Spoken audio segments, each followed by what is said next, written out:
This stream contains fast flashing images that may affect viewers who are susceptible to photosensitive epilepsy or other photosensitivities. Viewer discretion is advised.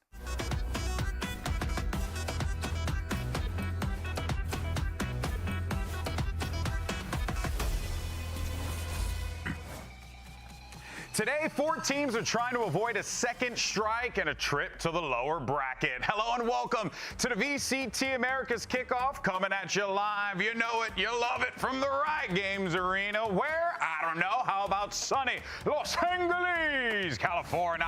Look at all the fans coming out. They're ecstatic. We're ecstatic. We're ecstatic. We're so happy. I said the same word 3 times. I know how to do things. Stoked, ecstatic, joyful, all that stuff. It's Sunday, you know, and everyone loves Monday, right? Sunday fun day. Oh, yeah, Monday. Yeah, but then Monday, no one likes Monday. I'm Golden Boy. I love Monday. Okay, we got Jonah P here joining us yet again, and we have the combination one more time of Emerly, right? We decided to make a, shenanigans over here, shenanigans. Now, all right, let's go ahead and take a look at what happened on stage yesterday, because we were in that lower bracket for our first batch of elimination matches. We ended up first with EG versus Loud and Athena. What we saw here was really an Evil Geniuses team that, is starting to really look dangerous out there. I was really pleasantly surprised. It felt like they got that teamwork on lock. They figured out a lot of those creative comps and how to kind of mix it up and go to those mirror matchups and play those. And it really felt like the EG team that we've seen before, with a lot of that leadership from comp. Yeah, and then of course you had Crew versus Leviathan. El Clasico ran back again, but Emily, a little bit different this time around considering the players at play here, but it was Leviathan who got the dub. Yeah, we got to see Neon kind of have his debut in America. That's right. Looked phenomenal, by the way, and so did all of Lev, to be honest. I really feel like they found their footing, going back on their comfort rules and everything like that. Yeah, honestly, I was extremely impressed by Neon, just watching him play. I think that probably was the most impressive game from a debut I've ever seen. Yeah. And, he looks like a veteran out there. Yeah, it was really cool as well to catch up with Sato and talk to him about the, what Neon was bringing to the table. And you could tell there's just this confidence that they have now, and it is scary. But we'll talk about Leviathan later on. For now, though, with those elimination matches in the books, we're down to 10 teams remaining. We're going to be fighting for that coveted spot at Masters Santiago, and today we're going to be taking a trip to the middle bracket, and everyone's trying to avoid going down the lower bracket there, because that's where it's a shark pit. Coming up today, you got 4 of NA's best facing off against each other. 100 Thieves go up against the world champs NRG, and then later on we're going to have the plucky upstarts of Cloud9 going up against the 3-time America's champions in G2 esports. Dude. But isn't it crazy that this is the middle bracket? it's There's a universe where like this a is middle lowers. bracket. There's a universe where that is lowers, and that's just crazy to look at. Yeah. No, but like NRG, 100 Thieves, G2, C9,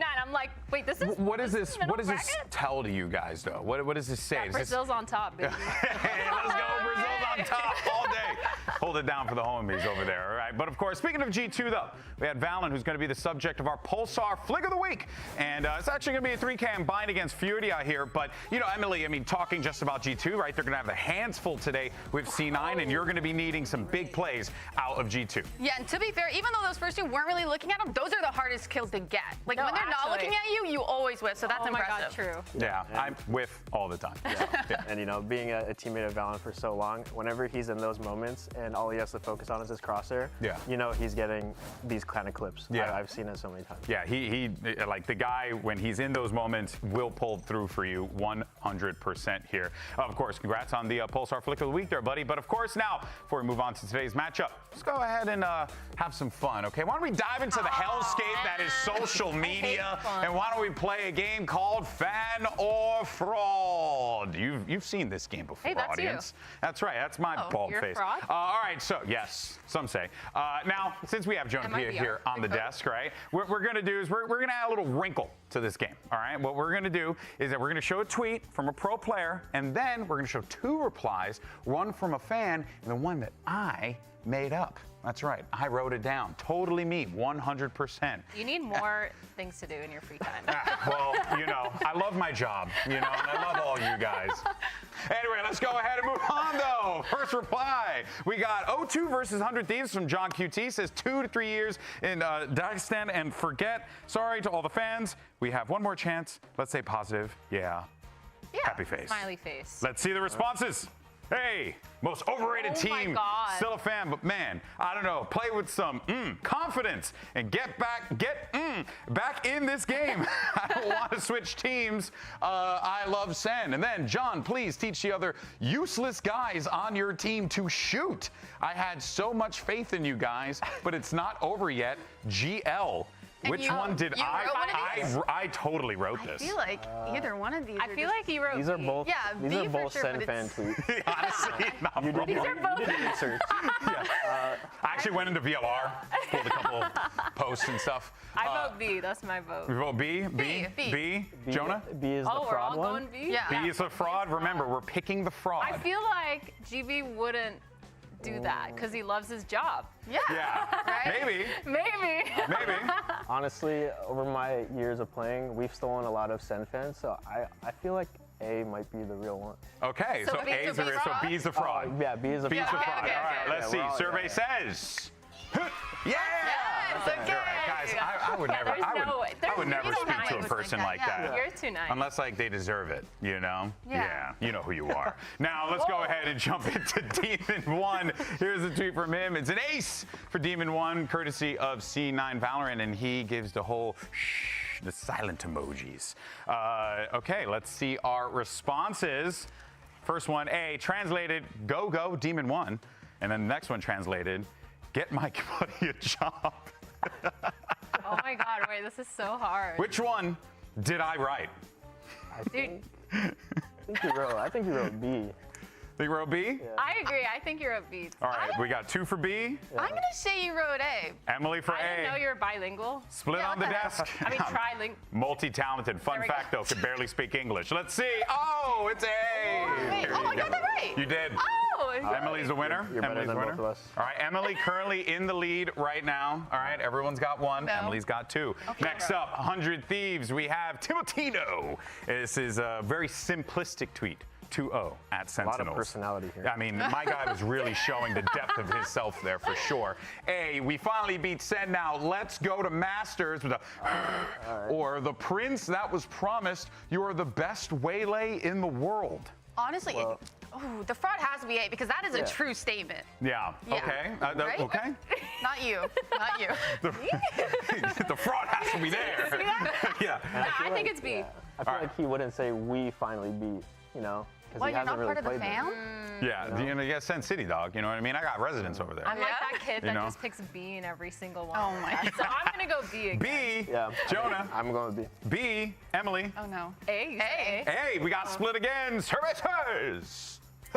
Oh, Emily, you are Oh, I firmly won? in the lead. Chronically online. Yeah, it's firmly in the lead. Knows what a fraud looks like right here. All right, let's go. Yeah, he's on MIBR, right?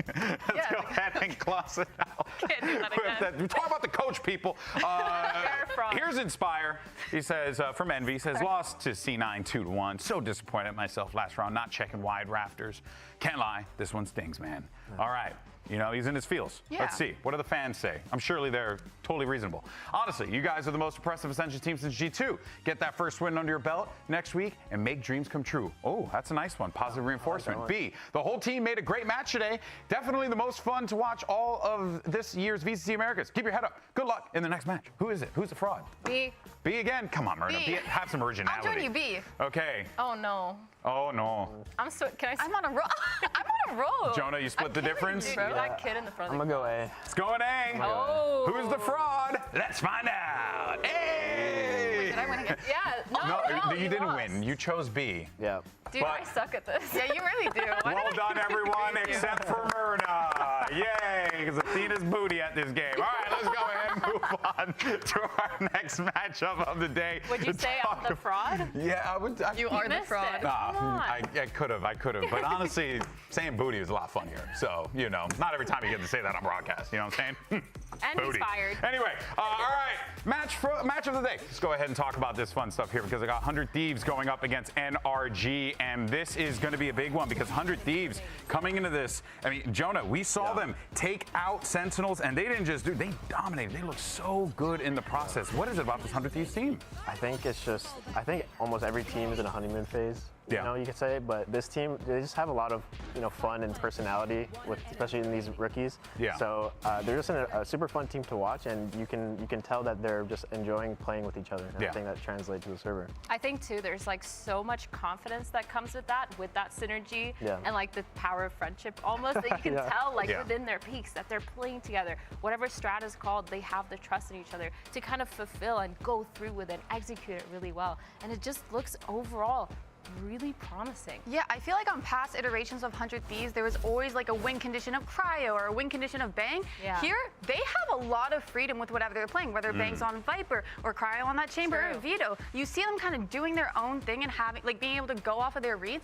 and have the other three kind of fill in and take that like main presence elsewhere on the map. Yeah, it does feel like there is a lot of ways that this 100 Thieves team can just get what they need to get with the pieces that they have in play. One individual in particular, Timotino, right, the rookie coming into this squad, has been having a ton of success. I mean, you saw, the Phantom Fraud, right, best waylay in the world. But, Athena, I think, like, he really has been just such a presence for this team. Dude, I'm actually his biggest fan. Like, the way he plays waylay is so entertaining to watch. He's so fast with his mechanics. He's so quick on the decision-making, on how to kind of go around it. Plus, 100 Thieves, they've done a really sick job at building around a lot of these strats, having that waylay dash to put pressure on one side of the map, even to completely fake. And it just goes so well, especially that he can frag out with it too. Yeah, they do such a good job at kind of capitalizing off of his kit. Like, I think he had 13 first kills just in that Sen match alone. That's crazy. And he's just so good at being the space maker, being the one that follows up on his util, just kind of finding impact in every single round, whether it's his utility. Yeah,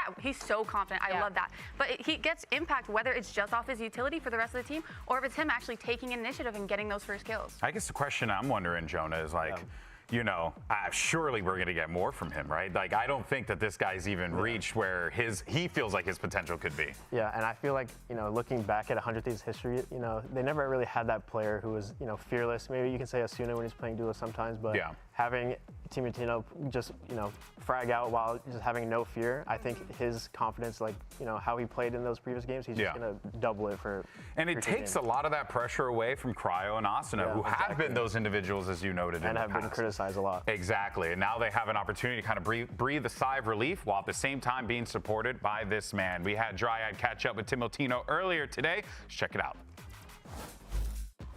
I'm here with the star of the moment, Timotino, and honestly, you might not only be the best waylay in Americas, but in the world. You have been incredible so far, and I want to know, do you think those mechanics that you have on waylay might give you the upper hand against Energy today? Yeah, I feel like as a team, we've been really good at like abusing the waylay. Like the refract, the dash. I feel like we're doing a great job like using it at the full potential, and I feel like that will give us an edge for sure. I'm so excited to see more of those plays. Good luck today. Thank you so much.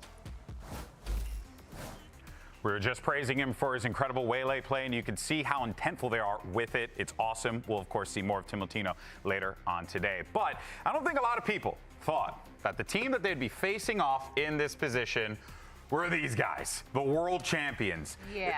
They lost to MIBR. This was a shocking result. Not that MIBR weren't capable. I mean, come on, Aspas and Zekin are on the same team, so everyone's got to realize that. But it's still the world champs, Athena. I think it was definitely a little bit of a shock just because the expectations for them were so high.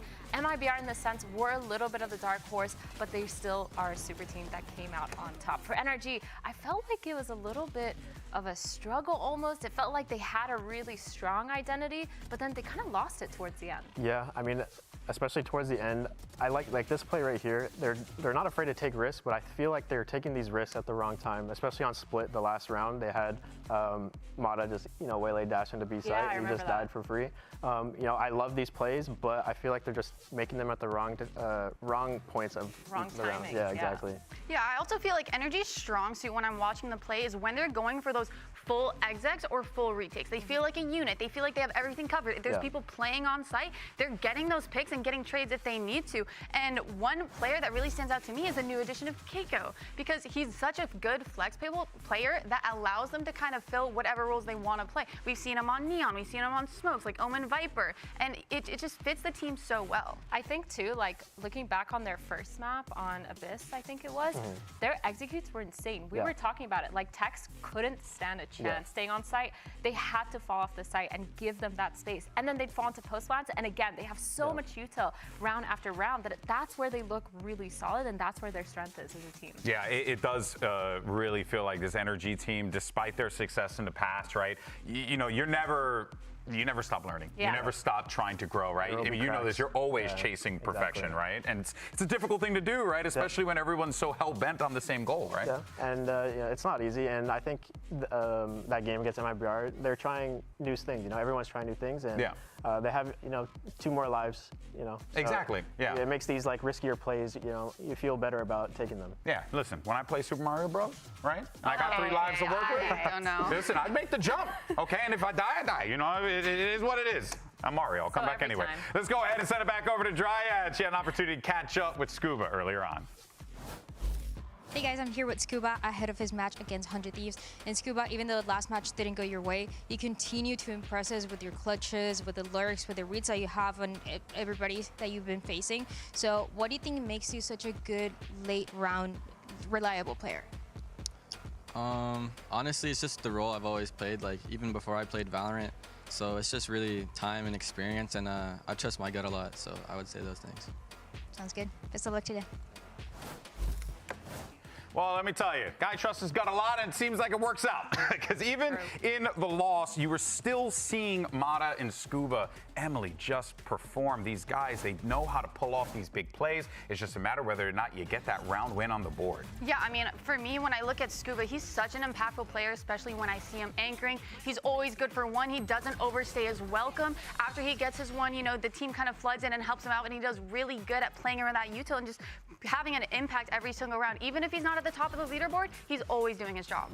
Yeah, and you know, Mata and Scuba, they're really good friends. I think they have probably one of the best chemistries in the league right now. Yeah. And so, you know, they make these risky plays together, and you know, I hope to see that more often. Yeah, one thing with Mata is I feel like he's the kind of duelist player that has no fear. He's willing to kind of take any fight, take any amount of space, and trust that even if he dies, at least his teammate will be able to follow up on that. Dude, you know what I love too is we were watching Breeze and we saw Mata and Scuba doing a crazy play, but they did it together. So I think that does play into the synergy of it. Exactly. Yeah, there's just a confidence, and Mata's always had it. Scuba's had it when he came in. We were praising Neon a lot for how he performed yesterday, and for good reason. But you know, sometimes you do got to remember, Mata and Scuba kind of did the same thing. I mean, they won a world championship. Scuba literally came in the first round of the first game against MIBR and got an ace with the Sheriff. Exactly. He was just ready. Yeah, I mean, absolute insanity here. Speaking of Scuba, though, we had an opportunity to catch up with him following the loss against MIBR. This is what he had to say. We learned that we have to like continue to play our game. Even though MIBR made it really hard for us, the way that they play, they have operator, outlaw all the time, and you're scared to like take fights, and you're scared to peek because you don't want to get opt. And so for us, we just like, it's very similar to what happened to us at the start of last year, like when we played 100 Thieves. We were just getting opt all the time, and we were scared. We didn't play our own game, and it reminds me a lot of that loss against 100 Thieves last split before champs, and I think it's just we're gonna learn from it and move forward. Well, I will definitely say, Jonah, that the sweet irony of it all is that they're facing 100 Thieves. And yeah, going back to what he was saying, you know, struggling against the op and outlaw. You know, when I was playing, we had a term called OSPOS treatment, and it didn't have to be. We didn't have to be playing against OSPOS. It was just always don't give them a shot. If we were thinking about using our drone early or using extra util, just use it. Just deny him that shot. And honestly, more teams should do that. When you have a star player like him, you just cannot give him a shot. Yeah, you have to shut down an individual like that. Otherwise, he runs roughshod all over the place, and then before you know it, you're in the middle bracket. Well, let's go ahead and take a look at the predictions from our broadcast team and see where the chips landed here. Okay, all right. Wow. Emily, why did you get shocked? Oh, okay. See a couple. Jonah, you went for Cloud9. Why are you feeling Cloud9? Cloud9, honestly, I was not happy or impressed with G2's comps. Yeah. And you know, they look terrible. Yeah. So but you know, G2 after a loss they always come back stronger. But you know, looking at Cloud9, they have Oxy coming back. I think they're gonna have that honeymoon phase. That fire again. too. Yeah, and they want to win that for him. So yeah. Oh, for sure. This is gonna be a good day. We picked 100 Thieves. Yeah, and I'm surprised you didn't. I think we just saw that champs can be taken down, and I think that just kind of opened up a little weakness. We saw a little bit of weakness when they were doing their defaults. Like I said, when they're playing like a unit, it's great. But when you find that weakness, which I think 100 Thieves can, then it kind of falls apart. Great point there. All right, folks, 4 heavy hitters are about to take the stage. VCT Americas Kickoff starts right now.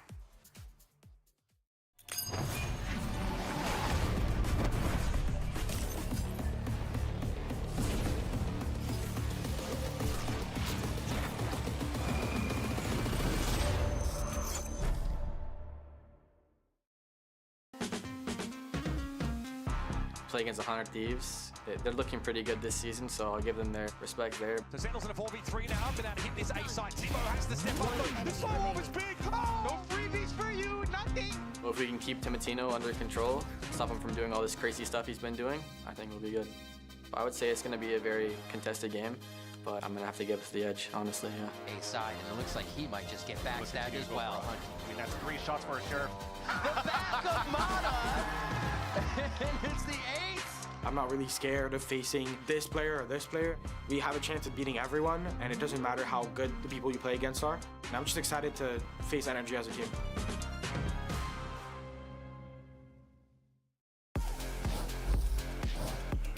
Let's go ahead and bring out your first squad to the stage. Here is 100 Thieves. This team has so much to prove. They've come in so strong. They've come out swinging. Everyone has been talking about how this is the roster that's going to pull up and show us that last year, a lot of those losses and a lot of letting those fans down is not going to happen again this year. So far, they've looked really good. We talked about power of friendship, and I really feel like they're getting that synergy down to a T.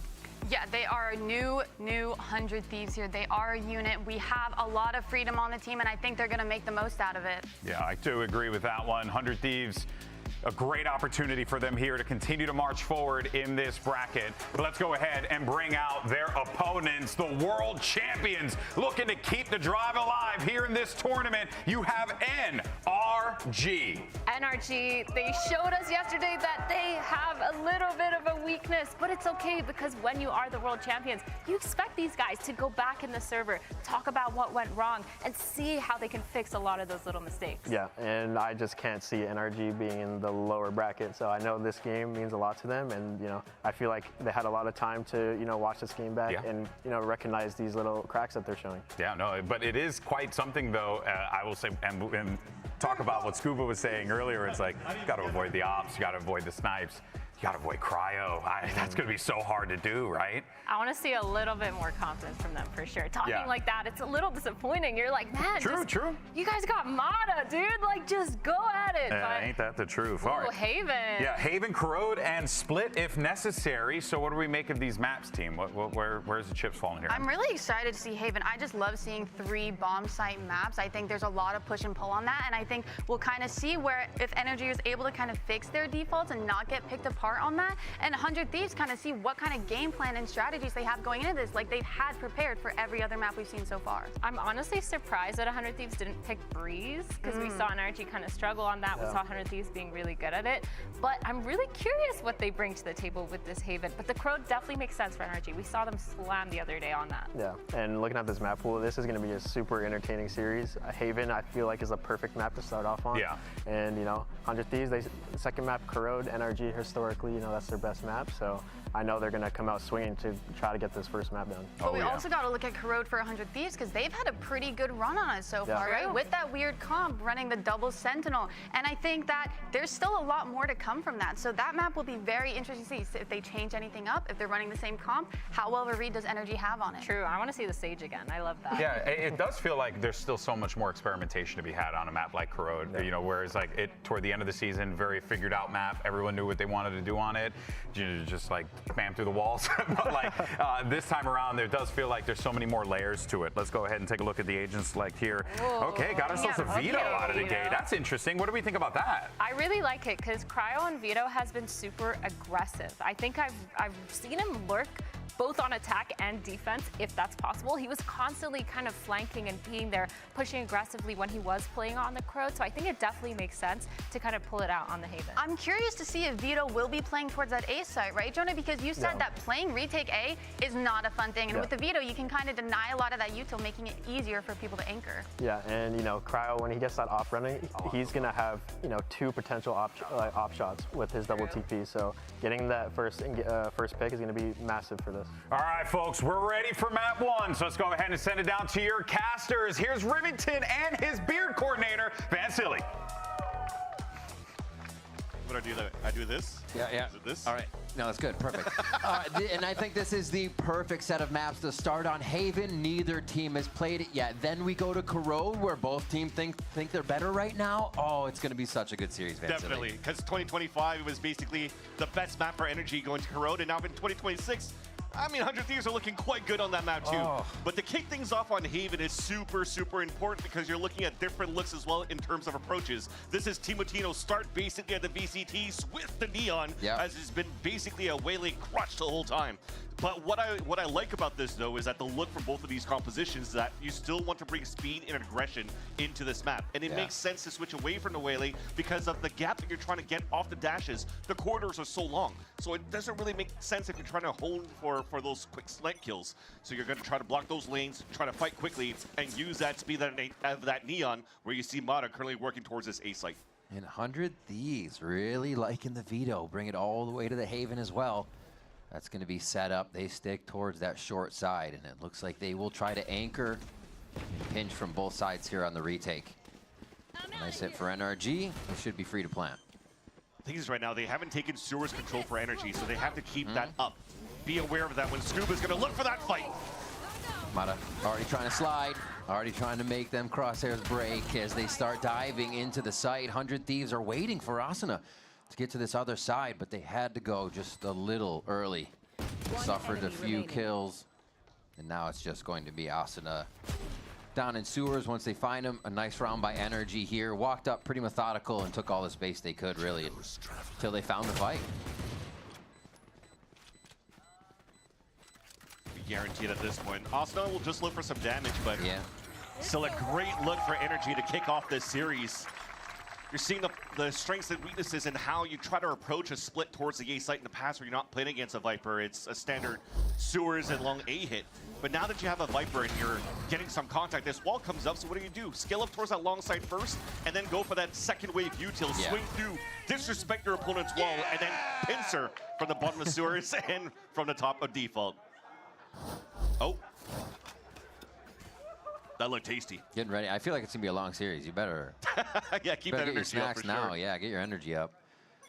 But this is definitely be a game, in my eyes, that's going to ask a lot about Vora in terms of the active information you're trying to get. You're playing a Vito for the side of 100 Thieves. So if you're looking at a 3-sided map, usually you have a Cypher, you have a Cage, and you're looking for a util with Alarm Bot or whatnot. This time you only have that chokehold for the side of Vito, and you're just going to basically try to leverage sound cues to try to deny these hits over on that C site. So this will be also a perfect opportunity for Energy to really work that map. Slower defaults, and force these rotates to happen. I mean, 100 Thieves are already doing it because they're on an eco.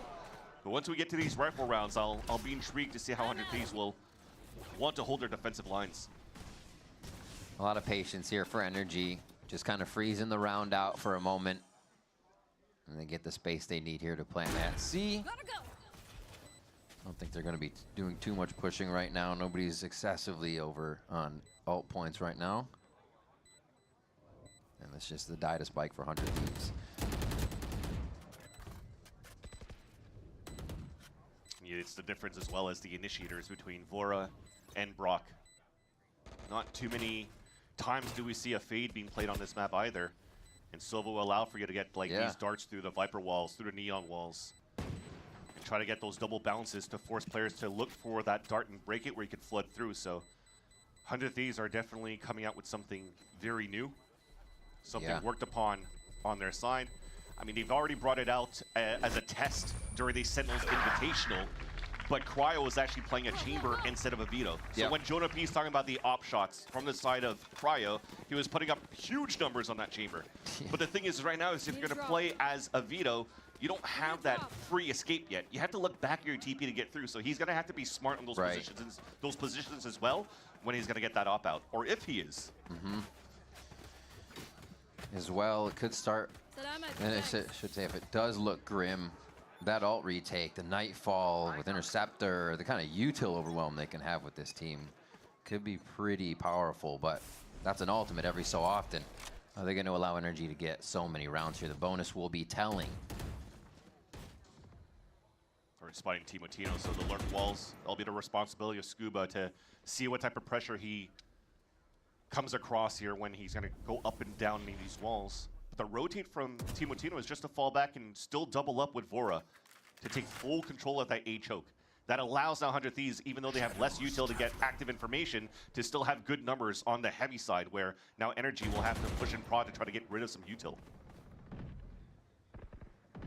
They're looking around, not really getting pinched in, but a lot of sound here. Timotino can start to grab and relay back. He should be able to avoid this drone. Something like that. Timotino likes to make a play. He gets closer. And even closer. He goes right into lobby himself there, and he's going to start pushing. Little does he know, Scuba's still watching the back here as Energy starts to execute on B. Looks like the BA link is really where the fight is for now, but everybody gets in safe to set up. Yeah, the chokehold kind of tethers everybody for Energy trying to get the plant through, but this is that position right there. Timotino already knows, slides through. You what?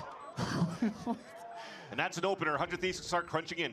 This kid, look at how much attention he's drawing too, and they don't know that he's that close. He's just shaking hands with Energy. Ethan stands no chance in sight as the rest of 100 Thieves bring up the rear, and they say, "Here, Timo, we got this for you too. Here's a present." Yeah, he doesn't need a double dash and recall. He's just gonna slide in your face and kill you while sliding. No way. Playing some Modern Warfare 2/COD 4 stuff right now. You would think he's window. You have a little bit of time to walk around now. He's already at box on grass. 4K. Go! And the bonus will not go to Energy. That third round goes to 100 Thieves. Well, you'd be glad for the checkmark now with the official agent switch from Timotino from that Waylay to that Neon is bringing huge success to get their first gun round for 100 Thieves. But Energy, that was a bonus round for them. Kiko is actually playing op on the attack side. You're seeing how slow it's been for the extremities. 400 Thieves in the last few rounds. They're looking to, once again, add that pressure. Starting things off on the mid side, though. And actually using first wave util to break that chokehold if they can. Yeah, insta plays. Kiko, grab this. Let me make distraction. Okay, take it back. Let's go back to a regular strategy. Regular scheduled strat. And that's the hold mid, it appears. While everybody just creeps up here to see if Mata can get a pick. That's the thing, juggling the op back in the hands of Mata. So all four of them congregated for Energy to try to make some noise, waiting for the smoke to dissipate on that B side. If Mata is able to get a pick on the rotate, that's a cancel back potentially to move in B. That's why that Nanoswarm's already up there too to support maybe Mata on the cross, but also on the post plant. Oh, trying to draw eyes too. Yeah, but no play is being made. Bang. Discipline. Yeah, keep the discipline. Oh, he crosses but takes it. 30 The shot left. to the hip from Mata, and it pays off. All that patience, and you're right, they rotate back, catching somebody lurking back and forth. And support from Scuba this Oh time my too as the alarm gosh. bot comes out. You can't do it again, right? Just a quick relay ball. That's a free one confirmed on that overdrive, and just zaps Brock down. Mata, though, hitting a clean shot to stop that in its tracks. Cryo couldn't really do anything. It's been one-way smoke the whole time. Yeah, it's impossible to get on that without taking damage and just really giving up your position overall. TP back for Ethan keeps him safe, and it's going to be a save for Cryo now as he starts to backpedal, and NRG strike back right away.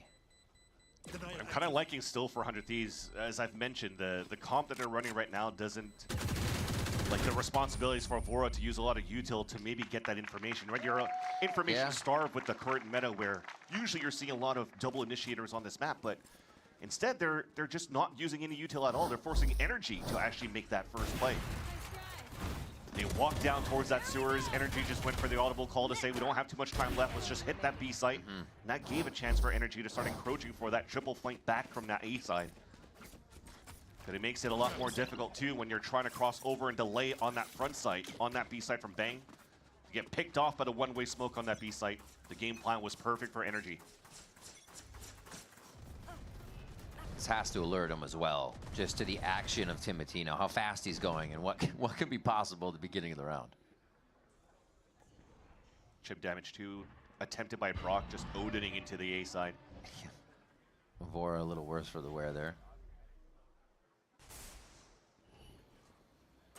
This might be the type of map, despite we were talking about speed with this Neon, that it'll be a lot of pushing and prodding based on the info that you get. Energy is always going to have to make the first step here. The high-low setup that you currently have from 100 Thieves on over this C site.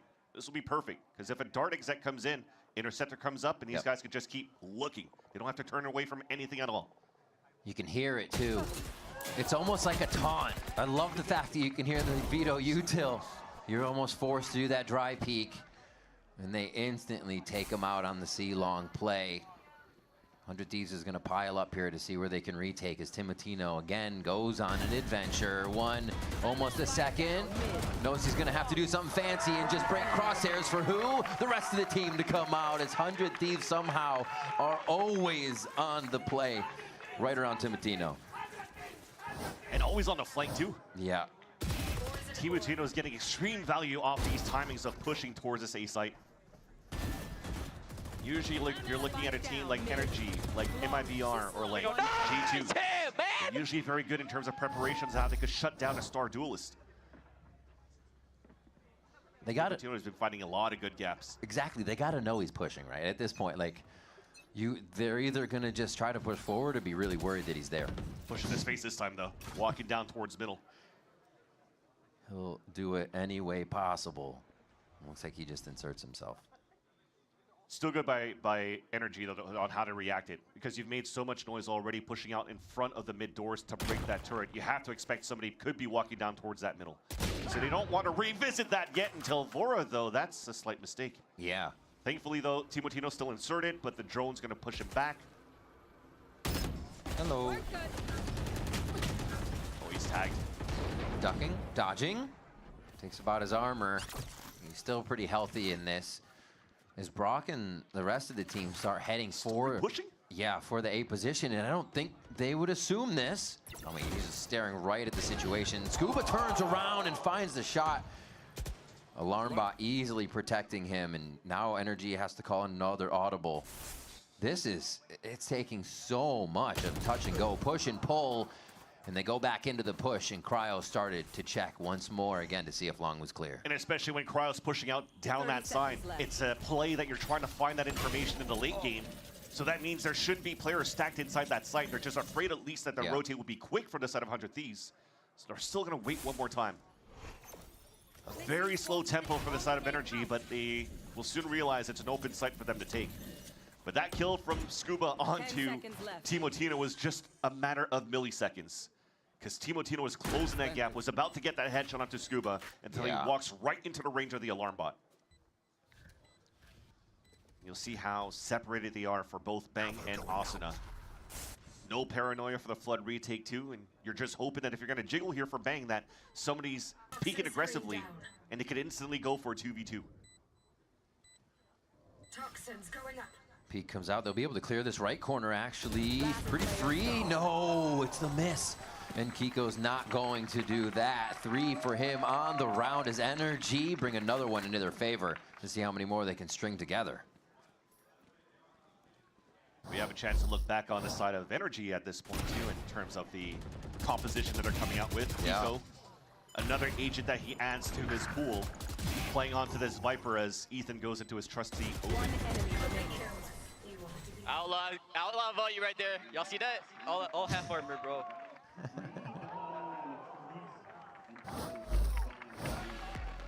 And there will be a pause to them trying to string those rounds together in a perfect time as well, with it kind of going back and forth here, the money being reset, just kind of reset everything all together and start. The good news right now, if you're looking at the buy though, as the coaches are talking to their teams, is now watch partners like Shire Wager and everybody else on Twitter could rejoice a bit because the question came through for Energy. When they're winning these rounds and they have enough money to go for full armor buys or whatnot, they're still trying to go for half buys. Absolutely. And they're just playing the long run in terms of the economy, and they're basically not afraid to having to face against an outlaw. But as I say that, Timotino switches away from that outlaw to bring out the rifle instead. Yeah. And that's fair game, because Timotino has been finding value closing that gap on the defensive side on flanks for Energy. So I guess you don't really want, or sorry, for 100 Thieves. So you don't really want to pull out that strat yet, I guess. But it would have been very valuable going to this current round. True. But that also comes to show that there is, you know, some conversation, some research being done by the coaching staff, and they realize that the patterns of the buys for Energy that could take advantage of later on in the series. It is wild how he plays. He just wants to fight every round. If he's not happy. Same with Mata here going down. 100 Thieves lighten up that kill feed a little bit more here. Standing tall, and Vora's gonna get 3 to quickly stop that round. That was a speedy one. Let's get into the next round. Wow. And for the first time, 100 Thieves are looking to up that tempo by just rushing down and fighting with the overdrive from Mata, getting support in the end, the wall to come up to get that space first. And look at Vora solo holding that long A side. Mows down the last 2. Even the wall bang on Kiko, so the spacing was still pretty decent for Energy to try to trade as much as they could. But it was Vora being more tucked in on that side, being able to isolate these fights. We get our question answered here. A couple of them could still afford full armor, but it's Ethan that punishes Timotino, swinging out with the Outlaw to go for that Energy punish that he was attempting to do with the half armor buy from the attack side. Now it forces the hand of 100 Thieves of trying to find some hero plays. It's Bang solo walk down. He actually does get this pick onto Kiko, though. That's great delay because Kiko's holding this spike, but they're now just walking into the crosshairs. Very clean. Just Energy snaking over on the mini-map, one after the other. A long peek coming in from Vora here. They have some ultimates, but probably just what damage can we do? And if we're in the right place, we'll ult kind of round. Full hit for Energy onto C. Ooh. Yeah. Just on the outside of that ping orb, he gets hit, and now it is fully a save for 100 Thieves. Nice job by Energy to kind of slow these rounds down. After playing into another one where 100 Thieves win, they bring it back. And I'm just looking as we're in the point of view of Cryo, you see how the range that he has on these TPs towards that A side. So what I like here is it allows for you to get like these exits, but maybe even inserts if he's going to have to fall back towards that spawn. So maybe that's one of the looks that they're trying to get here for the Vito in the composition. Yeah. To not only going for fast rotates or not necessarily putting Cryo into op positions. Maybe he's just going to be flooding back off Chaos when they're able to get into these scenarios, but they haven't had a chance to do that yet. No. The game plan was looking pretty decent for 100 Thieves for just push down, find your timings, get your picks, and they never really went into like this, give the Energy the space, let's try to keep our utility, try to go for flood retakes, but maybe that will come soon. There's so many ults to battle with now. I would love to see how that Nightfall into Vito Util works, if it's going to be something that they protocol together, but also they can just be waited out there on that by the lockdown. So lots of things to see here real quick. Making sure that turret's a little bit of a nuisance too as they go for the peak. That's just a good read. Yeah. They're just walking around the map. Ah, he's holding. That's a commentary we had.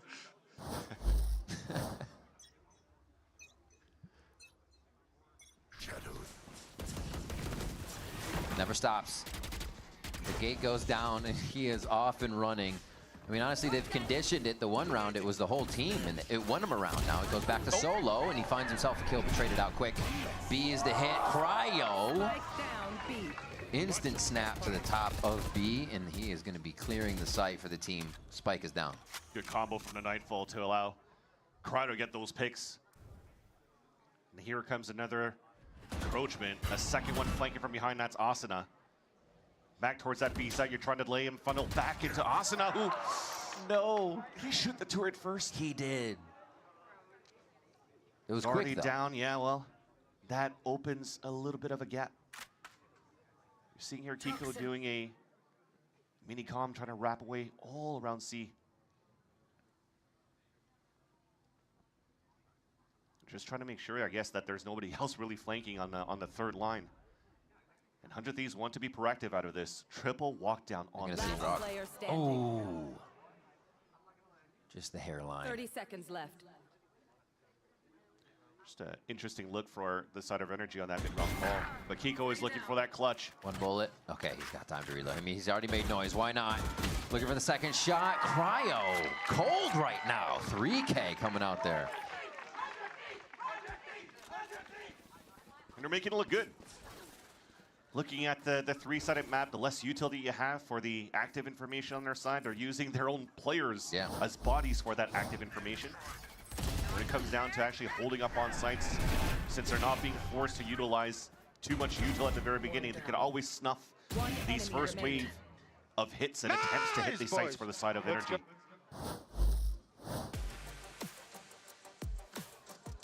And now another timeout. It is a checkerboard on that. Back and forth for who's winning, who's losing as the money continues to be in flux here for both teams, really. Still getting the buys to come through. Well, if you lose too many, it's going to really start to affect you in the economy room. Mata with the operator coming out here. Full Phantom Rifle setup for the side of 100 Thieves to come into the next round. Play through some walls, play through some smokes. Get that chip damage before Energy reach. It has been a very interesting approach here from both of these teams throughout this map.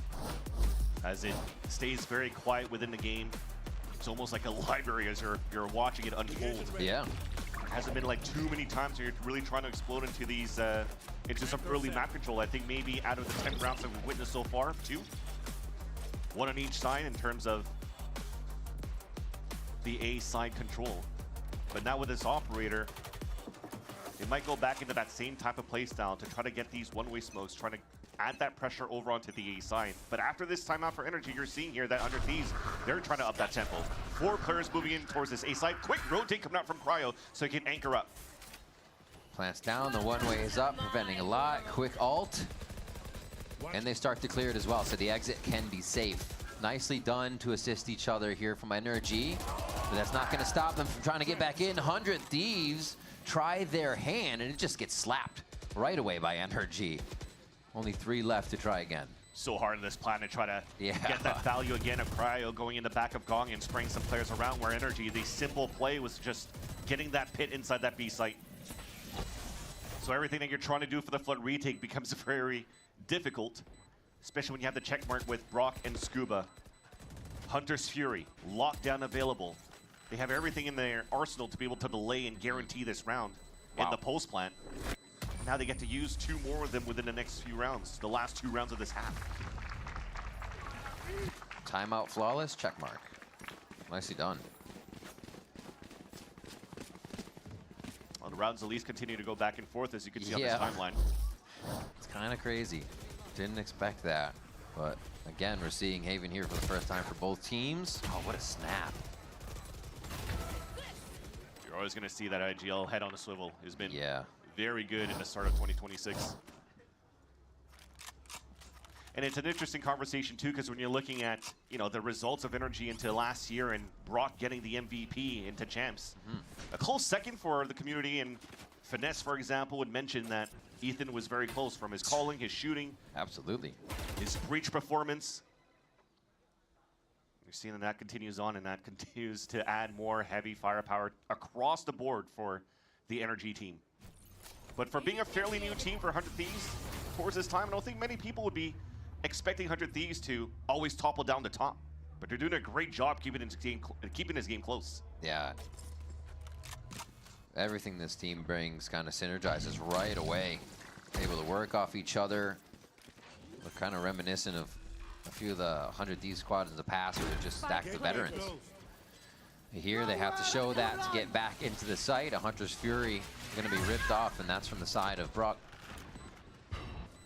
He's not sure what's going to be behind him right now, but Mata starts to clear that front line as defense tries to break back through. Brock, he's ready to just shake some hands. Yeah, and again. Energy are making it look so easy right now, Van Silly. Really getting in the face of 100 Thieves before they can set up from any of these angles they're flanking from or coming from short or spawn. Agreed, a step ahead going to this game. You went for the simple lockdown to take over the A site. I like the place of the interceptor. It wasted a little bit of the util to not allow Energy to have too much into the pulse plant. But the game plan for 100 Thieves was to try to go for that triple flank because they knew that Hunter Sphere was available for Brock. So they wanted to try to eliminate that, but he uses it right away into the A-Link. And if that doesn't get any pings, well, now you know that there's probably going to be 1-2 flanking across. Another way here to get that information for the pulse plant for Energy. Be ready for that. Let's go, Brock. They know they can't win. I gotta do. What was muted meant desperate stuff, right? Desperate plays that they're trying to do. Yes. One more round. Let's see where they can go. Bang with a stinger. He'll be kind of strengthened here by Cryo at the back of the site, so they're keeping that close range for effectiveness.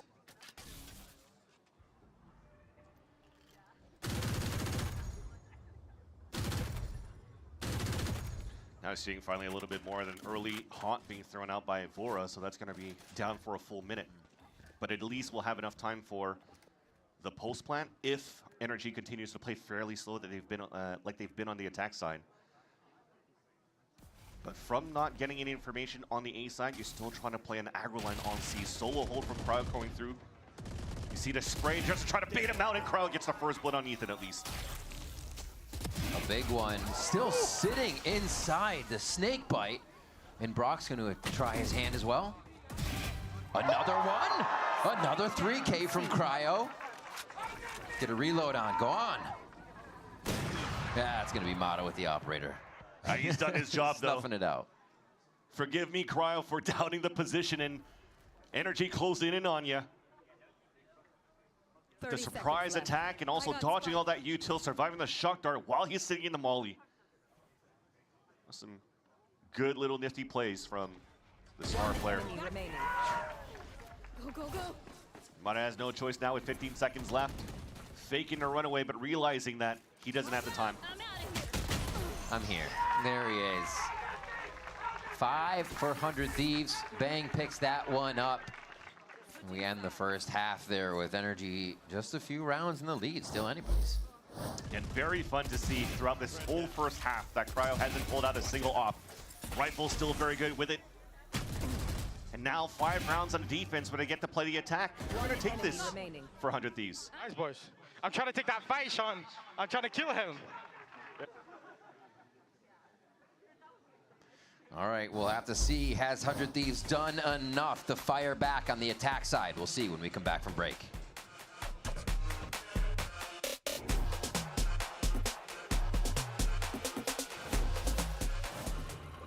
Can I help you, sir? Here's the bill from the dealership where I got my car, and I'd like you to beat it with a better deal on one of these fine cars. Not how it works. Guess you're not as cool as Verizon. Bring in your AT&T or T-Mobile bill for a better deal today.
Back for our second round of Haven between 100 Thieves and NRG.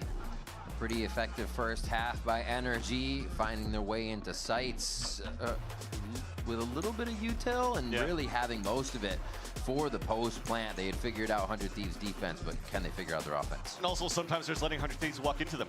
That's true. So it was a lot of learning for both of these teams on how you wanted to approach this map with this compositional approach from having the knee on both sides. but it definitely hasn't been as explosive and coordinated hits that we're usually used to seeing on Haven with a Neon. But now on the attack, I expect differently. We have Timotino. They'll probably go for more highlight reels for the team, but we kick things off with a very early hunt on that C side for Vora.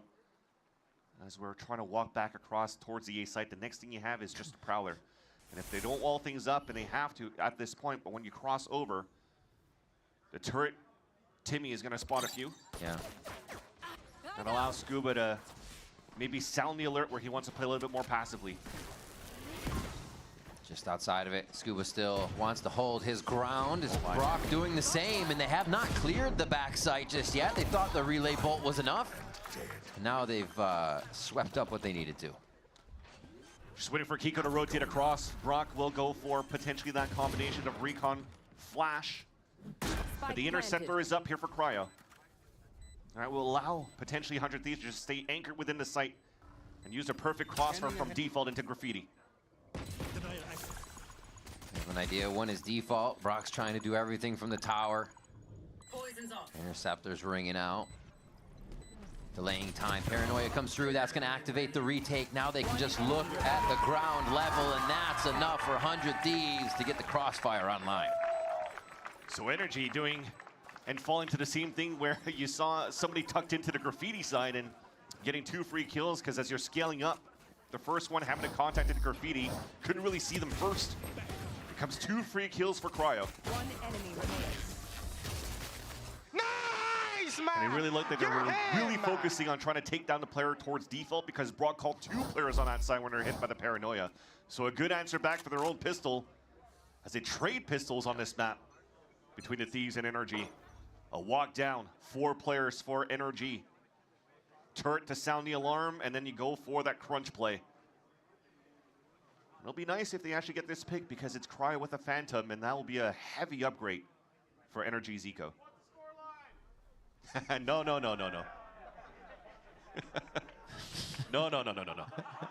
I'm too old for that, chat.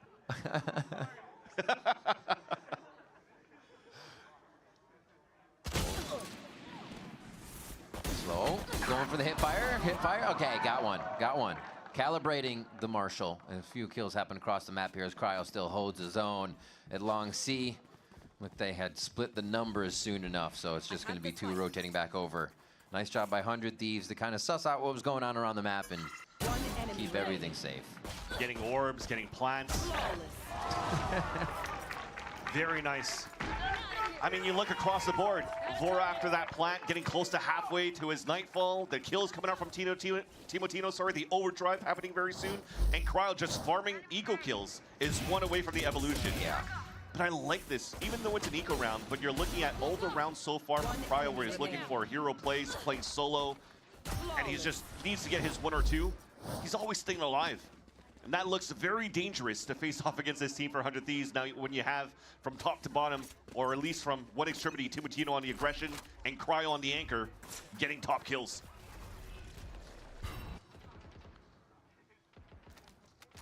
Pushes. Wow, pretty quick. Bringing that spike out into the open. Yeah. Well, that actually gives a little bit of rotation movement to the side of Energy, so we'll see how 100 Thieves plays this out.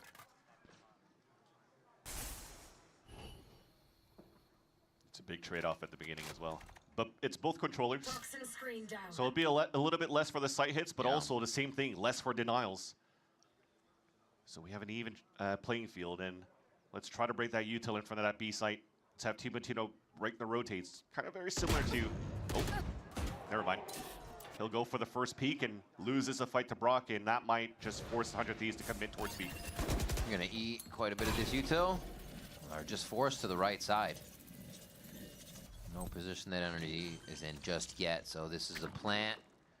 And they should be able to garrison that if they want to push it. Leave 1 in sight, push 2 out. Definitely trying to flip that map. Yeah, that's such a good idea here from Energy. Pings are coming out for Energy as well. They know the garage is going to be okay. So once they reflood towards that site, just be careful for that front site, and then you can just encroach into B. Oh, that's spicy. That's spicy. Oh, dear. Oh, dear. Yep. Just the big toe was in. Scuba takes advantage of that. Relay bolt goes up as they get the interceptor down, so they're able to get a little bit more cover as they head into the site. Still 3 standing in for energy, and they have to start clicking down, but Cryo over the shoulder of Bang, just throwing punches. Another 3K. Dude, this is Mr. Multi-kill for Cryo for sure. My gosh. Well, when we started off this game, it looked like Timotino was going to be really running away in terms of, you know, maybe doing a little bit of a cosplay of Pac-Man earlier on today. Oh my gosh, yeah, that's insane. On Breeze, that was insane. him. Record ACS on Breeze, but now you have Cryo just mowing down players too, preventing the defuse from coming out on energy. He only works in 3Ks. That's all that is. Even though he has 16, don't pay attention to that. All right, we're okay. We're casters. We don't know math. Yeah. Back in, just kind of back to the scene of the crime here. Can they make it different though, or does energy have enough chalk for 100 Thieves? It's going to be 1-for-1 to start off here, and energy wants to make it chaotic. What? Oh, my classics? Holy, they rain down on 100 Thieves, and that is indeed one of the thriftiest thrifties. Holy moly. Wow. I was just about to mention that the game plan's pretty good. Get that wall up, Timotino in, farm some kills, and also waste out the util for energy so they don't have anything left once Timotino's wall comes down and it can flood back against them.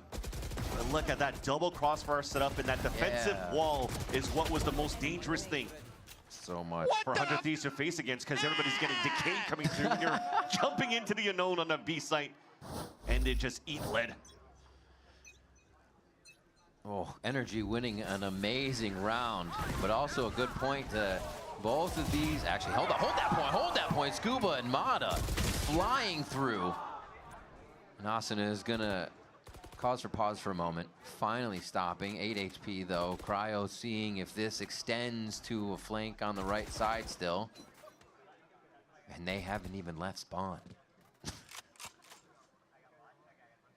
You'll take that into win column because you pull out one player ahead for energy. You've done some heavy damage onto Asuna, but also trying to get information and trying to get your Neon in. They don't have that anymore. Thankfully, though, Cryo's still up. Hopes are still alive here for 100 Thieves to fight back in this map. Within this round of 17, it's a triple contact play where Kiko's playing it solo. He knows he's really only going to eat a paranoia here, so he can keep it close enough to get a trade. Honestly, leaving the person with 8 HP up might just make it easy. It does make it easier. Brock finds a shock dart. And now Bang here, a tall ask. He's got one snake bite and the orb to work with. The thing is he's just going to count his seconds when they start tapping on the spike. Yep. It does. It comes down to just knowing the agency. He brings it down to 1 bar so he can get it back up at 2 because it needs to refill to right there. He brings it down again. Keeps it on this time to try and go for the full attack, but they all turn to look. 3 staring straight at Bang, and Scuba's going to be healthy enough to get right on it. Yeah, both Scuba and Brock. So good on him to get that. And that might have been their turning point for energy on that previous round with that thrifty win that they just got. Great little push in the beginning.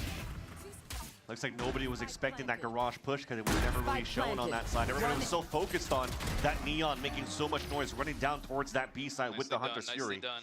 Nice round, guys. Good kills. So you have to see that it was a selfless play for the side of Mata to allow his support cast to get all those kills, get value, and get the round. So although 100 Thieves was able to find that bonus, it's still energy running away with the next few rounds. Back to guns. He likes to go fast. Honestly, he was faster on the defensive side. You can see how much they're trying to just kind of keep him in until everybody can be there with him. Finally here towards B. 100 Thieves haven't faked a lot. They've just conditioned that they're going in on any of their plays. So this is a pullback that Energy's ready for. Brock's in the smoke, crossfire with Scuba. Lots of util coming up, and player spotted by the drone. Oh, they don't even have to see him. They're all pinged out. The God Dart comes through for NRG, and it's just going to be a quick cleanup as they know exactly where the rest of them are. What a clinical round from Energy. gotta hurt. Evolution was pumped at the same time for Cryo, but he couldn't even walk inside the site to just absorb that util. So that could be the tip of the spear to help out Timotino to fight into the A site. Jeez.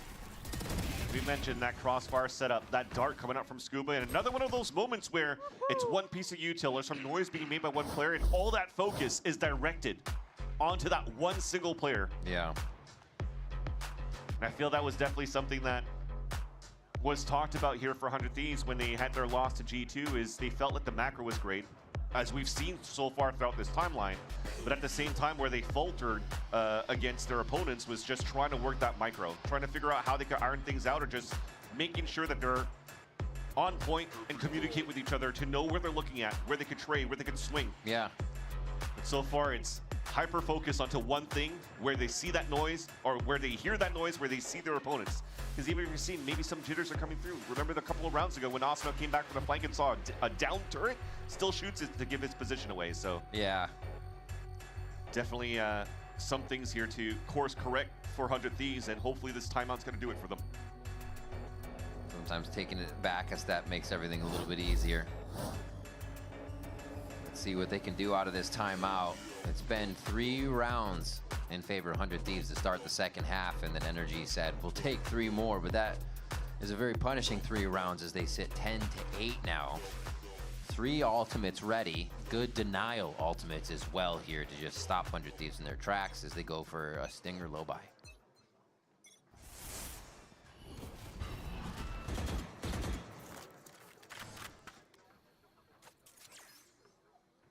They're already instantly rotating for Energy. So leaving Mono alone, he's got the operators already watching down that line. Especially after that first contact. Brock! Gotta go fast. Slice to home plate for that kill. Timotino feeling at home now. He just wants to go forward a little bit more, picks himself an upgrade. All right, how do you play the counter? Because the ult's gonna come down for Scuba. They hold. Snake Bite should be for the corner of the A long. He knows. We love this nerdiness. He's gonna do a little bit more damage. 60 for Nope. Timo. Actually, an interceptor. yeah, Interceptor actually catches that deep in the air. Smoke goes out. The hold now comes through as Energy pretty much have a full retake on the site. They just have to source where the enemies are, and Cryo's able to hide just in the crux of that little cubby down in sewers. And this gets the scary part. Can they get out of the smoke? Well, they cannot. Energy finds every target required, and they pick themselves up in 11th round. A beautiful retake. That smoke that came towards that long A side too, just to keep some players alive, but wait out the lockdown so they could fight back for 100 Thieves. But the fact that you tap onto that spike, you trusted your teammate to protect you, as at least you're trying to get it to half. Kiko's able to get a kill. They double up for the last 2 kills, and Mata just stays laser focused also to look down towards that sewers. It's so good having that lockdown for an operator too. No, this smoke's gross. Whoever suggested that, you're him. Getting that back into the site for Mata online, just boom, boom, boom. Yeah, and that was the smoke I was mentioning before, down towards that long A side off that lockdown right over here. Makes it very difficult. To the left. Yeah, I mean, my circles aren't the best on this teleprompter. Oh, he tempts. Oh, in the face. Mata will think twice about a re-peek.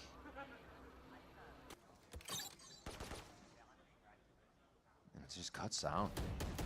They're all holding for a moment here and just re-clearing some stuff.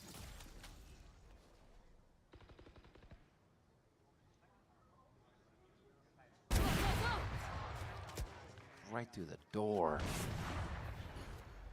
That's the problem, as well as we were discussing the differences between the initiators as well. You can't really drone into garage, look deep into the C site, get that platform information, look into the window if you're actually that deep enough with the drone. Bring them down. We're about close range clears. You see that second Predator coming out from Vora. But now you're also realizing that the long range battles, the Yomp out from Mata, is going to get a lot of value out of this. Oh my. 30 seconds left. Almost clears Asuna. Gonna. He's going to clear Asuna. Gonna clear Asuna. Just took a second. Still knows where to hit these. Cryo takes a bunch of damage. Bro, he doesn't even matter if you smoke him in this tower. He's still such a threat. That's so annoying for 100 Thieves. And Brock continues to put damage down in the chip needed for Energy to put on the finishing touches. It's gonna be a little tougher to get in, but Energy's up for the challenge. Best opening is Heaven. Vora's waiting. Trying to find more. Seizes them in Heaven. That's a tough job to get out. Oh, yep. Knew it. Still couldn't get him.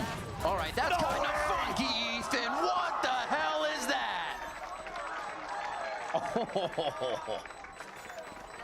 Ethan with the God play. No way. Just trying to look up with the crosshair, trying to get onto the boxes. Finally gets through and jumps across, doing some bunny hops as he's KZing through his experiences through tactical FPS, and still turns around to get the up kill. The best part is like watching it, you're like, oh, his opponent knows. Oh, he'll catch him when he jumps. Wait, Ethan still knows. We're all fooled. And he just jumps, turns. Oh my God, Ethan, that was insane. Yeah. And what I also like from that look from gosh. Energy, despite, you know, Brock staying on the top of Heaven and hearing a spike being planted or tap, tap, tap, tap, we never really saw a fast rotate for Energy in the first place because they were always wary of maybe a lurk into Garage because of that early util. So they're making sure that they're turning every single stone, making sure that nobody's really going for that late lurk and they flood retake perfectly. They are not afraid of that timer, of that spike, although if this time, no. They lose their Neon here, and that allows 100 Thieves to hopefully come back in this game. But there is so much ground covered by this pit. That's kind of wild. All the way around, too, so you have to wonder if he's standing in front of Garage or actually in sight. They head towards B now. As the wall goes up and down, just toying with whoever might be approaching it. And it's actually the entirety of 100 Thieves. I'm actually surprised as well. I think Scuba recalled both his turret and his alarm bot. If this pit is already watching front B side and Garage, but he snuck through, there's no turret that's watching C. Yeah. That 100 Thieves could actually plant. They've committed it all towards A. And now heading back, flanks already fully watched. And it looks like 100 Thieves are actually going to be able to get this round. Energy really just banking on one thing after they lost Mata to put him in a position, but the retake can still happen. They'll fight. They have plenty of money. Absolutely. A few of the Veto utility out and running. You see Interceptor just to the right. They've got the back watch for and Cryo clearing Garage quickly, and they're still pushing on. Timotino never knows when to stop. This is kind of crazy. And they're just going to try to kind of sentry for each other, jumping back and forth as Timo goes down, but Bang will clean it up. Team Ace, you heard it. 100 Thieves working together here to get the rounds. They need 3 more to bring it to OT. You see the power of this composition of having a Viper on your side. When you actually get that early first blood, you know that Viper, if it continues to come up and down on that lurk wall, you're not going to get too much information with a drone because it doesn't really get that deep to get too much information. So you're forcing the defenders to gamble, trying to find some stacks here and there. And because they've already pitted towards that front B site, you don't really have any vision towards Garage, towards Grass, towards Window. So Energy gambled for that stack towards A. It was a wrong read, and 100 Thieves was able to capitalize on that. Bonkar, the bully timeout. Says, oh, you want momentum? Let me stop that momentum. Stops 100 Thieves right after their win. You can see he still has a lot to say to the team, though, just to make sure that 100 Thieves cannot gain that momentum again. Yeah, because this is a perfect opportunity for them to really try to close the half, or close, sorry, this map. Maybe this round in the next. Because if you're looking at the ult cycles for 100 Thieves, there's not too many players getting close to those big ults. Maybe Vora for that, if they're able to capitalize within the next round after this timeout. But for Energy, they have the Hunter's Fury to work with. Last time they had it, they went for the heavy crunch with that Neon and the Hunter's Fury. Yeah. Old school Fnatic style to crunch into the A choke. He's already looking on that side, but I would assume that he's probably going to try to get a dart out instead of just blind Hunter's Fury because the Neon is all the way on the other side of C with the operator. Ooh, low profile smoke. Yeah, so deciding otherwise, we're just going to play a little bit more slowly for Energy once again. Okay. Cover going down.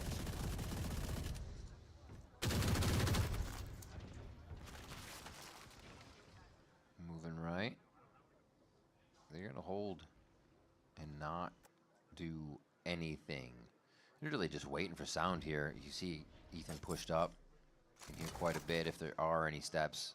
Tino would be making first, but really default on both sides for now. With that 100 Thieves push towards mid, they still have a chance to go back towards A.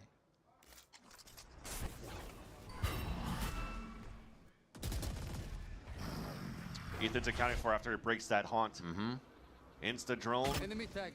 That's beautiful. They don't know this crossfire set up by Bunny in the left side here, that front B side, but as that turret is still up for Scuba in front of that B side, you don't really need to peek out to find that info yet. So very similar looks on the defense for Energy, staying very quiet, forcing their attackers to put the first wave of util. Look at how much is being utilized to finally get into this B site. One paranoid delays him, and Ethan's looking for a frag. Ethan trying to flex here. 1-for-1 trade to start off the B take. And yeah, Brock just trying to clear. Cryo making noise, drawing the attention of the Hunter's Fury and kind of nullifying it a bit. Mata still making it work around the map along with Kiko on different fronts here. Beautiful 1v1s for the side of NRG to make it look like a game over here on Haven. The 13 to come in here in just 6 seconds. Not much that Cryo's gonna do, and a very nicely done by NRG to keep this one in their favor for most of the time here, feeling in control of Haven. Yeah, Mata finding the timing to try to actually take down the opponents towards that window. But a very interesting first map from both of these teams. Fairly slow, but saw some very good highlights from some players too. Gives us some good hopes once we get into now this second and third map, because Corrode and Split are coming up. We've seen not necessarily Energy play it this time around this year, but they played it already last year. So you kind of know that playstyle with that Sova and that KO that still continues out. And you've also seen how Energy, 100 Thieves have played it as well. So I'm really excited. From here will be super cool to watch. It's going to be awesome. I'm expecting it to be that 3-game series here between 100 Thieves and NRG. Don't go anywhere. We'll be right back after this.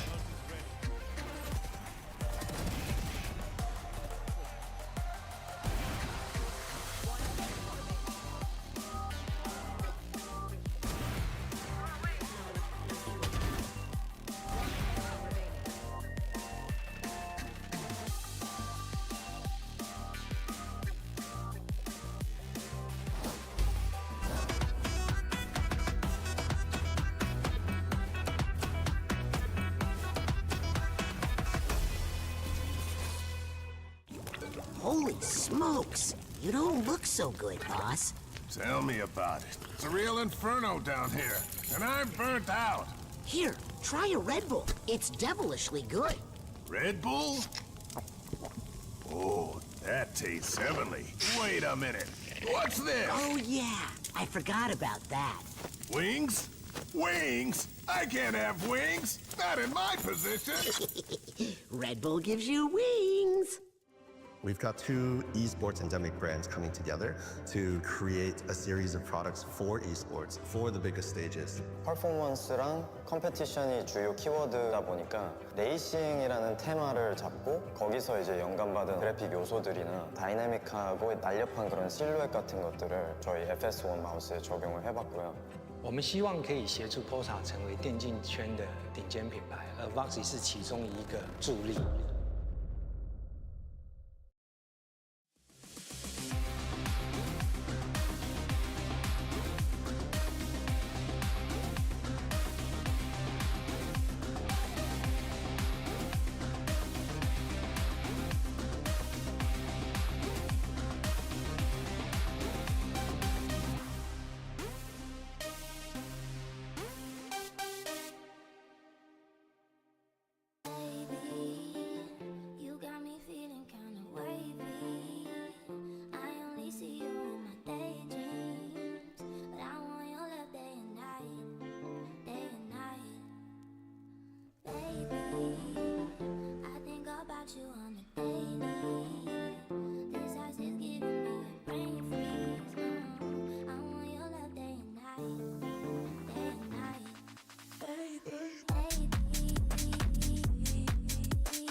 The Sentinels in a 4v3 now. Been able to hit this A side. Zemo has to step up though. The slow orb is big. Oh, they're all over the ground. Trying to not give a chance here for MIBR to set up in the pulse plan. Quickly back in, Scuba and Mata, both with one win. MIBR don't know which way to look right now.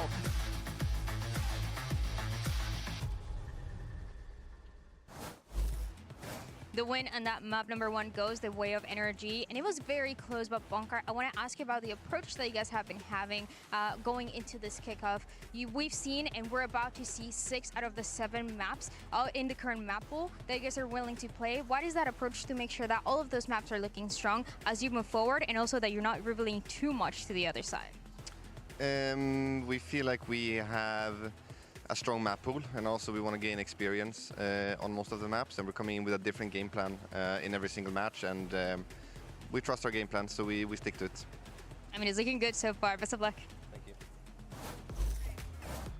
When you put trust in this system, it more than likely pays off. That's exactly what happens for NRGs. They're able to pick up the win 13-9 on Haven. And what was, as you heard Dryad say earlier, honestly, a real back and forth matchup between these two teams, right? Some would say a barn burner, Athena, right? You know that phrase. What that means. Right? She just learned what that phrase, all 3 of them. I'm actually quite embarrassed. But let's actually start, though, with how this match played out, because Emily, it did feel like this was an NRG that really was trying to figure out where they wanted to put things in place, their players. Also, Timotino early on. Oh my word, that kid was insane. He was on fire. But no, on the side of NRG, we saw them play like a bunch of different styles, right? We saw them try and take that early aggression, but honestly, 100 Thieves were kind of shutting them down on that, so they started to play a little bit slower, work the map a bit, and then go into those execs that we saw, Myrna. Yeah, on that first half, the name of the game for them was definitely the executes. Actually, the back and forth came from a lot of the times getting those numbers on 100 Thieves side, kind of abusing the fact that Timotino was on fire, but then NRG also playing in those post plants. Felt like they liked to play towards that B site a lot too, but again, getting shut down quite a little bit by that veto. Yeah, and talking about B site, I think the big turning point this game was around 8-7 when they got eco'd. 100 Thieves tried to do a simple B exec, but NRG had the read, and NRG full classic eco'd them, and next thing you know, it's 12-8 ever since that round. Yeah, really hard round to come back from when you get eco'd like that, and it just felt like it was a solid kind of ending for NRG to get those rounds, and I think that really played a big part into why that first half ended up NRG's way. But I will say, though, the thing that constantly, and we talked about this on the pre-show as well, it's about what makes this NRG team so good. It's that when they do something, they do it together, and they do it together very well, specifically like Mata, Scuba, but you did feel, Emily, the synergy here between the whole team, especially in those retakes. Yeah, retakes, execs, everything, they always feel like a unit. I feel like there's never a piece of util missing. There's never something that's not covered by either someone holding it or a molly or a smoke. They felt like they had every little choke point taken care of here. It felt like, too, like every single retake, they had a solid game plan. Like, with that util and everything, they were ready to go in together, clearing a lot of their corners, using that util to just be really annoying. Obviously, Brock with that Sova dart. We saw earlier they had the Viper molly to anti-KJ in the kind of corner of long A. It just worked out really well. Yeah, and unfortunately, Asuna was on the end of that shock dart twice from Brock, so he's probably not happy about that. Dude, I'd be mad, too. Yeah, I mean, the fact that they were able to do a solid A retake with a Viper all covering one of the main choke points just goes to show that they always have a plan there, because like we talked about, A is a super hard site to kind of go for those retakes, but we saw them dump util, we saw them flood out from heaven. I think we even saw them rewrap towards that flank, and it worked out for them. Yeah, it felt like you guys laid it out perfectly, and that it played exactly the way that we had predicted. But let's go ahead and hear what Coach NBS has to say as we get ready for Map 2. I'm here with Coach NBS ahead of Map 2. And NBS, we always know that every coach has their own style, personality, and something that we've seen from you is that you're not scared to be creative, to take those risks. And we've seen that in the compositions with the Sage, with the Veto as well. And going into that map of Corrode specifically, you are playing and you are implementing that, in both of those in that map. So tell me, why do you think that composition is the strongest for your team? I think it's a combination of a couple of things. One is comfort, and two, I think the pace control that composition gives is something that people still try to figure out how to deal with. It's very hard for people to come into official stage and face something they've never faced on scrims. We value that a lot, but at the same time, it's not really like a one and done comp. I don't think. I think we can play multiple games, and yeah, as I said last time, it's really up to Energy to solve it. So we'll see if they can. I mean, it's been so fun to see so far. Best of luck. All right, well, there you heard from Coach NBS there. And I think, Emily, you know, like there's still that confidence on the 100 Thieves camp. It needs to be there. It needs to be present. And there you have good reason because we saw it in that Haven game. Yeah, I just love how he pointed out that, like, he likes running comps that they've never played before because, to try and catch them off guard.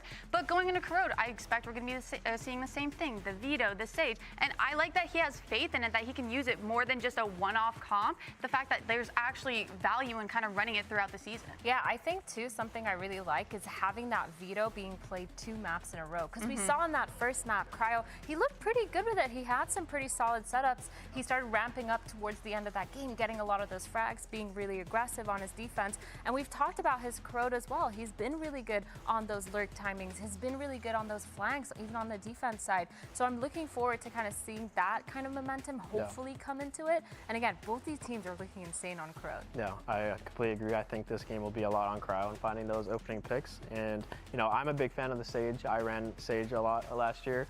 But, you know, the more you run it, the harder it does get. So I'm curious to see how Energy responds to that. Hey, I mean, we saw some pretty crazy walls coming in from Asuna. Literally him apologizing mid-round, being like, sorry, I just throw walls for fun here. But I think this map on Haven really opened my eyes to what Vito's kind of capable of. And I haven't seen too much of it specifically around his kit going into Corrode. So I feel like there's still a little bit there that we might be seeing that's new.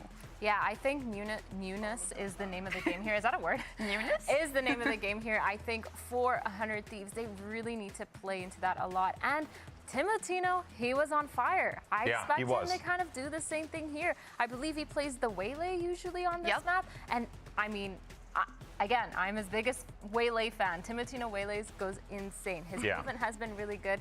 The setups they have around it is really good. I'm actually kind of surprised that Energy chose to play this. I guess the question for me, Jonah, is going to be like, you know, how do 100 Thieves, because you noted like the eco, that seems like a real big thing you don't want to let happen in this next one. But how do you get back into this one, especially considering that you have a guy like Timotino who was so impactful in that early game? How do you do that? How do you get them back into this?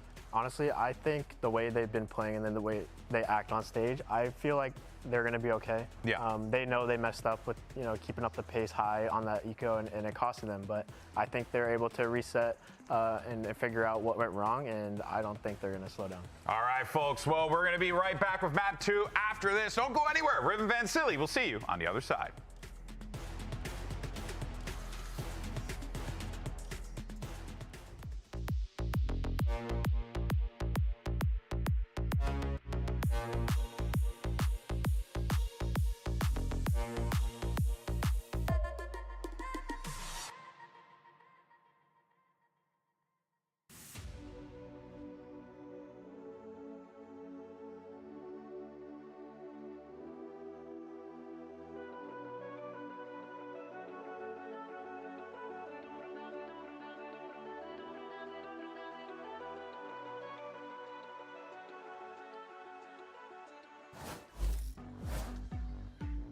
We are back here at VCT Americas for map 2 and a second chance for 100 Thieves to put their name on this series. Otherwise, they're going down to that 3rd bracket, and NRG are moving on. Let's see what the comps are heading in here to Corrode. Let's see what we got. No changes. If you're looking for 100 Thieves, they were just talking about novelty, and even Jonah P was mentioning the more you're playing the stage, the more it's difficult in terms of continuing to find some openings and some value off gimmick plays, or gimmick picks, if I can put it that way.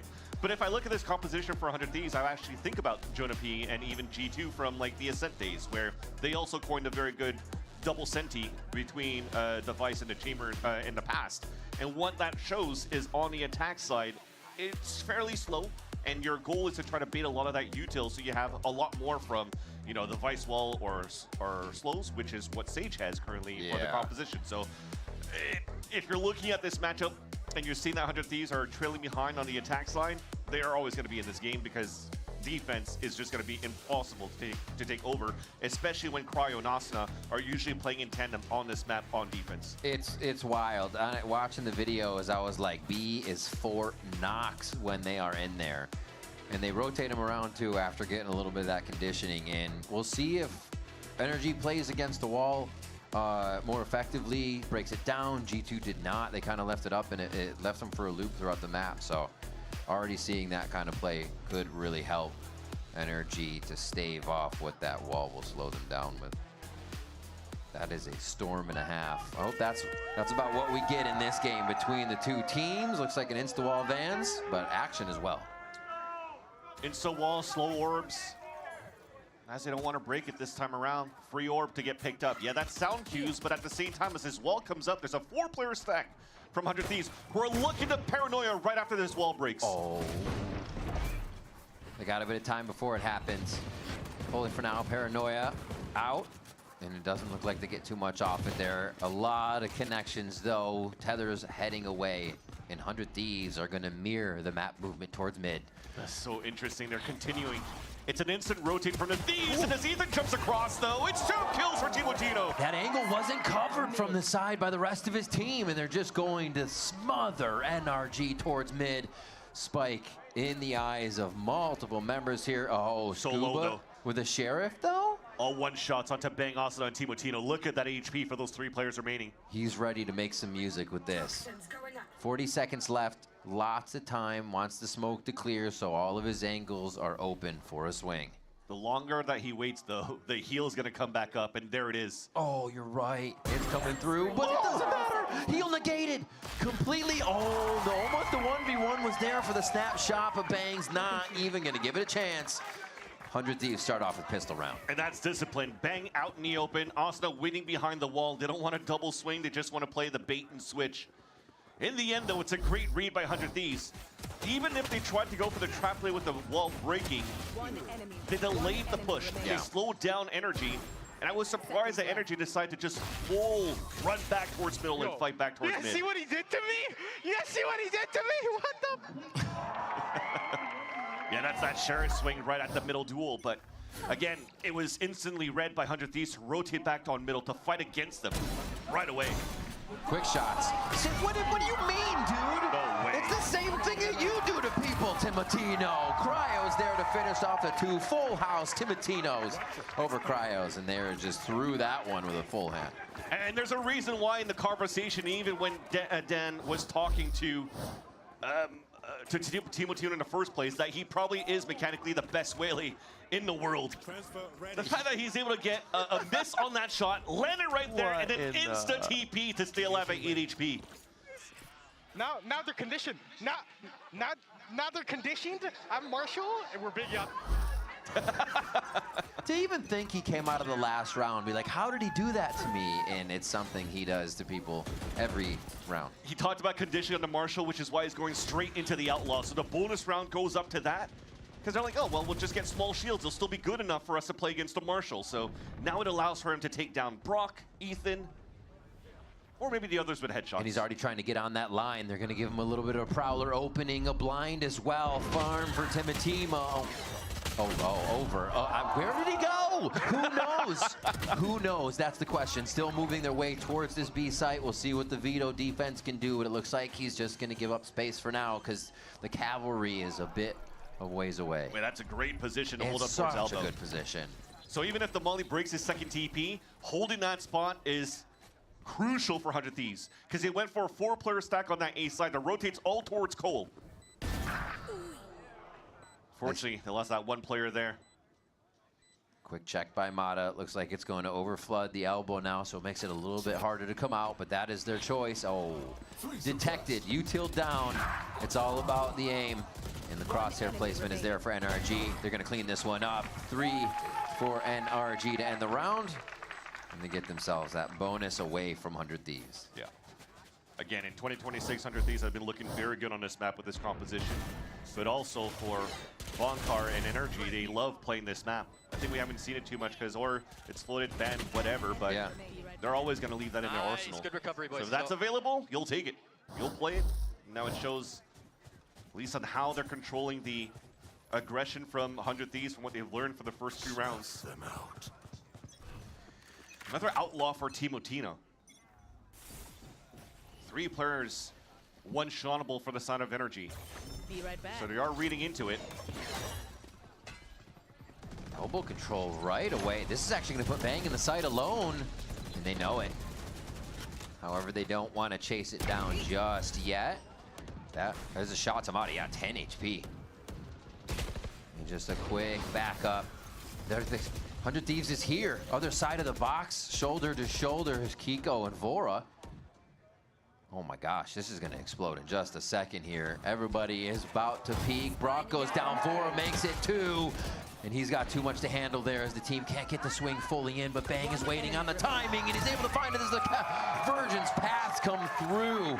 And Bang's able to walk right down it. And Energy fall to their own demise, seeing a wall come up and instantly tries to break it. Yeah. There's a slow wall, a slow fill behind it, placed by Asuna, and there's really nowhere to rotate, instead falling back. But now that keeps you out in the open when you're trying to retreat from elbow. You already lost the spike out in the open. Let's go! Man, that was just Bang on site. He was detected, and somehow there was enough just distraction and chaos made that they didn't fully want to take it. They didn't know what was on the other side. And 100 Thieves stall them out for the round. And now, Bunkar wants to call that timeout. 3-1 here. 100 Thieves weren't able to get the bonus, but they said we'll take it right back after. I think right now for Bonkar is to slow down the tempo of Energy a bit too. We're reacting very quickly to what's being thrown by 100 Thieves, but also very antsy to just give up that space that they took in the first place and just try to move somewhere else where 100 Thieves continues to be a step ahead for. So Energy probably has to start working with, if they want to continue that type of conditioning that they're trying to rotate very quickly after they're getting snuffed, playing some inserts would be perfect from now on. So now you're playing this mind game coming out from this timeout. Okay. And for 100 Thieves, does that mean you're going to try to change the tempo and let them come towards you, which they've done very well against Sentinels too. And even better against G2. Yeah. It was dominant against G2. They set up towards A for NRG on this. Still leaving Timotino with that outlaw mid for these rounds, just to keep an eye on crosses. Oh, it's going to be a quick coming in, a flash right over that top. Vora has no idea what's going on, and Mod is able to get safe with even a bit more info on the way out. Already with first blood, he might try to converge into the A site, especially when they have the slow field from Mata. Everybody trying to get into the smoke right now. Duck and cover. Kiko finds a few, even with their back turned. A third one there as they're trying to swing, and Asuna has no choice but to attempt the same. Quick heal to himself, bandaged up. And actually, we'll reconsider, see if he's flanked for a moment here. Might even go for that full save, yeah. With the poison orb being thrown up towards the end, that window is gone. Oh, here's a rotate, here comes a duel. Falls back here, I think Ethan's gonna try to start booking it. They wanna try to get this ult up as soon as possible for the KO, or maybe even on Scuba. So they let him free, they let Asuna towards that spawn, and now it's just too late. They think he's cut back a little bit. But yeah, they're gonna wait. Be around across. Actually, when you're looking at the money too, maybe that's the one that overrides it all. You see, after this buy, Mod only has 500 credits. So to keep the rifle instead of trying to lose it to somebody that could be very hot in Asuna as this Sage, you want to keep that economy available for your side. And they kept it simple from the timeout. Pop flash, dash through, nothing that you could do here for Vora. One enemy remaining. Oh my god, almost died to bombs. I think Energy are doing a good job of staying away from that B and not putting themselves in elbow too much, because those are the two places the Sage excels at slowing you. So left side entries, dash over sight, like they came out of the timeout. You're right to call that just basics, back to basics. Well, Bang's ready for that one. TP on the wall. Okay, this isn't basics. It's getting a little too crazy. 100 Thieves are really going to be able to bite back on those. That was simple for Bang to just stay tucked in towards that site. They understood the flashbang with the dash that got a lot of value onto Vora in the first place. Now they just want to make sure that at least somebody's there to trade no matter what. Almost felt like maybe the barrel of a weapon was sticking out there for Scuba, so he got wallbang there through that box. But that first kill is perfect for Bang. It almost felt like they were about to get crunched into towards Rooster. Beautiful read One enemy remaining. 500 Thieves on the defense, especially with Cryo with the last 2 kills once again. I mean, you walk into Cryo, he's going to take you down. He's wild, and we just see him on Vito. Not a lot of maps, so he's going to be comfortable from game to game here, doing what he did last game here now on Corrode. Great stop by Bang. I mean, Energy try to condition that a little bit, but go with also what worked. And Bang's like, not this time. It almost looked kind of... Wait, you want to hear what happened? This guy tried to TP dog. Yeah. I walled up. He There you TP'd go. on top of my wall by accident. was just about to talk about that. It almost felt like a throw play by Kiko, but he's trying to TP through a smoke. Ooh. A lot of refracting going on. Bending light everywhere here in the B lobby. So I give a chance here to continue to talk about that wall engagement. So he's just trying to TP through that wall, through the smoke. Wall pushes him up, free kill. And that was just 100 Thieves once again being one step ahead on that previous round to know that Energy was looking to go for that mid to A crunch back towards the A link. But this round now, you saw that engagement towards that front B site. They walk back, and this is exactly what we're talking about since that timeout from Energy. Now Bonkard has a player inserted towards this B main as everybody's falling back towards A. It allows for you to work that map a little bit more for Energy now. No, no, no. Wait. Wait. Oh. He felt it. So he's like, someone's staring at me. Oh, Cryo with another 2. Wow, that evens the playing field. And Scuba finally checked, probably because he heard the rumbles. Plan experience. Rookie last year, learns a little bit more, especially at the champion stage. And unfortunately, that insert from Mata couldn't get that pick onto Bang. But the rest of the cavalry is there. Recon, knife into sight. Bang still tucks in. Going for the shots, threw up a fake TP before they entered to maybe get those crosshairs broken on the site entry. And now it's gonna have to be Asuna waiting for Timotino to come in. No util really to use here. They don't need to heal up. Timotino still unaccounted for, so that's why Brock is actually leaving Ethan on an island. Both of them have to play their lives. Those are impossible angles. You're back, right, left. It's so hard to choose. You don't just get a 50-50. It's divided way more than that. Wait a minute. Wait, one fight goes on. Now they can turn around. They got a crossfire now. Can they get contact crossfire, though? It's still off a little bit, but can they trade the shot that's needed?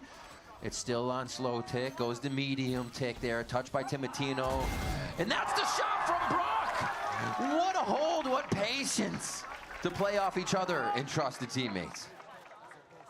And they found the surprise opening for 100 Thieves on the initial 2v2 when they just saw Ethan tucked into the corner. But unfortunately, I think it was Timotino, just couldn't get that kill. And that's also, by the way, good experience of keeping the crosshair up towards that jump spot, because you probably heard it the whole time when it was going down towards that bottom middle. So again, keeping players inserted for Energy to listen for noise and also to cut these rotates has been the name of the game. It feels like Energy, even on Haven, they have to go through these like multiple wars, and then they choose another side, go through another war, choose another one, and they're coming out on top with only a few players in these rounds. Toxins going up. Push. Toxin screen down. Fine to do. Oh. It's Timotino. Show that shoulder. Yeah, I'm for Scuba to recheck that, and he gets away safe. Nicely done to get a little bit of knowledge and util there. Spike's still down, but there is an adventure here by Energy. Thing is, Energy can't really tempo up based off that push from Timotino, because it was only him making that noise, even if he had 2 players behind him. So Energy has to continue to clear slowly, especially with Motto and an Outlaw. Still so many question marks around the map where you don't really know where the other 4 players are at. Well, now that you spot the Sage Wall, you know that Asuna is playing B here. Just slightly ships in the night on these angles, crossing each other as they're looking for anything to break those lines. Null command, starting to tear the site apart ability-wise, but nobody has even peeked yet. Seeing if they can get a scatter from what's in sight. Ethan is a body down, but not a body out as Mata and Scuba start to trade back here. Energy smothering that kill feed. I know he's in here somewhere. He put the wall up. Somebody's got to look. Yeah. Spike down B. A little bit of a tunnel vision on that as they're going for the plant. 10 seconds left. And a full clear gets under their skin. Bang here. Already takes a tag. Go for a close paranoia. Look for the shot where you know somebody already is. Separating the 1v1s in a perfect way. Surgical, but Brock still has the timing on his left side to clean it up for NRG. Not even giving it a chance to even tap the spike for Bang. But another round displayed of patience for Energy. To have these two players inserted towards Cole, but they don't make any noise yet. Because again, Mata creeps up, sees that wall. They probably heard that it was thrown up at the beginning of the round, so there's like, okay, there's probably 15 seconds left before that wall breaks. Let's pull everybody back, and as soon as it's about to break, we can just pop and pincer. Asuna was left uncounted for a couple of seconds if Cryo was able to stay alive while eating all of that util being thrown off the ult. That would have given Asuna some... A connector already, Mata. A shot onto Vora. Feels like a second one could even be there. And they do have a gun to pick up. He's like, you know, maybe you want to get that later in the round for me? Ooh, and maybe has one already. So I was about to say, getting some value from his position before it gets value this time. Yeah. Crouch peek. Timing! Oh. Little hop.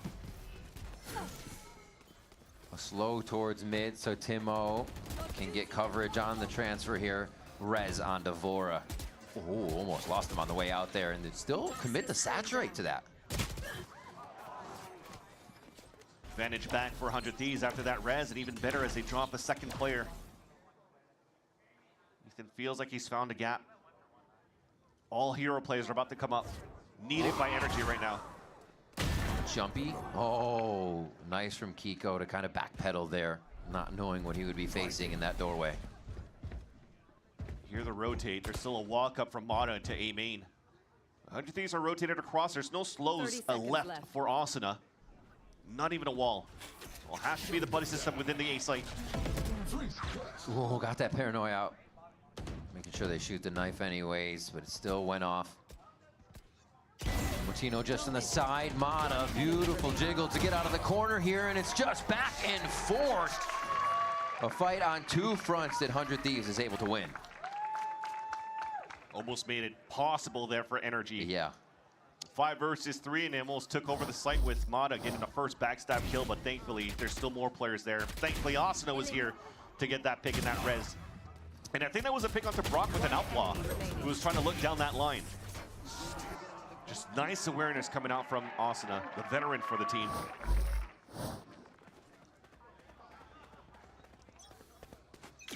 Lots of ults available, and the last time they had this over, it was a convergence path towards the A side, so lots of players, even the Vito setting up over on that A side first.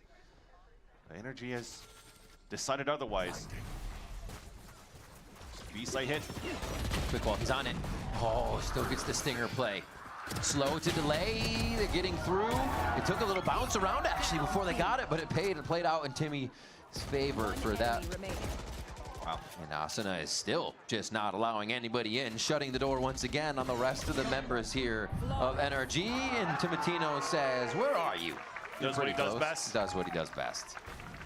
A flawless 400 Thieves, an eco for Energy, who were just trying to punish Asuna, but did not expect for Asuna to play on top of his wall. So as a dash comes across, you land into like, oh wait, you're not on the floor. So crosshair placement broken, and he gets the easy pick, and then allows your team with Hino to come out to help. Nice, let's No go, plant. boys. They're heating up.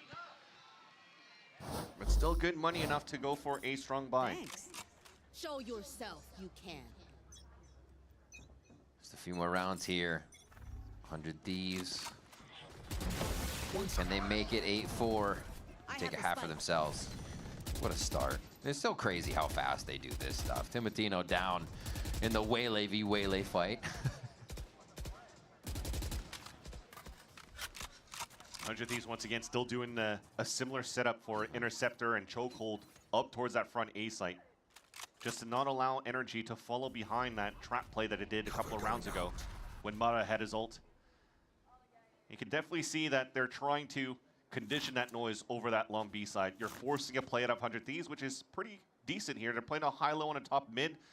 You almost saw an over commitment from Vora to walk all the way down. But as it stays quiet and it heard that noise initially towards that B site, they decide to gamble that strength on that side and give that responsibility over to Cryo to try to hold this solo.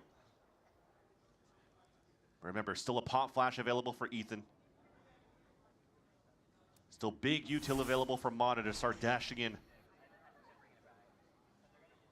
Really get to see how Cryo wants to play this by himself. 30 seconds. No sound just yet, but they don't want to shoot it either. It goes off. Cryo gets a little bit of return there for the squad. Instantly gets out, and he's ready. Wow! The Convergence path just missed, so he gets a second one. NRG was not expecting that, but they're still 3 strong. We're equal here for this retake for 100 Thieves. And that Nightfall gonna try to uneven a few things. They trade ultimates back and forth. Vora goes down here, and Mata already has a lockdown on where they're both coming from. Yeah, calls bingo there. But it's a wall to try to defuse. The diagonal wall trying to get, oh, that's such a weird angle to see if anybody peeks. It's definitely not Asana's peak. Oh, this is tough, yeah. Trying to see if the swing comes in from the cross angle. That would have been better. And trying to both peek the Odin is never gonna go well, but you're gonna have to anyways. It's an inevitable no. Oh, Brock still has some of those lines. You already know when it's checkmate, when Brock's already holding a line into one of the wall that hasn't been reinforced going into the new changes of Corrode. He loses his life, so the damage is still there, and that's what Asuna was looking for, at least as a silver lining. But yeah, you said that the slow field kind of missed there from Mata. It was actually a TP that was set up by Cryo. Was able to get out of dodge so that he could get this pick right there onto Scuba. So a nice little heads up play, but just too many players to deal against. Welcome to the league, bro. Actual welcome to the league moment for this kid.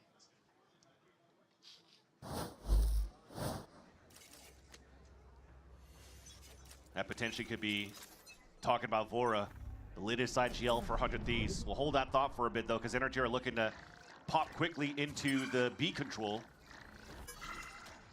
Give the orb to Ethan with one more round to go in this half. Oh, this is getting funky. The trades do come in though. And that's gonna hurt way late down. They can't really get back into a site if they don't already have it, and they're shut down in mid by 100 Thieves. Wall from Asuna. That doesn't mean Ethan can't do work across the map. Spike's already gonna be getting into sight here. No, it's not. Has to turn. They actually hear Asuna still running back in there. Especially when Ethan is with Spike alone and they know that Asuna's on a rotate back. Yeah. The mistake came out from Cryo pushing out towards main. Understandable. Guy usually doesn't miss his duels, but Ethan punishes him, and that gives a chance now for Energy to rework that map. But Asuna finds that timing after that pick. Nobody is going to pay attention to the re-clear back from mid, from front B. Asuna's in a prime position until maybe around this corner. That's when players are going to start looking behind them as soon as they go for a plant towards that A site. Unfortunately here, Asuna misses the timing towards the A link and has to go back towards A main. Don't get in my way, world. Don't get in my way, world. Planted. They're just gonna sit inside this. Let's see if Asuna can get close. Maybe grab a footstep. I highly doubt it. Now the best thing that they have for the defense retake is a Paranoia flooded. Oh, they know that what a snake bite to get a jump out of Bang, a kill out of Ethan. And yeah, they're not gonna allow what he just said. Really put their foot down on this. Energy grab a 6th round to even it up. A 6-6 first half here. And a pretty brutal back and forth. It's been fairly close as we get to the mid round or the mid half of both of these maps, but this is where it gets difficult for 100 Thieves. The double sentinel on the attack. So usually the strong suit to play on the defense, but to let 6 rounds go through for Energy, they're going to have to be pristine on their attack side. Energy could close it out on this map, and we'll have to see if they can do that. Dan is right now standing by with Furia's EU. Let's check it out. There's always some hate watchers out there, but there's also some love watchers because EU is here supporting both of his previous teams. And EU, how stressful is it when you have friends on both sides and you don't really know who's going to win because it's been so close? Yeah, it's hard. I definitely want both teams to play good. Having 3 friends on both teams, and also like I could never hate watch against Bang's mom and dad. So yeah, I want like Adam to play really well, Crow's playing really well. I just want both teams to win, but it's tough. It's been incredible. And speaking of the journey that you've had with Furia so far, it's something that everybody's talking about. You know, you came from that underrated team that keeps getting those wins. That next match is going to be against MIBR, but you're not so underrated anymore because everybody has been seeing those. So how do you feel about that series? Are you excited? Yeah, super excited. Our last 2 games, we had to wait like 2 weeks between each series. So like we're just on like random side quests right now. Like I'm trying to come here to help Alum get his dongle, but he lost it. We can't even practice. So super excited for the series, but we got like 2 weeks to, you know, prepare for it, practice up. Yeah. I'm so excited. And my last question here, speaking of this match, is very close in Corrode. 100 Thieves is playing a pretty unique composition. Energy is going for a back and forth. Who do you think is going to close it out here? Is it going map 3? I think it'll go map 3. I think 100 Thieves is a really good Corrode. I think the more that they play it in matches, the better that teams will start figuring it out. I think that's why Energy probably picked it. But I do want to see it map 3, so I hope it goes map 3. Thank you so much. Can we hear it for you one more time? And that being said, let's send it back to the casters. Thank you so much. All the best and good luck in the search for the dongle. As we head back into the second half here on Corrode between 100 Thieves and NRG. You're right, Vans. It poses the question is, does this Sentinel comp have enough? Have they figured out how they can crack? Now the defense of NRG and 100 Thieves can push in for some rounds here on the attack side.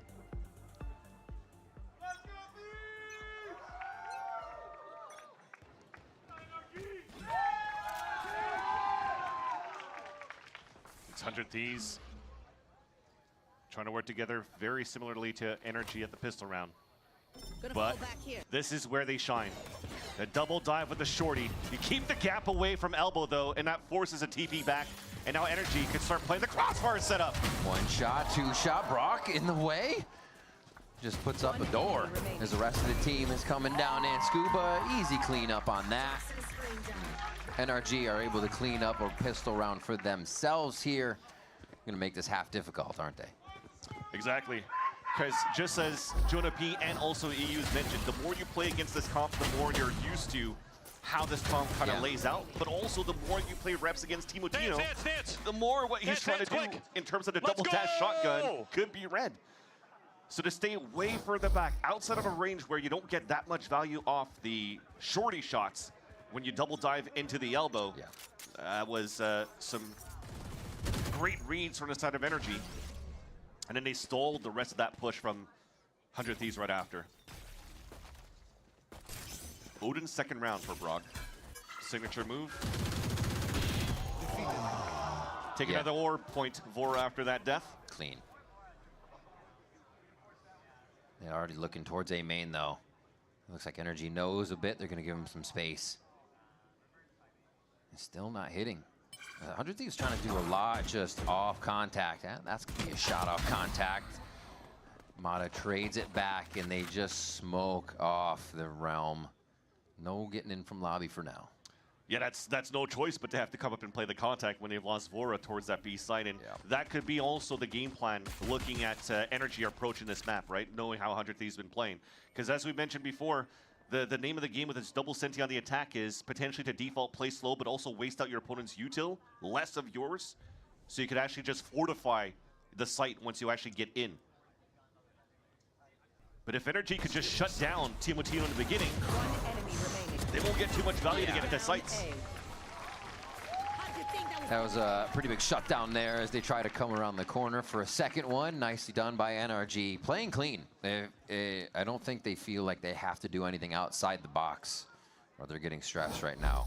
Yeah, for now. 100 Thieves have to employ that. Yeah. Nice little piss around to standard anti-eco.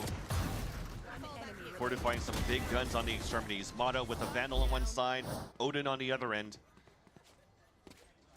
And you kind of just play a 4-1 on the defense on the anti. And now you're able to get an op on the third round.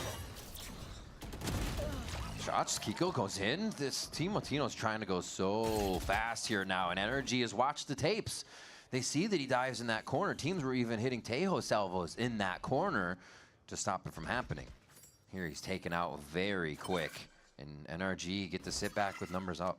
Very similar pathing as what Ospas also does for MIBR when he plays with a rifle. Double dash in, and usually you're able to TP out quick.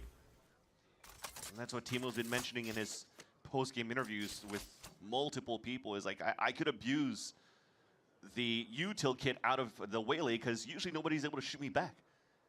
Because I could just freely recall. Like, Hiko was just really quick on being able to take him down. As we just mentioned before, you shut down the one that's trying to gain your space in the beginning. Now it has to come out for the rest to just work as a group. Yeah. It's going to be a fake for their side, though. Double Sentinel sticks out even more. This is tough.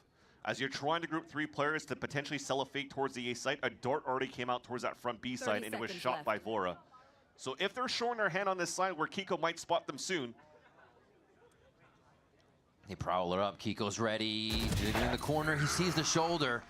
Bang knows to slice it just right. And they've already crept into sight here. You gotta book it. Walling off, they can find Scuba in the corner here, and they kind of have to uproot him before too much can happen, and they cannot do that. He's diving in for more. Vora's gonna try to plant on the outside while you get Bang for the fight. Dust settles for a moment. Shock darts for anybody playing close, but man, they can flood back in. I guess it's gonna be one less on that flood though. Operator there. It's going to be slow peaks, trying to protect that, making sure nobody's flanking on the outside, and they're clear on that. Man, this is just such a back. Oh, double saturate over the box. One more. Going to be alive, doesn't want to play the dart, just wants to play his life. Brock's going to always use that technique. He's got it down pat, and he gets the round for his team again. And just to make sure that if you're not shooting a dart, you're probably going to try to fall back, but if he's not getting pinned, you could just chase him down. So very nice heads-up play by Brock. Almost doable and turned over for this side of 100 Thieves when they were a player behind. And again, it almost looked like the play was to try to show yourselves here towards the A site and finish towards B because it's a fast rotate from mid. But after Vora gets spotted out, they're just gambling for that push towards that B side. You're hoping they're able to fight through. And when you take over that site on A, you have to wait such a long time before Vora's able to fully rotate across through spawn because he's afraid of a mid-rotate. That there's not too much time left for the 100 Thieves players to really stay alive inside the A site. And it makes that pulse fight so difficult. Man, now we see why they pick Corrode. So dominant, the understanding of retaking in any situation, numbers up, numbers down. Really turning situations in their favor, Energy.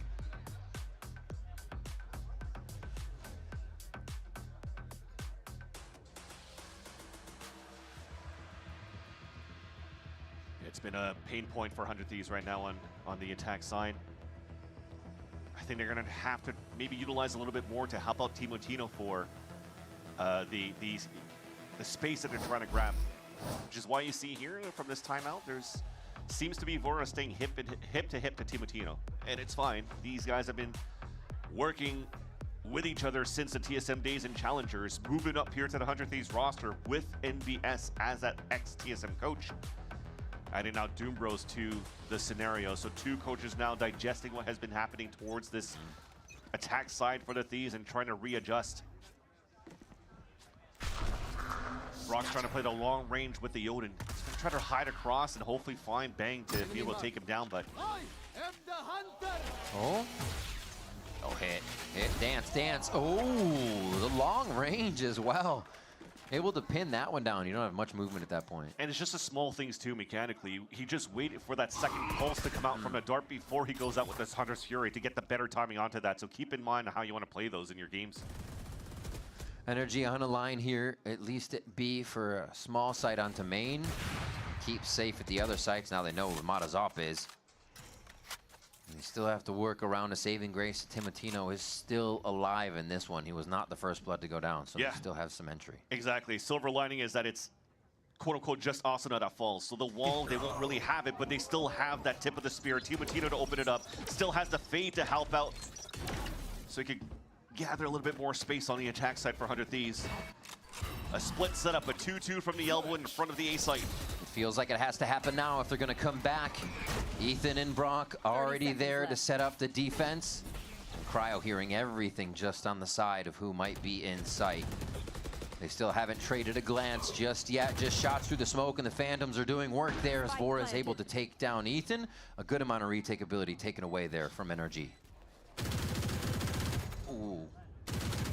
Cryo just watching that wall fall apart in front of him, but he stays healthy. And now without a kill coming through on that, they're actually going to get a save here. It's a good call. It was looking to have Scuba going for the full flank on the ace up. The chokehold's there. Yeah. They have a knob still available for Mana. Hard to retake in the sprays that doesn't connect it to any kills from Brock into the A site. It's a nice turnaround though, because it's a round that started with a man advantage for the side of Energy. Another round where 100 Thieves actually fell a player early and had to dig deep into the pockets to try to salvage and get a round back in their favor, and thankfully they're able to do so when, again, Team Mutino still being alive and just went for the sheer peek and fight.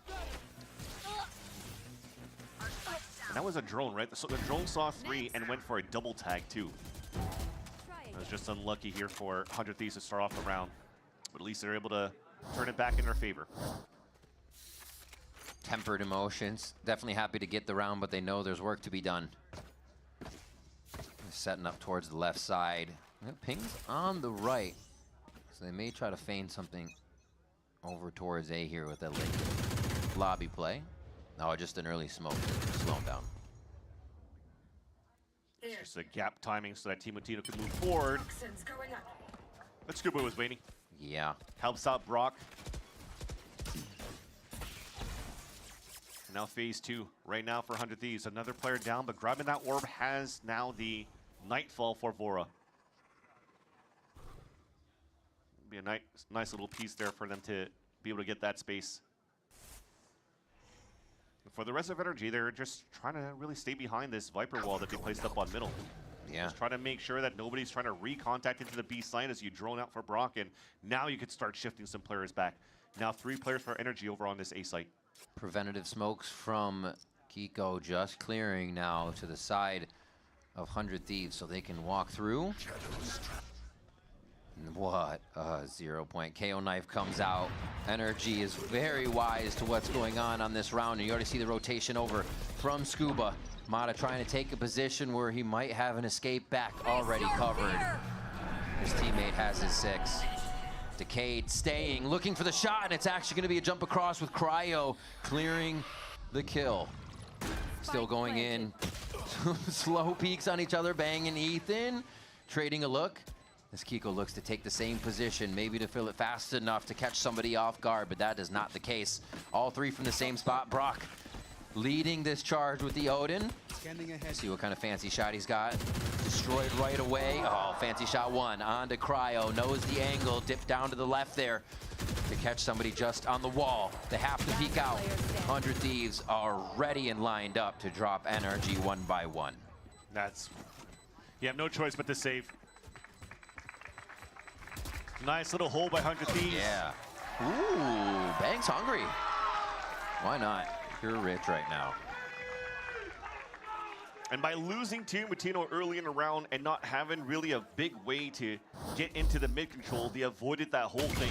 And while you still had a player inserted towards this A side, that hasn't heard anything, it gives a chance and a good tell for 100 Thieves to be able to split into the site just as they did. A little bit of a disjointed double swing outside of that smoke though. Because Brock was getting immense value with the spray of the Odin. And I thought by tapping onto the spike and you're forcing players to shoot first, that allows Brock to get the audio cue to start spraying back towards them. Then you go for that double swing, but I guess they felt that pressure that time, taking down on that spike. And they had to try to go for a hero play. All getting punished, trying to rotate outside of that smoke. And now 100 Thieves closes that gap by 1. Bonkar's been very quick with the paw and no aggression timeout. He thinks 100 Thieves has any momentum, stop it.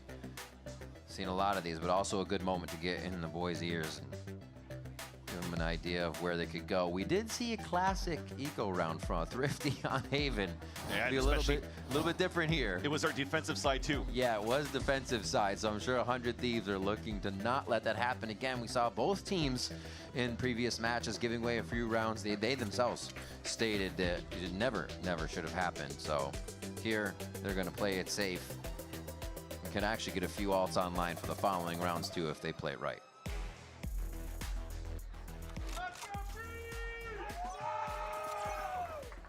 So same wall comes out for Scuba, but I think this time around, especially when you're on eco, you're You're gonna have to try to walk down this. Bring them down.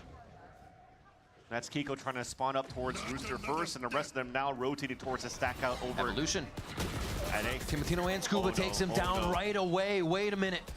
That might be enough. That might be enough. Get the bodies in. Overwhelm.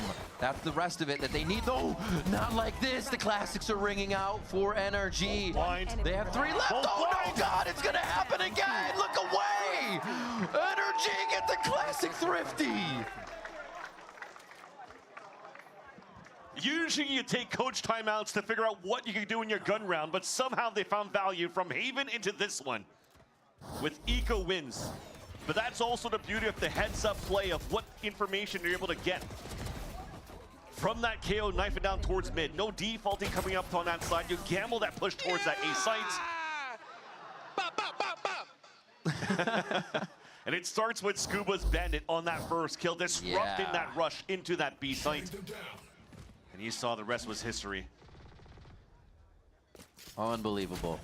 But we saw it, so you gotta believe it. I mean, that just makes the point that you have to get the energy bundle, right? Oh my gosh. We'll see. Well, maybe we'll get an interview to see if it increased the sales. They already have increased rounds, and it looks like they're gonna grab more here with the momentum that they have. Pop Flash smoked out. Right now, 100 Thieves is trying to see if energy will give him anything, and Mata says, I'll take some info with me. You saw that Ethan went for the pop flash and tried to jump peek to see if anybody was there, but there was a smoke that popped just before. So he couldn't get any value, which now forces Brock to meet up with him, drone right away, so they can't really get true information yet. Oh, Waylay, Waylay. Saturate back. Still the speed of light, even if you're saturated. Cryo starts us off. 100 Thieves has been good for the 5v4 conversion. They start to push into sight. Flash, Mata still has control of this left side, but they're not going to fully peek. They're trying to leave that elbow push to be a little bit later to get timing and back. Oh, okay, bye. Is the rush all the way to the other site as we have 100 Thieves going coast to coast on this one. Love it. The knife even misses Cryo. But Mata still really clearing it. 10 seconds left. Free kill. Plat now comes in towards the B side. It's a 4v4. You're trying to push forward to cut the rotates across. And it's Timotino at the point, and you love to see, from the 100 Thieves point of view, your duel is still alive to cut these rotates. Scuba sees one to the right, so he tries to take a bit of an unknown fight. Maybe he can identify a second. Like the placement of 100 Thieves. We got various angles being watched here. Timo ready to take a fight. Quick on Brock. Knows he's going to try to be dipping util in from that tower, the heaven area. And now they're just looking to clear one. They're looking to get out safe. Timotino is looking for more, as always. It's going to be energy pushed out of this one. Bangs on a search and destroy as well. And he will be destroyed. Scuba stays alive for those last 2 engagements, but 100 Thieves are able to bring it within 1. Now your question, was it worth it to go chase after that kill? Not only on that death, but I feel like that kill, even death from Bang, no matter what happens, onto Scuba, he gets the pit into the next round. I was just about to mention here, disjointed once again for energy for the retake. Fun, right? Yeah. Because if you looked at it, they had absolutely no util to try to get info for them to flood back in. They had to find better timings. The ones that are working as in tandem on this elbow side should have been the first one getting contact. So the other ones on the rotate could actually get some value. And that's wild to say. The double initiator defense squad didn't have the util. That give and go that 100 Thieves did at A really drained them. What a nice strategy there by Vora and the squad. Can they keep it going though? Hands forced a little bit here as they seemingly pushed away from A. Can still decide to go towards that pit, but are focused on B here. And I think they're very okay right now to maybe have that push aggression. Even if Timotino dies in the side. Thought he was going to try to stay. If the rest could follow, that's a res available for Asuna. Just keep him back up. But at least that dash gets information of one player towards the elbow. But with that pit still up over on that A side for energy, they can continue to play just this 3-1-1 setup on the defense. Multi-swing onto Mata. Flash over. There you go. Ooh. Big info. Oh, one by one. We go through. They're still kind of paused up here because they want to get the kill in mid. They know they just have the aggression there, and Ethan's getting kind of antsy. It hasn't stopped. They're trying to head through connector. Brock's there to start laying them low, but it's only going to be the one kill as they just go left and right. What a beautiful entry by 100 Thieves there to be checking the corners and covering the teammates. Energy being a little bit off on the timing, and when they're trying to hold that mid take. So the first flash gets info because he blinded 4 players. That's Ethan throwing that flash on the KO, but then you're trying to punish. Look at that X right there, trying to get that kill onto the link. Yeah. As soon as he tries to do that, well, he was already one player right in his face. Toxins going up. That didn't allow here for the 2 players on that B side to, 1, set up, or 2, be in a winnable position because 2 of their players on defense holding that mid got caught off guard, sorry. It will be a save for the last 2 players. Or sorry, for only Scuba. But 100 Thieves are able to now tie this game 10-10. We did mention it was going to be a back and forth affair. Yeah. Especially going into this map and potentially the 3rd map of Split because of the tape you've seen on these 2 teams in the past few weeks of this kickoff of Americas. Man. 100 Thieves with what they have to work with, having the Sentinels still being able to creep up, find the kills, be behind each other. It takes a lot of trust. It takes a little bit more to get online. And it is happening here. They're able. Oh my God, what is that slow-mo? Oh, production. 10-10. We are here ready to see a 3rd map between 100 Thieves and NRG if they can push it 3 more rounds. Still a bye.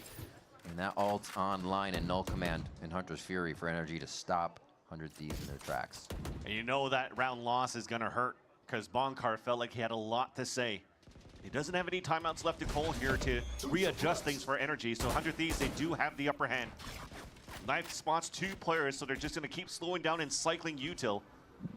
Although that drone is a little bit preemptive since we've already put that double wall up. Ooh, push right off the wall.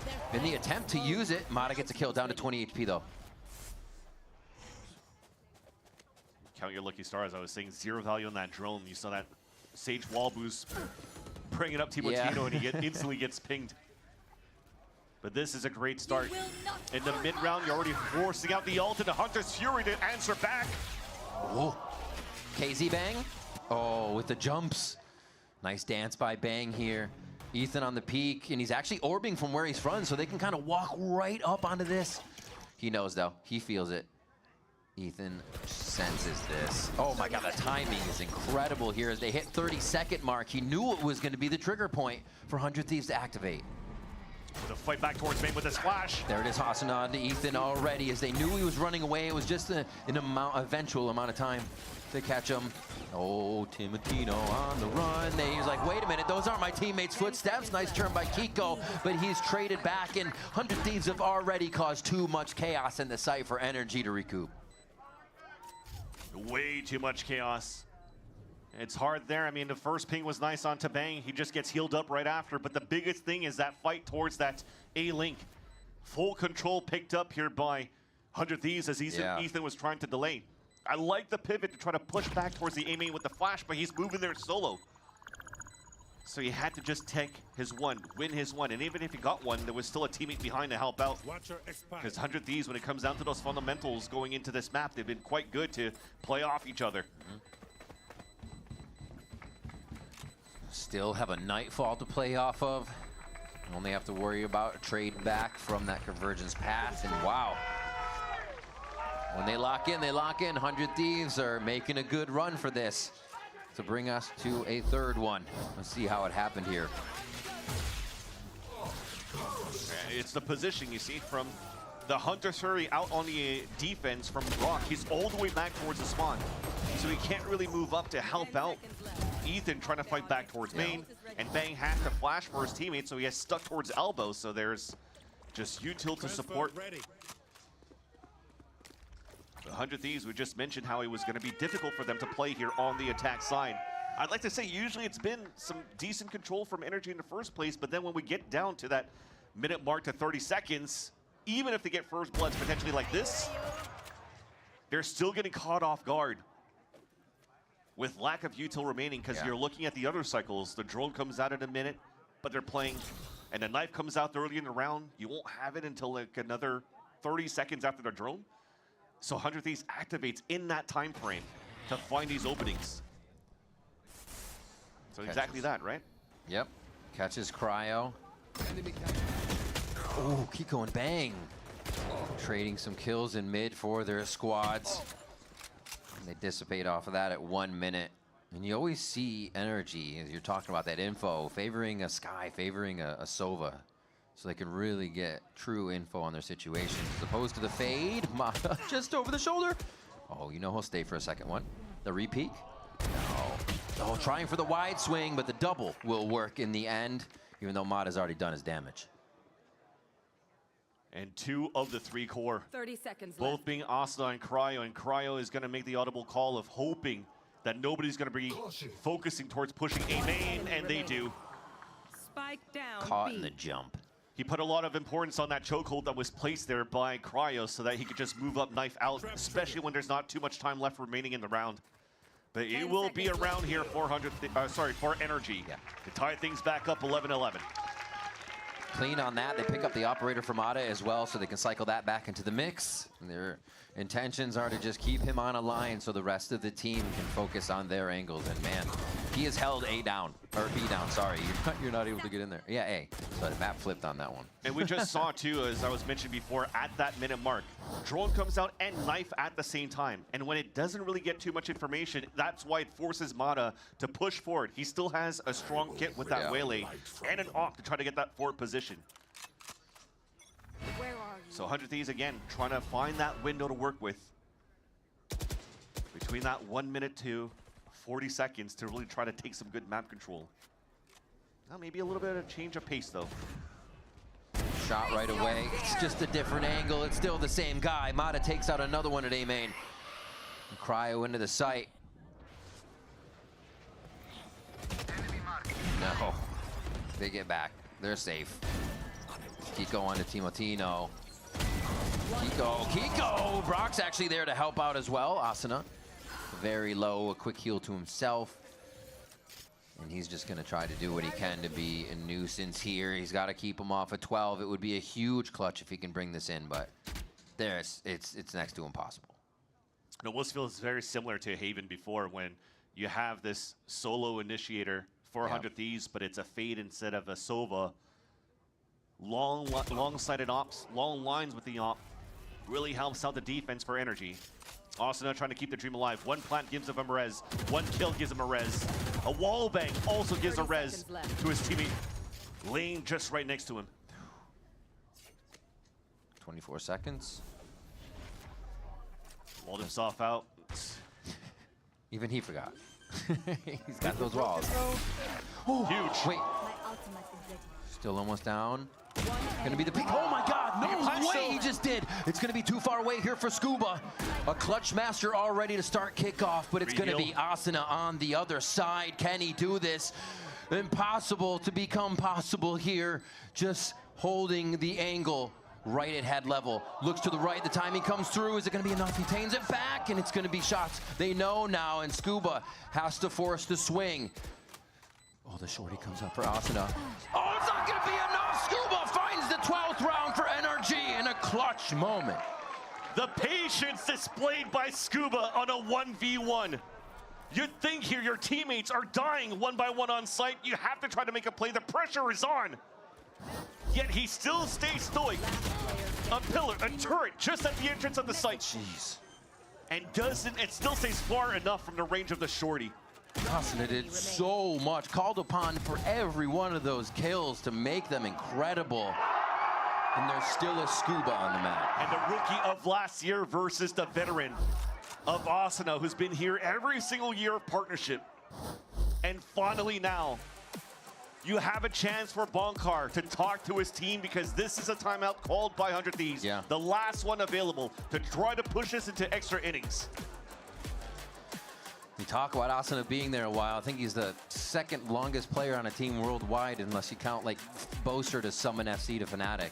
Yeah, Asuna's been there a while. He knows what it means to be a part of that core and a part of 100 Thieves. We are remember. Dicey. Yeah. The coconut water? Steel. Oh my gosh. Hiko. Meet you at the site a little later. Captain America Nitro. Oh my gosh. Really rolling back the years. Com did it yesterday. Stop. All right. This is where it matters. I think Ethan was actually in that roster too. He's going to win that first strike, so. Nonetheless, this is where it gets important. 100 Thieves now looking to push this to split if they can after this timeout. If not, they get knocked down to the third bracket, where they had to face the gauntlet against so many good teams that we currently have here in this stacked Americas in 2026. Nothing mid. All right, a little bit of info to give Freedom for Energy to check, but they don't know that 100 Thieves is piled up over here on the left side.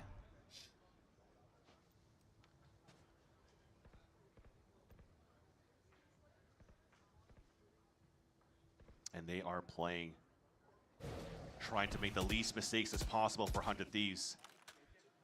And all you got to do here for Energy is control the pace. They're just going back to the hit. Timotino in the dugout. Oh no, he's actually behind it this time. Oh, the wall pocket, it's gonna be too much. Kiko gets 3 and Scuba gets 2. It only takes them to hold the site down, and it only takes 2 maps for Energy to take down 100 Thieves. Energy coming back with a vengeance after getting knocked down to the middle bracket by MIBR. A series where they should have had it. They felt like they had it in their hands. Ethan mentioned it before. It was just some small mistakes, but they were okay to get knocked down to that middle bracket as well. Because if they knew what mistakes were showing in that series, easily correctable and easily puts them in a, you know, you get to lose early, you get that experience, you get to push back and get that run, and they did it right here against 100 Thieves. Very clean execution here. Really able to kind of tie 100 Thieves' shoes together by making sure Timotino was one of the first ones they were taking out and around, knowing he was going to be peaking, knowing they had to play a little further back to anticipate the Timotino pressure. It really put them in a good spot to excel. The fun part, at least, though, for 100 Thieves is that, again, it's their rookie year for 2 of the players, for the coach, for Doom Rose, and also for NBS. But to take down maps from teams like G2, to beat teams, no names like Sentinels, and also making it very close against the champs of Energy, the expectation was not as high, but I feel like they've already surpassed for a lot of the fans seeing this new roster of 100 Thieves right now. So I wouldn't be surprised to see a lower bracket run for this team. I think one of the things that makes it so promising is that you've seen that limelight for each of the players. They've had their moments. They've shown greatness already just in the beginning, and it doesn't really seem like they have too much of a warm-up period coming into games. You're going to get where you get, and they'll still show you some excellence here when you need some big, big clutches. The fun part about this story, though, within this Americas, it's for Energy because they now are potentially going to play against the winner of G2 and Cloud9. Cloud9 was the one who was close, and they defeated them, but G2 has their number. But nonetheless, let's throw it down to the Verizon post-match interview with Mata and Dan Triad. Oh, wait, sorry. It's looking up for Energy. Can we hear it for Mata? As they move forward in this middle bracket, Mata, congratulations. Thank you. I want to talk a little bit about something that Scuba was mentioning from that last series and what went wrong, focusing on what the operator on the other side is going to look like and how you guys had to shut that down or focus on shutting it down. What role do you play into that, and how much were you able to apply that today against 100 Thieves? I mean, honestly, I just play off my read of the game. I just play where I want to play. With the op, my team lets me play wherever I want to. And usually my instinct is right. And I shut down, like this case, it was Timotino. I shut him down a bunch of times, so it just works. And that's the thing, because everybody was talking about Timotino on this waylay, and you shot him down on the Neon and the waylay today. Was there any sort of concern on what they were doing, especially because of those gimmicks as well? Or was it just all about yourself? No, I think we knew exactly what they were going to do pretty much the entire game.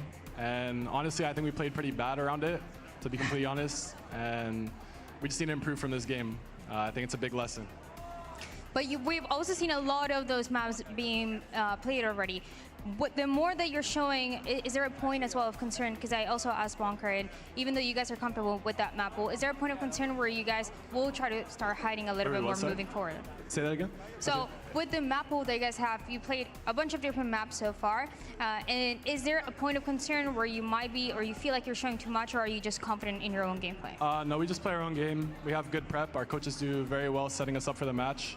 So, I mean, we just have to play our game, give it 100%, and we'll probably win every time. Yeah, I mean, that's how it's looking like, and that's how you won champs as well. Mata, congratulations. Can we hear it once again for Mata? As for us, we're going to take it to a break, and when we're back, it's going to be G2 against Cloud9.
I think the middle bracket right now is pretty stacked. All those teams are, looking really strong. All we're doing is looking forward, and we got C9. Does get accounted for. Poppin taking them out, trying to move past it. Because we divided their own to see if they can lay it down. Celsius just drops down. Nice. Let's go, guys. G2 is obviously the juggernauts. Overall, hasn't skipped a beat, really. This is getting really weird and messy. For now, it's Valen controlling the situation. We can beat G2. Maybe. Adding Celsius has made them a bit more stable as a whole, I think. He's actually fitting into the IGL role well. I'm gunning for you, Celsius. You're the next IGL on the block, so I gotta take you out, bro. I know they're gonna feel confident. We're gonna try to match that and, bring a dogfight, and we'll come out on top.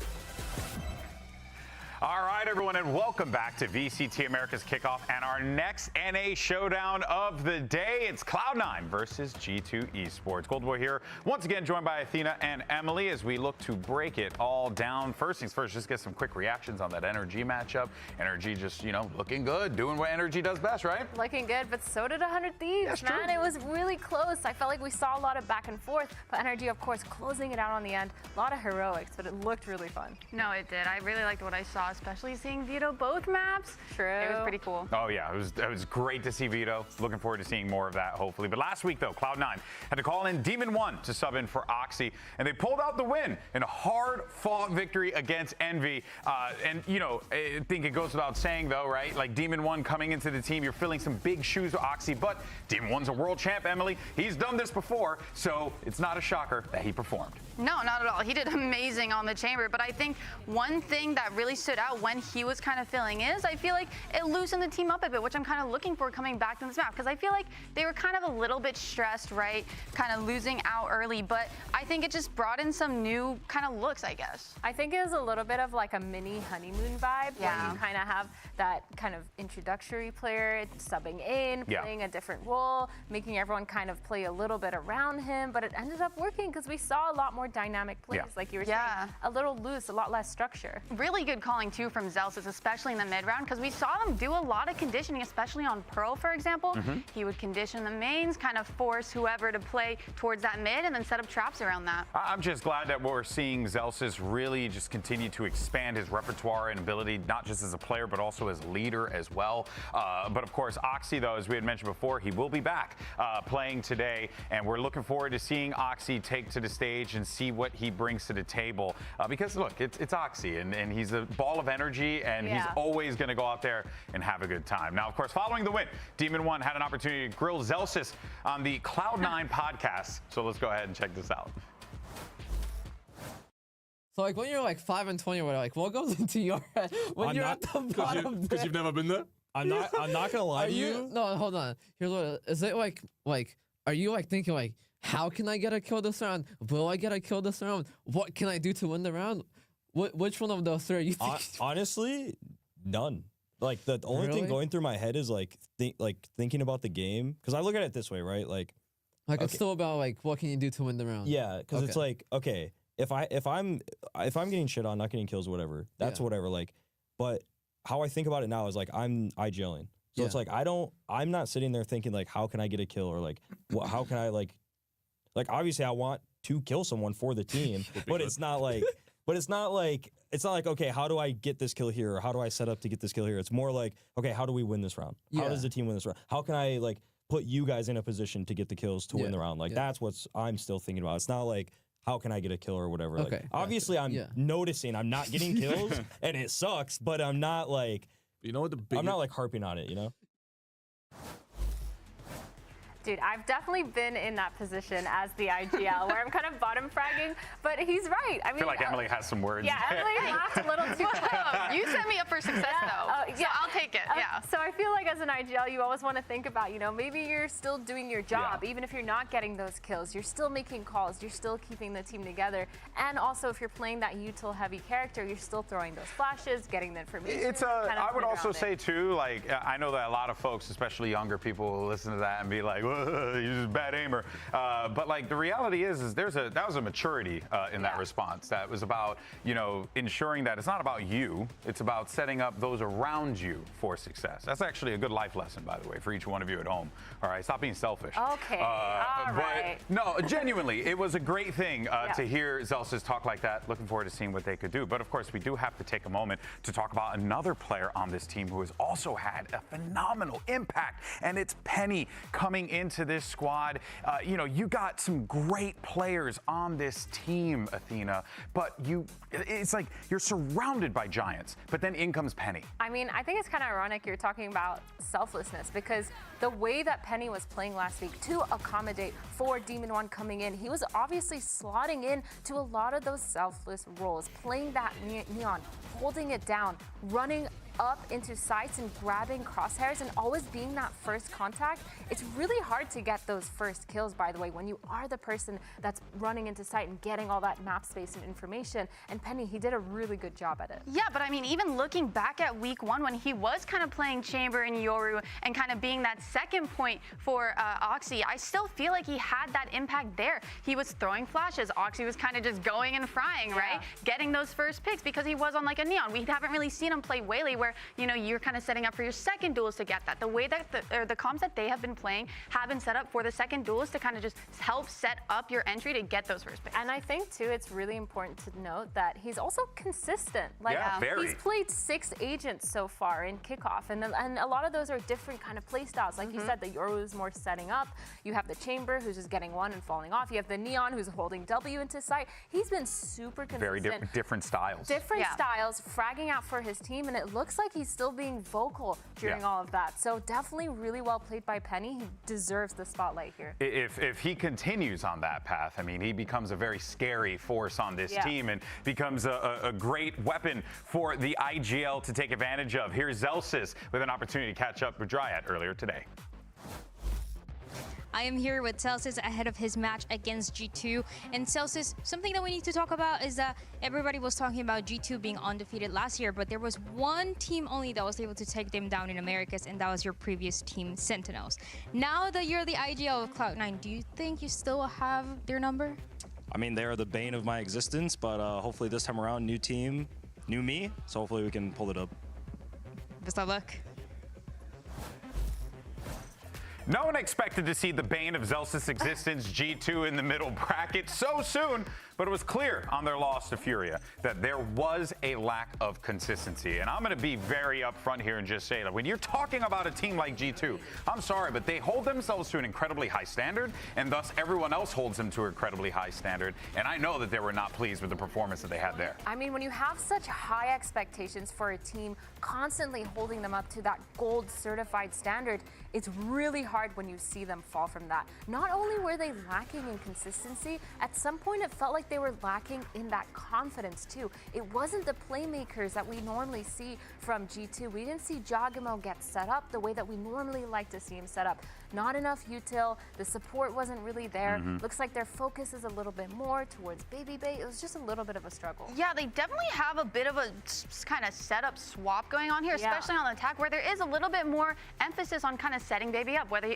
Baby Bay up, Baby, whether he's on the Yoru. I didn't know you knew him like that. That's crazy. But no, whether he's on the Yoru or the Chamber, like their main focus is kind of around there, kind of leaving Jog a little bit on the outside. But one thing that I do like about G2 is that whether they're losing, whether they're winning, they're always super composed. I feel like we never really see them panic or go for kind of crazy plays. They always try and do something together as a team, even if it's not working. Yeah, and also, I just had to point it out. 'Cause it's Oh. Sorry, it's just behind you. It's just They're too right funny. behind us. Sorry. Right behind us. Sorry. What are you going to say, Wait, Marna? they posed for that picture. That is hilarious. Oh my man. God. That's This is why I'm so glad Photoshop's a thing, you know, and it's awesome. It's What do you mean? That's real. AI could. That's fair. AI could never. But what were you gonna say, Athena? I was just going to say, yeah, it falls down to a lot of these things. But G2, I mean, we know that they're a team that knows how to rebuild, how to restructure. Like you said, they kept that composure. I think they're really looking to kind of fix those mistakes and see how quickly they can kind of set it up for themselves. And I'm hoping to see just a lot more aggression, a lot more confidence. And I think that that's something kind of easy for them to go back on. Oh, without a doubt. I mean, of course, you know, you got G2, right? This is a team that they have. I think when you look at this matchup, right, like historically speaking, right, C9, G2 definitely has had the number, so there's certainly that sits in the back of the head if you're C9 coming into this matchup, knowing that G2, after what happened last week, Emily, they're only going to put pen to paper and figure out what the hell happened. Yeah, no, for sure. And I bet we will definitely be seeing some changes going into today. But when we look at history, though, I feel like G2 has relatively kind of stayed the same, whereas C9, completely new slate. Oh, without a doubt. And hey, you know, while they were able to keep that consistency, that doesn't mean new things can happen. New beautiful things can happen. Specifically for Trent, he got himself his ace. About damn time. Yeah, let's go. Dude, he deserves a clap. Getting his ace, that was really sick. But yeah, we saw him do so much for this team. A lot of these post plants were looking really good based on how Trent was playing, constantly positioning himself in that area to kind of put util down for his team, but play back enough so that he can clutch. Even mid-round, his utility usage was so good. I'm specifically thinking about when he's on that defensive half. The way that he uses his util to kind of set his team up, it's like they're forming calls around that too. He's literally initiating them on the initiator to kind of flip site or take space showers if they're taking short. Little things like that that really change the direction of a round. I think so too. He's done a good job at setting up almost everyone. I think we talked a little bit about how Jagamo, we wanted to see him be set up a little bit more. It feels like sometimes the util is just a little bit behind when it comes to that, like the waylay on bind, trying to go zoomies up short A and just no one's able to catch up. But other than that, he did a really good job with post plants, with those mid rounds, like you said. I think for me too, I'm also looking for a little bit more of a different attack side setup when it comes to a map like Bind, because we saw a lot of those 4-1s, and we saw Jogmo being left alone as that one, and it just wasn't working out for me. Yeah, I would love to see more Jogmo up in the front lines, getting activated, being involved in those fights, because I think like when the dog is loose, it's very hard to stop him.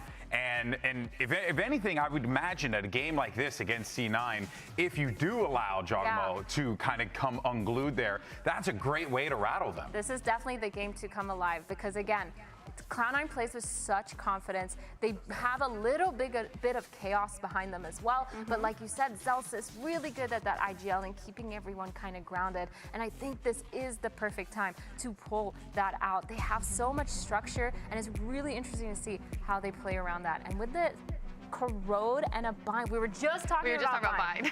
You were. Honestly, them picking it just kind of clarifies that they've definitely gone over it and fixed a lot of their issues. Yeah, for sure. But looking at Corrode, the pick coming out from C9, how are we feeling about that? I don't know. That's kind of interesting. I'm really expecting to see a lot of zoomies. Yeah, like, a lot of zoomies. Honest. Like just zoomies all over the map. A lot of aggression. A lot of trying to get those first op kills. I'm kind of excited to see if they're going to challenge Baby Bay on a lot of those op kills. Is that what you want to see, or is that what we need to see, I guess? I want to see specifically them conditioning that mid. I want to see them kind of taking that on attack, not allowing G2 to have these fast rotates, a lot of splits, because it's kind of hard when you're going up on Corrode. Either site, just going through one choke point can be really hard for a team to break through. And just to answer your question, GB, I think it is something that I want to see. Penny on the Waylay, I think that's going to be a big thing. Oxy on the Veto, he's going to be able to go for those op picks if he wanted to. As the Senti, just be able to TP out whenever he wants. I think this makes a lot of sense. But I really like the Sage coming out. It's looking oddly familiar. I feel like we've seen this come before. A little bit of a change though in Astra, a little bit more stall utility. Yeah. Ooh, ISO on Baby Bay? Hold on. Okay, what? Okay, double duelist. Double duelist, double controller, a lot of zoomies. Interesting. It almost feels like it's the opposite of what you guys are saying. Opposite. Wait, this is completely opposite. All right, folks, let's see how this one shakes out. It's our final match of the week, and we're closing it out with a good one. Here's some great casters on the call. It's Uber and Wyatt on the mic. Cloud9 have never beaten G2 in VCT Americas. It has never happened, but right now they are looking about as beatable as you could expect this team to get. And they've decided to take the 100 Thieves comp on Corrode and try and run it back against G2, who are on a bizarre mix of agents. No scan initiator, Baby Bay's on the ISO. What is going on? Yeah, so bear in mind, we have to set the stage of this map with the context of G2's first time playing Corrode in Kickoff. It was a pick into 100 Thieves, and it went horribly wrong. They got one round on attack against the comp that C9 have ripped from 100 Thieves. They are just trying to repeat history. Because of G2's loss, though, they've changed their comp, going with a double duelist, no Yoru, Baby Bay ISO, no scan initiator on Corrode, just Sky. This is crazy. We'll have to see what they have in store for us. And Oxy is playing Veto? Oh, all right. Well, Jaws just sent to the spectator's screen real quick. Penny on the primary duelist has been picking that up. You know, when Oxy was on that break for the last, bit of time, Demon 1 stepping in, playing more of the Sentinel, picking up more of the Chamber, but let's see if Leaf tucked in this corner is going to get sniffed out. I've got a feeling that Leaf could sort of be up in him, but Leaf actually decides to expose himself. It ends up being just the 1-for-1. Here's an undercut. Speculative thrown out by Baby Bay, but he is marked up and forced to double back. It's a double tap now. So ideally give him a bit of durability, because all of C9 are starting to swarm over this site. It's Baby Bay on the swing, but Oxy a little bit too good. The double tap shield doesn't do squat for Baby B. Yeah, he's completely overwhelmed before VALORANT can get anywhere near the action on the long rotate that you have to make for this map. It's just so big. Now Celsius, little engagement with VALORANT. Doesn't want to overcommit. Nice little tap. He'll be happy with that. Yeah, 20 HP for the G2 IGL, and feels like no hope of taking this round. Ooh, well, unless Trent has something to say about it. Not bad, he's got in. VALORANT is very, very low after that brief exchange, and Zeppa, well, he's waiting for him. Trent, low as it gets here, they would win out against Celsius now in the 1 versus 2, but he's down to 10. Can't be healing himself. Doesn't have the time to work with either. I think after the last outing for G2, they struggled in a lot of areas, but we are going to be looking at Jorgamo in this series. We are going to be looking, now that he's being set up in so many of these maps on this waylay, can he make use of the resources he's being offered by this comp to make things happen? Jaw has not been up to his standard of play so far in Kickoff. He's one of the best duelists we have in the region. But we know he can turn that around in an instant. Definitely needs to in this game, or G2, the America's juggernaut team of 2025, will be going to the lowest bracket of the three. Flashing Jaw over the top. Oh, cut to the quick by Penny. Trent here, suppressed after being hindered as far as we can tell. It's going to be Zephyr on the walk up though, and Baby Bay is done. Leaf and Valen through mid, the last two left, but Oxy is equipped to deal with both of them. Just wants to make his way over to his teammates. They've been trading things out well so far to nullify that kind of classic A-main aggro play that the defenders will take with the dash, throwing out the undercut, some kind of flash, etc. Just great staggering there for Oxy behind the front two, as he had eyes for Link. Oxy would love to get another kill here, just one away from the evolution on round 2 if he finds it. Valen here can't do too much but probe. Obviously a buy next here for G2. C9 are going to be more than intact following into the bonus. Again, G2 try and get some action started up here over towards A main. It's Jaw that is flashed in. Unfortunately, Cloud9 seemed more than ready for it. Now, just looking at these comps, I feel like G2 are, perhaps fortunate to start on this defense side, because when it gets to attack, think about being in Baby Bay's shoes, playing ISO in the double duelist, having to get into these sites against a Sage and a Vito. That's going to be... You have no dash mobility whatsoever. So tough. Like, that's the side I'm really concerned about for this G2 comp. They're going to need to rack up rounds here on defense, I feel, to be able to take this map. First buy round now. Penny has the Bucky. Looks like an extra Phantom also bought up on the side of C9. Reasonable weaponry for this bonus. A quick peek there for Baby Bay. Keeps Penny honest. Now that shield is a good way to deal with the Bucky. Having to commit a shot to breaking it, you're basically dead no matter what. As the one with the shotgun. Jaw caught out in mid. Beautiful shot though. Just a straight walk up. Nothing overly fancy about it. Here's Vic looking to potentially test the site now. Baby Bay with eyes in his direction, and look, the pullback here, top mid. There's been a push all the way out through B from Leaf, so G2 are fully committing to holding this A site. C9 are going to be surrounded. And that wall doesn't really hang out long enough. Baby Bay knows just to spray it on down. And now with 57 seconds, we're going to go for the plan B option across mid. But Leaf has got just a weapon for it here. Can he connect the shots? Oh, you better believe it! A tidy three-piece leaves Penny all on his lonesome. And he'll be felled easily enough. Looked like that was going about as wrong as it could have possibly gone for Leaf, but then just hits the perfect adjustment on the latter half of the spray. This is how, yeah, Joel just walking up, smoke comes down. Oh, it's pretty clean from that range, I've got to say. Good looks from Leaf. Yeah, almost hit that full copy paste, the bullets 1 through 10, but then actually bullets 11 through 20 were all good, so no worries. All right, so that's G2 on the board now, heading into the full buy for C9. Gotta mention that Vito Ultimate getting pretty close. It's one orb away now as Joel looks to dash heavily over towards the B side. Zephyr, far enough away though. G2 won't be able to extract anything of value yet. Jaw going to be able to get a heal top mid, but wow, this is just fast pace from C9 trying to catch someone. Stun is great. Jaw in trouble. Joel flattened here, Trent gonna be marked out. It's dangerous, and here comes Vic. Descends up the top of mid. Spike down mid. Finds himself the 3, and Valen's on the wrong side of the map to intervene. What a sick combination of some util there from C9. Getting in first with the Saturate. Penny dashes up, spots them out, gets away, and then off that info, Vic just drops a stun onto Trent, so Jaw ends up being isolated, no one to swing and help him out in the fight. I feel like it's the Hort timing right alongside the dash from the Waylay that really messed them up. And then obviously, Penny's able to throw a Saturate as he backs away. I just love the pace that C9 had there, executing that entire play up mid.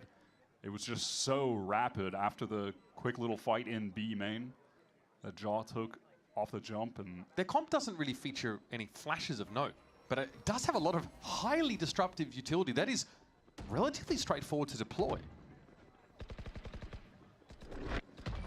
See if VALORANT has the opportunity for any exits. No, just going to hold on to that Phantom. G2 have more than enough money to get into this next round. Leaf has a Viper's Pit to play with. See if he opts to just try to deploy that early to lock down one of the choke points. Here it is from C9's perspective. That double tap is just... And there are those G2 players that are just isolated in that corner because of the util that came down also from Vic, getting the stun, and that was super well played. So 3 attack side rounds for the double Sentinel comp on Corrode. A good start for C9.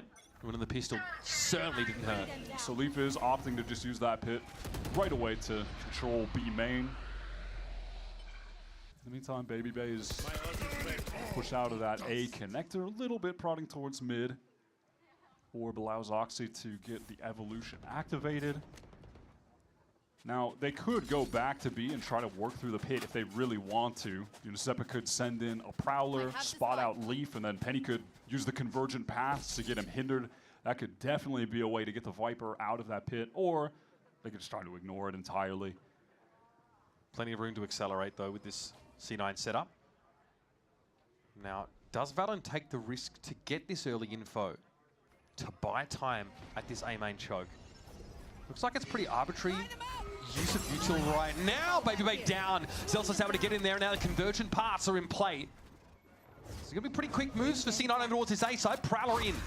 G2 have got a couple players here, though, at the moment. 3 from C9. Vic on a lurk through mid. Apprehensive to try and plant the spike right now. All of G2 maneuvering over towards the A side. Now dashing for Penny across to the box. He is in some serious danger. No Sage Wall for the side. That's actually been thrown at Link, and Link's never had a chance to get back in because the late backstab from Vic. Yeah, he was biding his time in mid. Res now in main. G2 trying to get active. Jaw's able to deal with Celsius. Penny hindered briefly, but back in the game, and Oxy returns the favor after being rezzed. That's an important momentum builder round right there. That's G2's economy dashed again. How nice is that from Penny? The dash across, breaks the crosshairs, and then also, allows for the plant to go down at the same time. I thought he was a goner, though, in this fight with VALORANT, but the fact that he gets the trade, is able to escape. Nice! Let's go, boys! Let's go! Maybe they punished by shooting the double tap orb there instead of the next play to swing. Mate. Sometimes it's not about playing A-Labs, unfortunately. Timeout here for G2. That was a super nice round. Yeah, G2 definitely forced into the timeout right now. I think they're already in a dangerous position. I don't want to overreact, but I think when they saw this C9 comp pop up in this at the beginning of the game, they were a little bit worried. It's not what you want to see when you're running this ISO Sky double duelist that has no teleport from a Yoru. It's going to be tough on the side swap too, man. You're going to deal with the usual slew of problems that you have going up against the double Sentinel comp when you're the attacker. It's compounded by a lack of scan util and obviously pretty limited mobility on one of your duelists. Not a great sign. Now, John QT coping a little bit, talked about their Sky comp, I think, on Breeze right at the start of kickoff and said, we feel like we can get some info. I feel like there is some scan-esque util via the Trailblazer, but yeah, it's going to be awkward, I feel. Funny enough, C9 with a team, I think the only team last year that came out with a Sky comp on this map where they were trying to flash out of smokes on defense a lot, taking a lot of mid fights. It was very good on defense, but then it was struggling on attack. All right, G2 need to get it together and quick. Bit of a force up. Last eco round, they went for a very aggro early play in A main, but not going to be the case here. They are posted up though. 2 players facing. VALORANT tried to get a bit creative, but Prowler sees straight through the ruse. Yeah, has to give that up. Had Baby Bay facing behind him as well, but yeah, after being spotted by the Prowler, he has got to get out of there. C9 want to work mid, all 5 players right now. There's a Trailblazer re-clear of Link, but are they going to be ready for this? Penny tries to deploy that. Saturate and Jaw. Nothing he could do. Oxy more than happy to continue to live the duelist life while on this veto. To the site and caught with his melee in hand, but Leaf now might be stuck here. Spray down through the corner of the masonry, mostly does him in. Almost got a 2-for-1. He brought Zelsa down like 20 HP, something like that. Penny needs some help, but That wall. Okay, timing's okay. At least these trades are being secured. At least VALORANT on his own, caught inside the C's. Plenty of time bought for C9 to get set up, and they've got the player, Zeppa, wrapping around a tower, who'll be waiting for VALORANT to show himself. That last kill, Zeppa's going to have the Nightfall for this next round. That wall that BabyBay threw out was pretty sick to deny anyone from being able to trade effectively. Yeah, it was a cool little piece of util, but I mean, ultimately. Maybe it was a little bit too far to the right because it doesn't stop the trade entirely in the end. And ultimately, there's just still such a weapon advantage. Yeah, that wall. I mean, I think it's still fine with that. Nice! Good round, Benny. Good slow. Good slow. I like the acceleration that C9 have in these mid-rounds, where they're just hitting the go button, using the dash. Wow, early this time. Okay. Penny's straight up mid, Jaw picking up for the op for the first time on defense here. So that's something that would have been discussed in the timeout. We'll point out that Penny's now able to get up over towards A-Link solo here. And that is going to keep these three G2 players very, very curious about what's coming their way. We'll see if there's any rotate from G2 off this A side after the Trailblazer sees nothing in A main, and yeah, there will be. Yeah, BabyBay might be pushing out of main here. Yeah, especially with him there, but this noise from Penny is drawing the Sky back. Have attention towards A, and Leaf is just caught completely in the open with the wall drop, free B site. Triple face, and BabyBay also not able to dig Penny out of this position. Now it's free real estate for Penny, whatever he can get there.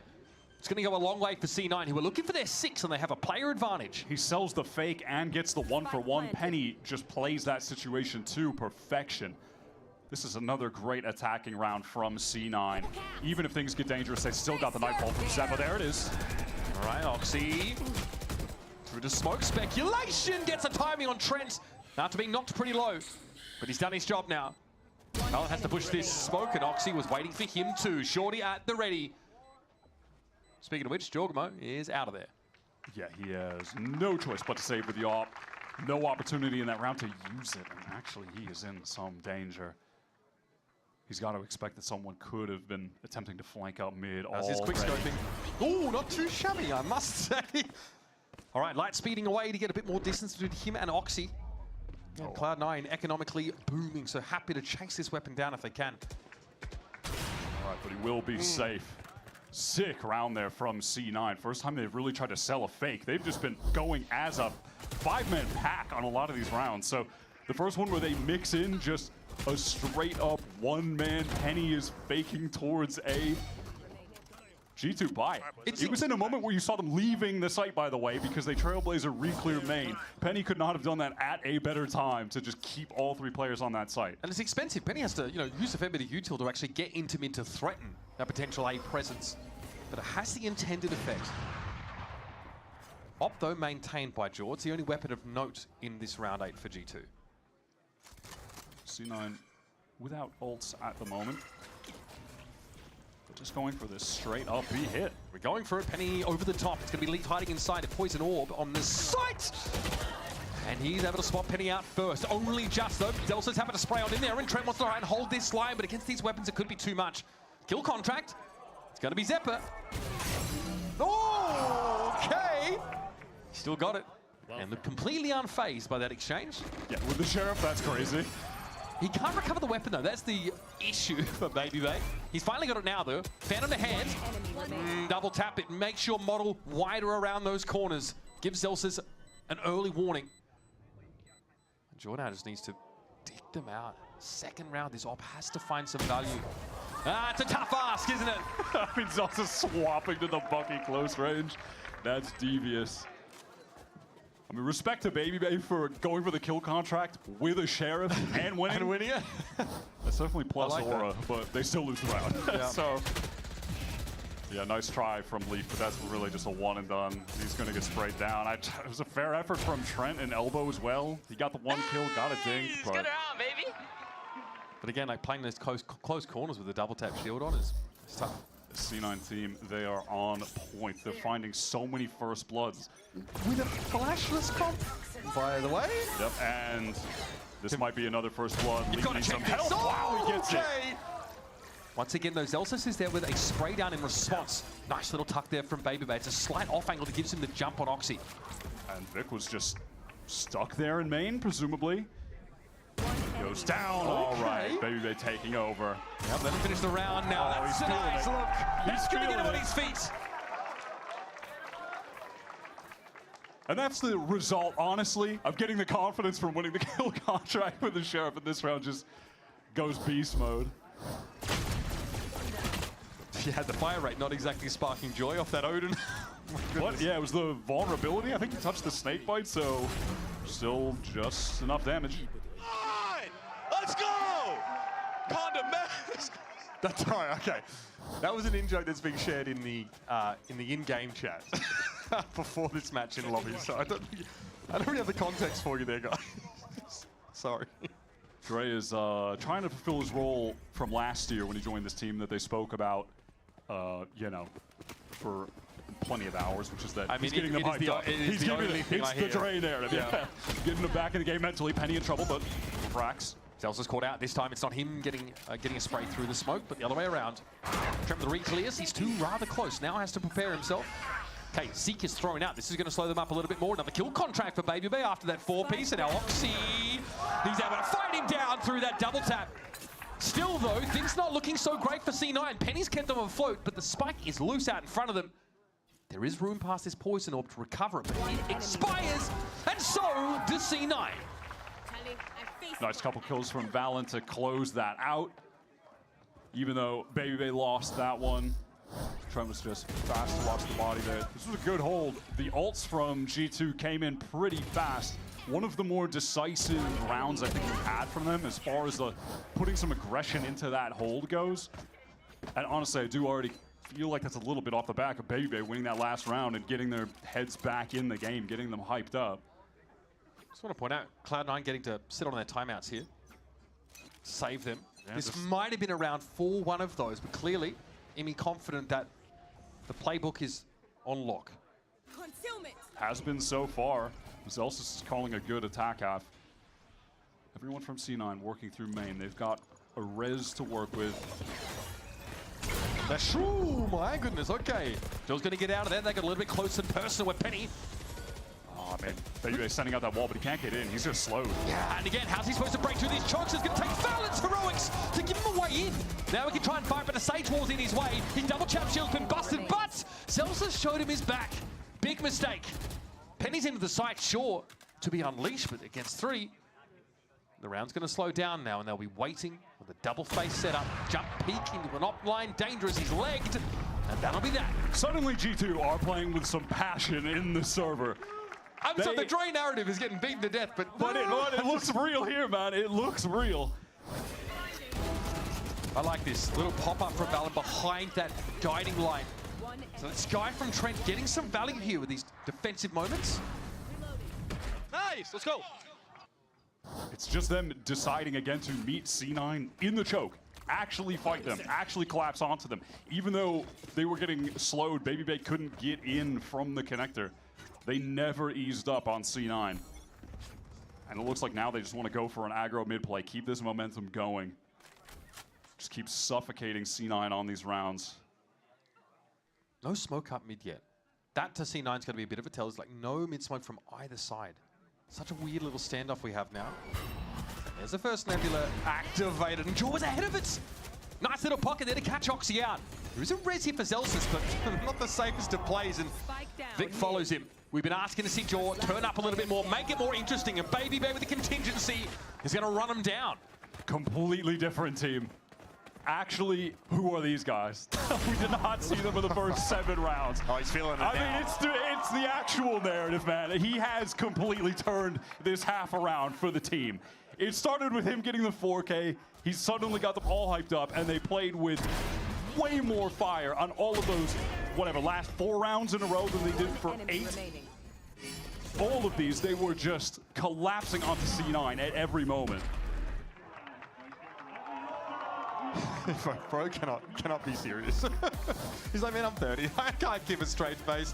All right, folks, 7-5 at the half. It's G2 who string together 4 very important defense side rounds. Now, they're going to have to go on the attack side against this double Senti comp that has caused them problems in the past. Stay tuned, keep it locked. We'll see you for the second half of Corrode.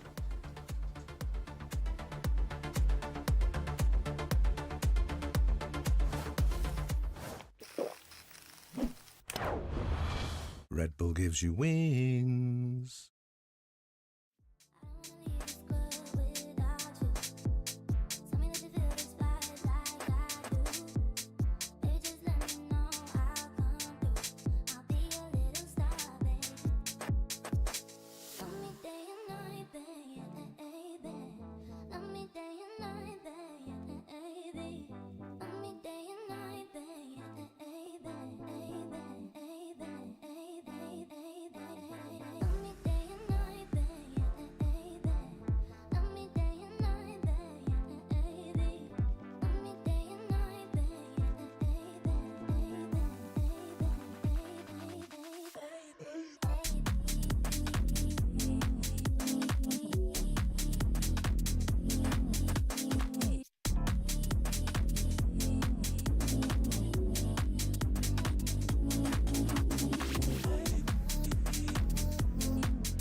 I like to think at this point we've kind of cottoned on to what people like here at the VCT Americas. We're going to give you G2.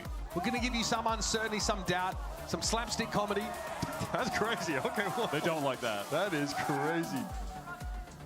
All right, and we're going to give you the Baby Bay narrative. He goes, clutches a 4K round, stands up, starts pointing, and the rest of his team all of a sudden lock in. We had conversations going into our G2 games this weekend. Literally saying, don't do this. We don't want to beat that narrative into the ground anymore. It's all we talked about with G2 in Stage 2 last year.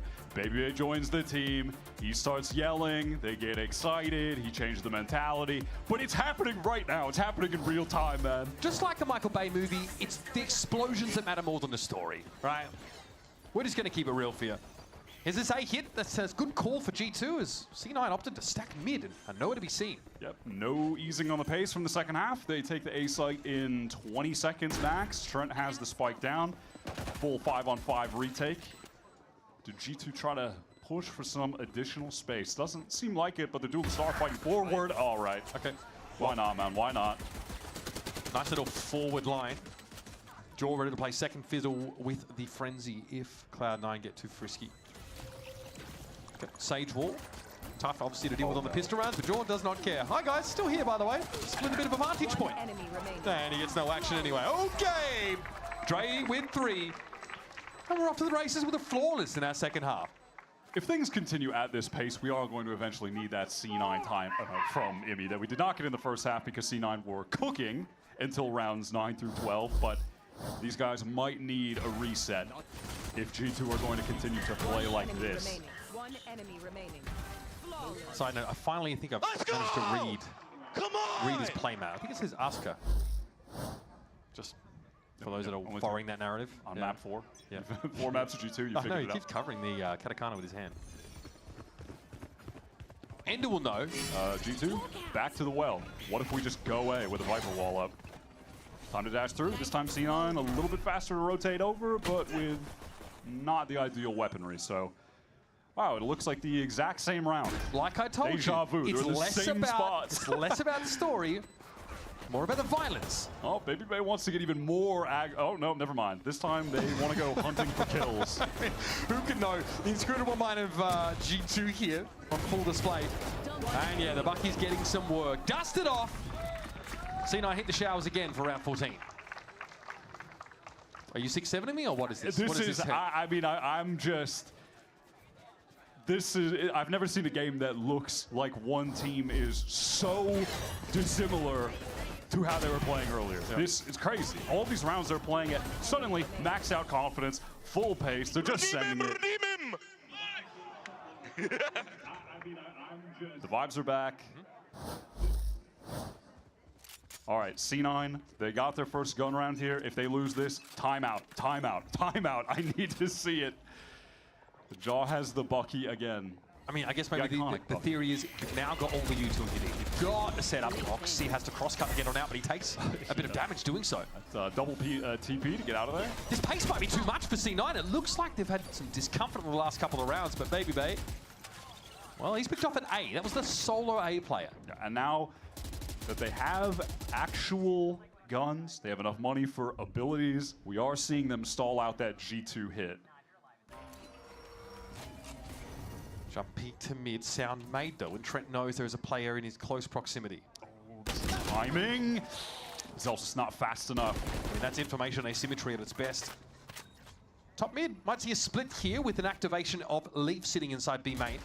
Penny's going to have to be ready for it. Doesn't want to take the fight. Dangerous! I mean, maybe there's just a gap in his idea of how the round is supposed to look, but he just showed some leg. Oh, Oxy trying to get out, but he can't. Yep, two-man save time. Oh, no. Yeah, that's just a lapse in judgment from Penny. There shouldn't be any reason to believe that main is safe. It's like, is he aware that the wall is opened up? I guess he, you know, maybe he had an idea that it hadn't been shot to pieces yet. But yeah, I mean, I think it's just a moment where he's feeling so much pressure from Connector that he's just trying to back off. And I mean, it's just a small mistake that he makes. But they can't even trade punished that. For They it can't even trade that kill is the worst part. There is another player inside the B side, but they're just not ready for it. Credit to Trent too for getting that timing up mid. Just straight goes through the smoke, able to get that pick on Zelsis. Yeah. That opened the round back up for G2 after we saw the C9 util and comp working as intended to totally stall their hit on B. So yeah, that's how this moment went down. Yeah, I mean, Trent moment was super big. And unfortunately, Penny just a little bit too far on that one. Big punish. When Leaf gets the other player there surely we're going to be going into a timeout right now. Surely we're headed to a timeout. Yeah. Yeah, okay. Dre obviously looking directly at Penny there across the stage. All right. So one round in, but G2 have now found their way into the lead in this game. Cloud9's composition, it's designed to give them a smoother road to victory, especially if they have the second half on defense. Now, winning the pistol, that matters a lot. But they got that gun round, and it felt like even with this Sentinel comp, this double Senti comp that's designed to slow down these fast hits, punish these overextensions, struggles to deal with the pace, and it's Trent that just finds a really nice organic timing up mid that lets them go for that split play in the end. By the way, Baby Bay just at 17-9 right now. We're finally after, I thought we were going to see Baby Bay on Duelist last year when G2 were already qualified for Champions just for fun. We never got to see it, but now this year, getting some Baby Bay on his original role back with FaZe, and he's still got it. Part of that conversation might just be like where Leaf feels more comfortable. You know, we've seen Baby Bay play plenty of Viper. He's played Vice on this map as well. G2's deciding, though, to empower him, put some more tools in his hands. So far, I'm not complaining, especially in a brief period of time where Jorgamo has just not been able to take over games. Despite the fact that these comps look tailor-made to supply him with all of the util to make space and do his thing. C9 right now, they are definitely losing the mental battle in this game hard with this string of round wins that G2 are on. I mean, this contingency up mid is something that C9 cannot do on the attack side. And they are relentless, G2. Relentless. They're so active on the map. Vic doesn't even bother playing in mid-window. Spots Baby Bay a bit. God, I mean... He's just got a classic. Oh, he can just go wherever he wants. Yeah, at this point, you're Roxy, and you are worried about the backstab. You've got a couple players over towards main, but that Viper wall makes it a bit odd. There's going to be an engagement over there soon, and Zeppa deals with Legion. Valen doesn't want to overextend into this. Would like to be able to dole out the controlling util for a little bit longer, but Penny will deny him that chance. Wow, and Baby Bay was caught. He took that timing all the way into spawn, but Vic saw him, so Oxy just patiently re-clears. That gun can be recovered. Zelsis is in trouble all alone, and yeah, Trent deals with him. Okay, there's still something to this round. All right, Vic's able to back away. They need to calm down here for a second down and play together. They have Penny in a great position coming through main. These guys that are doubled up need to make some noise for him, unless Penny just gets a free kill right now. I mean, the Sage Wall is awkward for Penny on this instance, but it's going to clear it just the right time. One enemy remaining. Okay. Well, perhaps G2 putting a little bit too much faith in their opponent's wall. Now it's up to Trent. Winnable situation, but dangerous. Double swung, shot through the box. He's dead before he sees his foe. And they're much needed, a desperately needed round for C9 out of that timeout to be able to win on an eco specifically, or not, you know, not a pure eco, but a lower buy round. They can take a deep breath after that that the game has not gotten completely out of their hands. Their economy is going to be in a solid spot. And it's a confidence booster to just win with the worst weapons that they needed. The cosmic balance also restored for Penny in that same part of the map that he ran into a held angle. Yeah. All right. Now, G2, still a ton of cash, obviously. Full buy. Kill they can hit a contracts site as well. and, yeah, just rip that kill contract onto someone. You know, if they force like a refract or the teleport away from the Veto, that's an easy grab. Yeah.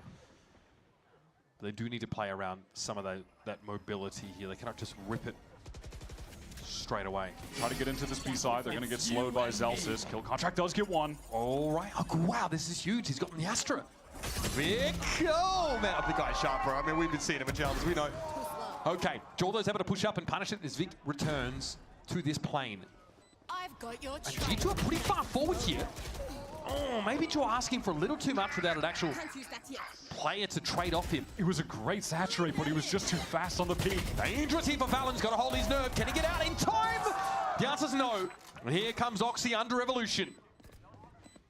Leaf on the side, Trent tucked close. Can they get a crossfire going here? Potentially, they don't need it though. They just don't check. And now I know where Zelsis is on the move. Leaf claps him. Easy for Leaf to clean that up. Again, it's a small mistake from C9. We're beginning to see them add up, those tiny little errors. They were able to exploit that aggro play from Jaw. The fact that Vic kind of mind games Baby Bay in that kill contract with the slow walk forward to actually go 1-for-1 is huge. Let's go! You can see the temptation to want to push as far off of that B side as you can. Unfortunately, you end up pushing the 3 players, and that saturate that hits just doesn't get you anything. C9 know they had that round in their grasp, and it slipped through their fingers, and now Jaw, convergent pass, maybe ready to go on A if there was an aggro play coming. But yeah, waiting for contact. Yeah, not going to be the case. There is a chokehold there in this A main choke. Okay, there's a dog up mid. Trent might just heard him calling audibly. Wait a couple of seconds for me to clear this. Caesar's good. They use his carpet. Yeah, that double tap might expire before he has a chance to use it. They're trying to get going, trying to accelerate in. Hey, the spike is so far ahead though. Leaf is down already. Now Jorgamo gonna have to think twice about this. Convergent paths might still have a use case in this round, and yeah, he's gonna let it go. Oxy on the side, waiting for the swing out. This moment, there's no flash to accompany it because of the comp. At least Trent doesn't guiding light it. And he's down by Penny, leaves Valen in elbow. Spotted out by Penny, and that is valuable info. Now he'll sit and wait and bide his time for knocking the IGL out. That's an awkward round from G2. They had 2 players towards mid, the trio working up A main slowly, but then the mid players rotated back to A main, so they were really disconnected from the pack here, and that's when Oxy just peeks out with Zeppa. They get that first kill, and G2 just kind of end up slowly trickling into the site because those guys were delayed. Felt like they just didn't have the numbers to actually brute force their way through the site. They didn't have their Sky with them for any flashes. It looked like there was a timing issue with Baby Bay getting caught in that C's and wanting to throw a contingency down for Jaw perhaps, or use his double tap. Anyhow, fast conversion pass through mid from Penny. That's going to catch Baby Bay out in the open. Penny, that's pretty telegraphed to him. He knows that ISO has just been contingencying and walking up behind it. That's an easy pickup. Slowing things down for a second. Just trying to get through the smoke. Oxy not ready for that one. Oh, you've got to be snappy if you're going to get the better of this guy. A side is open for G2. Great Nightfall. That connects onto 3 players, and Zelsis great awareness there. Okay, there is a Viper's Pit now, of course, that's extended onto this A side, but it's about to disappear. Leaf taken out. Trent's able to dodge away from that saturate. Penny might be realizing it's not a great opportunity to come forward. Fall on Trent now, and he'll be run down. Zelsis heats up on that round. Crucial moment there where he's able to pick off Valen, who's that lone late lurk that G2 have set bottom mid. So they no longer have to worry about that flank. They can just rush forward together. Huge moment. 3 players through a link can take the trades in. And then he finds that trade in link. Big round from the IGL. Let's go, baby! Go! I mean, hasn't been fragging out crazy in this run for C9 Kickoff so far. This is the 5th game that they've played. But as far as his supportive play, it's been solid, and a lot of those attack side rounds that they were winning, I thought his calling was good. So he's, I feel, making up for it in other ways. But Valen said he thought that Zelsis added that extra layer of stability to what C9 can offer. And I think they might be starting to believe this map is winnable. Aggro down mid again, baby. That shield broken immediately, and a lot of damage done until the heal comes through. Joy is deep. He's already got through elbow here, but Vic on a timing. Yeah, the weaponry really not favoring G2, and Vic gets a 3-piece.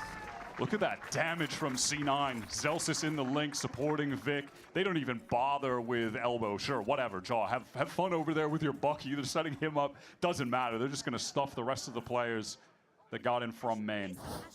It's just getting dangerous now. This double sentinel con, you can see how it's starting to choke this game out. A lot of stall util. Just moments like that, Vic just pushing off the line. Everyone milling around in A main. It's another round where G2 just aren't able to accelerate into A, with the exception of Jaw, who got into elbow, sure, but he was very isolated. Now we are headed into the timeout. It does feel like things, yeah, as you're saying, they're beginning to go the way speculated, looking at the compositions, just how the game would naturally operate here. Looks like Leaf wants to pick up the Odin. First one we're seeing in this game, I think. I mean, no, one in the first half. He got hit with a saturate. Leaf had it. Oh yeah, he did have it. He's the only one who's had it, but listen, I'm used to seeing a whole lot of that. No, far cry from what we saw earlier. Really speaks to how effective these changes on Corona were. That this is, I think, the second Odin bot maybe. Say that, but Brock is still doing it, as evidenced in that earlier matchup today. So obviously, Corrode, Cloud9's map pick. We're off to Bind next. So you don't definitely want to snap this up. We're still curious to see what their bind is supposed to resemble. We know what G2 are doing there. It's just had some iffy results. All right, let's see on this attack side what G2 have for us with the Seekers. Trent, the one ult for the team right now. Push down mid again from C9, 3 rounds in a row. This time though, G2 aren't trying to make that ISO walk up behind the shield. Maybe something a bit more delayed. Flash powered, perhaps. Here they go. It was Trent that set them up with the guiding light, and Jorgamo was able to get pretty deep down mid here. But Ops to let Baby the Forerunner. Yeah, a couple of these rounds they've tried to insert Baby pretty deep up mid. He's gotten very exploratory. Do C9 attempt to re-clear this, or do they just hold with this like triple face that they have in Link? Both extremities are so passive right now. Yeah, that B main is walled off from C9. Is this a straight up refight? Well, okay, Penny is in. He's getting some info, that's for sure. I guess that's some form of scan util almost. Just use your MIs. Here we go. Yeah, C9 set up more of a crossfire here with mid now. Oxy, oh, perfect timing. Goes to swing just as those cabbages are getting close, and here's a Leaf waiting to fight Zeppa. Risk from Zeppa. That was a delayed trade and a crucial shot. Got a hunch that VALORANT is sat back there, but have the time to wait him out now at risk of being pinched. He goes down here. Zeppa is gonna be fuming. Nicely handled. Really great composure under these conditions, and now there's enough time for the rest of his team to start working his A main as well. Yeah, all gathering up there. Trent wanted to take the space towards that mid connector, wants to make a play, catch them off at a weird angle. Res? Yeah, for Vic. Of the Astra, she has divide. G2 have a crossfire set up. Not anymore. Jaw's cut off. Joel's going to have to push through this, I think, at some point of some kind of arbitrary timing. And Trent! What? Massive 3-piece. G2 here, showing signs of life. And they're going to make it interesting. 1 round in the game. Trent has been a hero for this team in their past match, and now into this one again. That keeps them alive. That round should have been over. C9 able to gather up with the numbers in main, cut off Jaw. He's in a hinder. He can't even swing out to take a timing to help. No, bro, he's literally... That's insane. He's a cheerleader. Nice, let's go! Jeez, that is a huge... That is a round out of nowhere.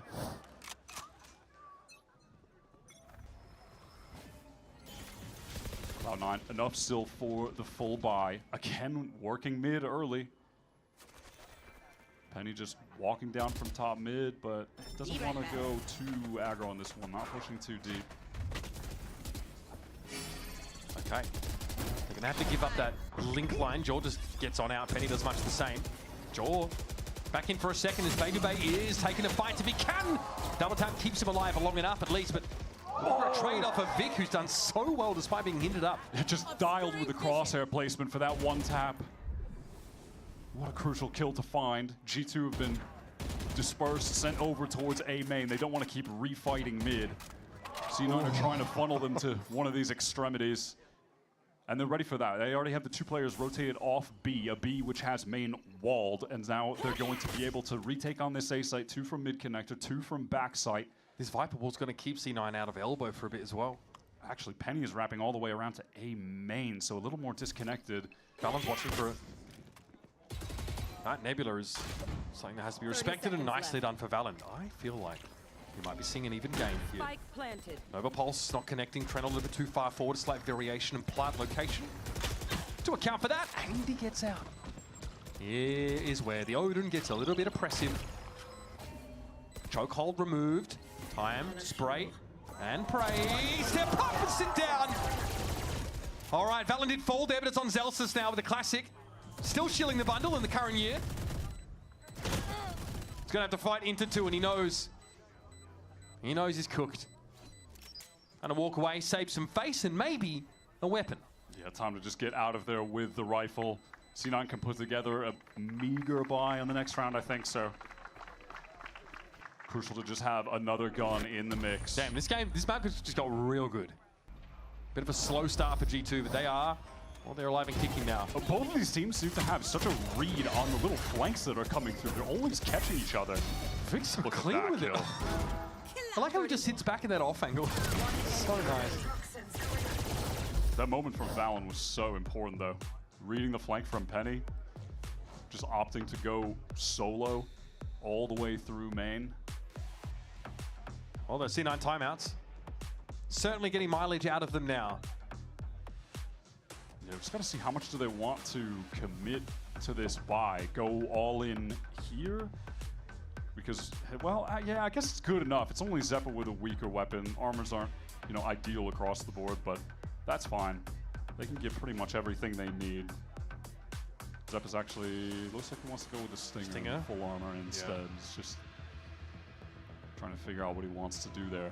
Now, we've seen C9 just push down mid so hard on these rounds. They want to be able to funnel G2 into having to really just push through one of the chokes where they're going to get stuffed by all of that Sentinel util that they can throw at them.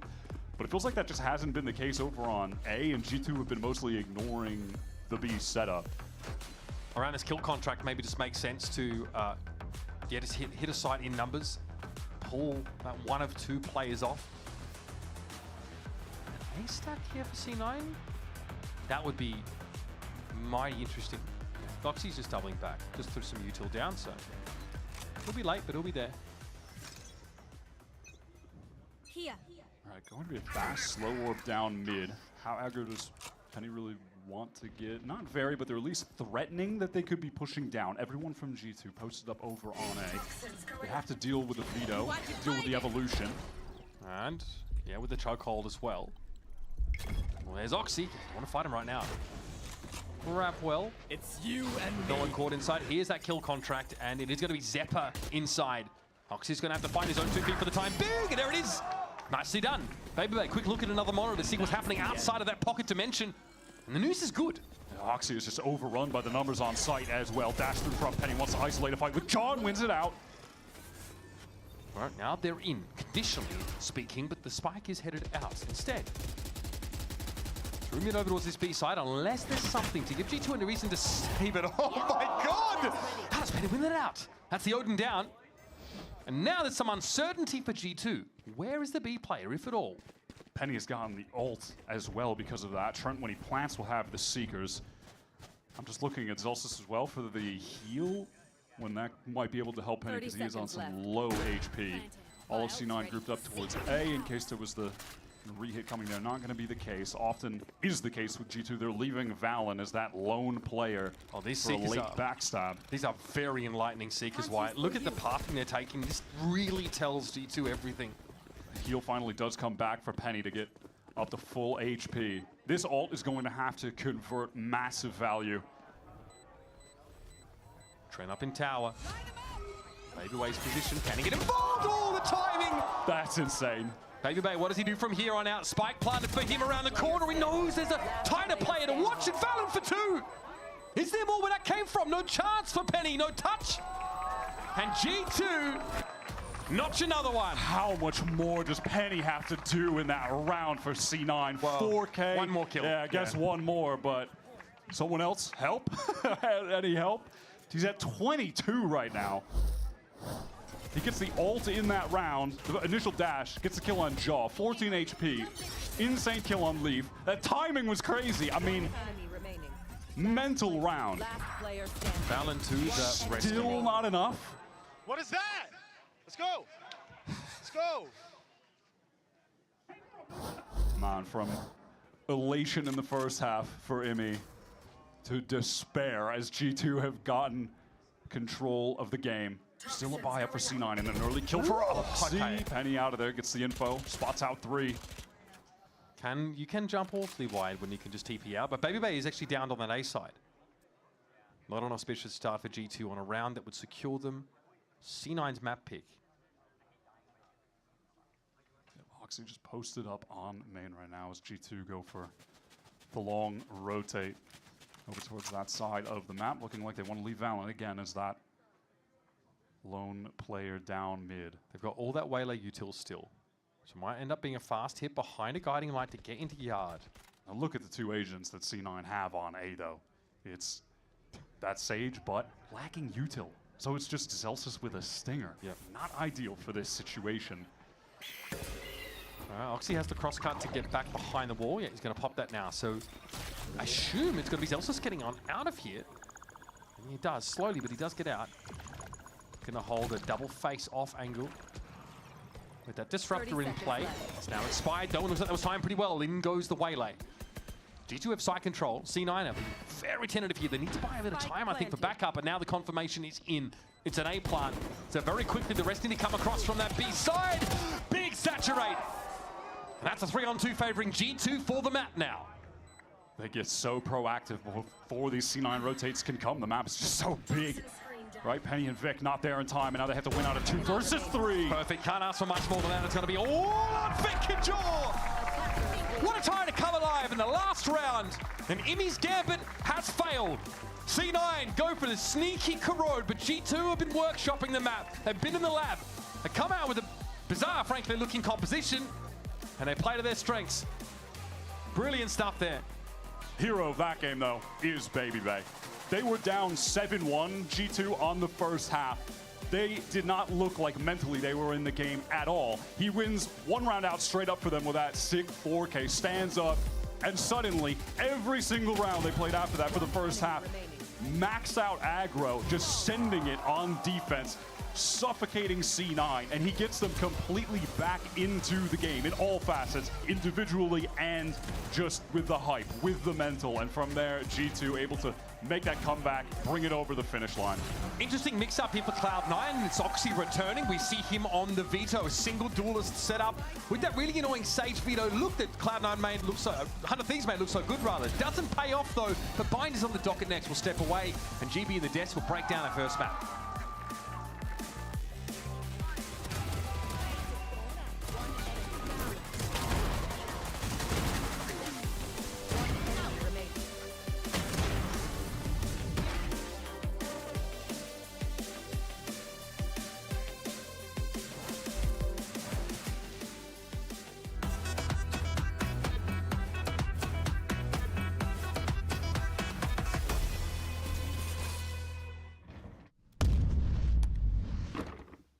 Red Bull gives you wings.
trying to do it all. Big with the defuse on the upper half of the bullets raining down. And how does he want to play it? 1 kill to it. Smoke's still up for a moment's notice. A tap!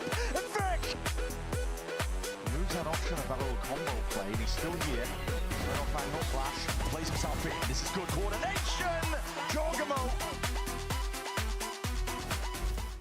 Corrode goes the way of G2 and Josh RT. We've seen so many versions, so many ideas in this map of Corrode for you guys. It seemed like Cloud9 was cooking something, but the answer that you guys found was something that we were not expecting at all. How did this composition come to be? We actually got some inspiration from scrimming tier 2 teams, and we thought, why not put Andre on ISO? Every time he gets a kill, when he's like chamber offing, he stands up and says like goodbye. So we thought, like, why not just have him ISO? And then now he actually has time to say that, you know? But jokes aside, like, we just felt like we should show a more aggressive look. And honestly, I'm experimenting with different comp archetypes with this team, and just I felt like we can do something aggressive like this, and it kind of showed. Took a little bit though. It took 8 rounds to just really get it moving and get the more aggressive like timings down. But I'm glad we finally got to show it on stage. It was incredible, and that Baby Bay chamber that you mentioned, I know that is coming for Vine, so good luck. All right, so G2 Esports manages to pick up the win after a hard-fought battle on Corrode, 13-11. And it seemed like, for a moment there, C9 were going to be able to run away with it. Actually, it flipped over to the other side. You're thinking, oh boy, G2, G2, G2. Then in comes C9. It was a real back-and-forth affair. Yeah, it was another 6-7 game where we got to 6-7 you need to rounds. go. You need to leave. No, but for sure. I mean, Can we fire her? Okay, at the beginning with this double duelist comp, we saw a little bit of struggle. It felt like they kind of couldn't figure out how to get into these sites. Did we like it in the end? At the end, I think it was definitely creative. I think what I did like was Josh RT talked about how they wanted to show a little bit more of an aggressive side, and I feel like they definitely did. At the beginning, just a little bit shaky, but they definitely got it towards the end. I really liked how Jogamo warmed up too, right at the end there, getting that 4K to end the game. It was looking really interesting. I also feel like what we talked about before that map is we wanted to see Jogamo getting activated a bit more by his team, and I feel like we saw exactly that, right? Yeah. We saw Andre kind of doing weird main stuff, ISO things solo, which was a little questionable, but we saw it kind of work on the other side because Jogamo was getting the support that he needed to kind of take site, get those first picks, and it worked out for them. Yeah, but you do speak about Baby Bay, though, and what he was doing on the island of you know, relevancy, I guess, Andre for him. Island. Andre Island. He was, you know, heading over to the Shadowverse and going for some 1v1s and kind of just thriving in that space. It feels like ISO's a perfect agent for someone like Baby Bay. Well, yeah, for him, yes, absolutely. Just for him. Just for him. And I think the way that they played it too was very smart. So what we did start to see was a lot more aggression. And what I mean by that were these sky flashes to set up Baby Bay to get a lot of those first kills, pushing up and denying a lot of that space for the defenders as well as on their defense as well. They were pushing, and then we saw them just executing off of the numbers too. It looks like they really sped it up, G2. They switched it up. Yeah, I think that a lot of it comes from the confidence of having an ISO where when they did kind of start executing together, even like retaking on that defensive half, you're just sending him in. He has a shield. He can take that first bullet, and it worked out. Yeah, and you could definitely tell, too, that there was this comfort around playing that ISO wall. He was really good at navigating that, ensuring that he could pop out in different areas. Like, you could definitely tell this was a comfort area for Baby Bay. He definitely used the ISO wall on their executes, too, to deny a whole line. Yeah. So they had all that information, too, that when the rest of the team, rest of G2 was coming into sight, Good point. they knew all of halls was clear. They knew all of that left side of sight was clear. They knew all of elbow at A was clear. So it worked out really well. They did actually benefit The work was done. a lot more than I thought they would. Yeah, no, and as you speak about it, I'm like, oh yeah, I mean, kind of, I am feeling it, I'm feeling it, yeah, for sure. Well, all right, well, let's go ahead and refocus now because we're going to Bind up next here. Now, this is going to be the first for Cloud9. Meanwhile, for G2, we just saw them on this one. And Emily, this is when G2 beat Fury at 13-6, I want to say. Yep. Strong showing from them. What do you think? I mean, a lot of it was coming down to Baby Bay being that chamber, taking those first fights on the attack, on defense, and getting those right. But we did see a little bit of questionable plays because on this map previously, one thing that they struggled with is kind of Jogamo being on his own island. There was a lot of focus around the chamber kind of being the playmaker when I feel like we should have the chamber doing solo things and kind of put focus back on Jogamo. I actually think that's what we saw on the first map, right? So if you're G2 in this instance, right, wouldn't you just look to kind of emulate that that, right? You did it there, why not do it here? Yeah, I mean, that's the change that I'm hoping to see come out from them. They've been able to review what they did wrong and what they did right last map, and I think that they'll be able to kind of see that as like one of the main things that they needed to adjust. I think one of G2's super strong points on Bind is their ability to, once they get on site, play those post plants. Their delay was so annoying for the other team. They had the Brim Molly, they had the Viper Molly, they had so much stuff have to do so much more to take care of them. Exactly. It just felt really hard to take that away from them. And so with that, I think they have a lot of confidence getting into those post plants. Great point on that one. Well, all right, let's go ahead and see what's going on over in the Cloud9 side of things. We got Emmy standing by. I'm here with Coach Amy ahead of Map 2. And Amy, we saw Baby being a bit of a nightmare for Cloud9 and going into this map of Bind. This is also a map where he has been having incredible performances on that chamber. What is that C9 plan to make sure that you're shutting down that player? We have a plan in general, just how to play. I've tried anti-shot and Baby before. We're not completely going down that route. We have some plans, but in general, if we play our game and we get ahead, as long as we don't forget the things that we spoke about, like tailing after we get a kill and stuff like that, I think we'll be all right. All right, best of luck. Well, let's talk about Cloud9 real fast, just because one of the things that we had noticed from C9 was we were seeing a real push-pull kind of way that they were approaching that game. They decided, let's pull back. Let's see if we can allow this aggression from G2. And then as a result, they found some success. So you're seeing those layers come into play. Yeah, they won a lot of those rounds. They adapted really well. They knew that G2 was using a lot of those sky flashes to set up for a quick take, or at least getting those first kills. And what they ended up doing was just falling back a little bit, allowing them to get those first picks, because guess what? After the sky flashes are done, they don't have that much stuff to kind of set up the ISO or the Waylay. They no longer have flashes. So C9, they adapted really well. And I think that that's something that Coach Imi is kind of pointing to, is that they need to play their own game, because they did adapt, but then towards the end, they started moving and shifting a little bit away from what was working for them. See, but I'm curious to see, what is C9's own game on Bind? What kind of comp are they going to pull out? Are they going to run the double duels that we've seen on other maps in the past? Or are we going to maybe see like a Waylay chamber situation, kind of a mirror comp? And if so, who's going to be playing what? Because when I'm looking back at week 1, we had Oxy on the main duelist and Penny kind of filling those roles, right? But then going into this first map, we saw it the other way around. Oxy was playing that veto, right? So it kind of just depends on who's going to be filling what role going into this map. Oh, man. All right. Well, look, we're going to see how the agents all play out. Thankfully, you got Uber and Wyatt. They're going to be handling that business for you. So they'll catch you on the other side, and we'll see you for map 2.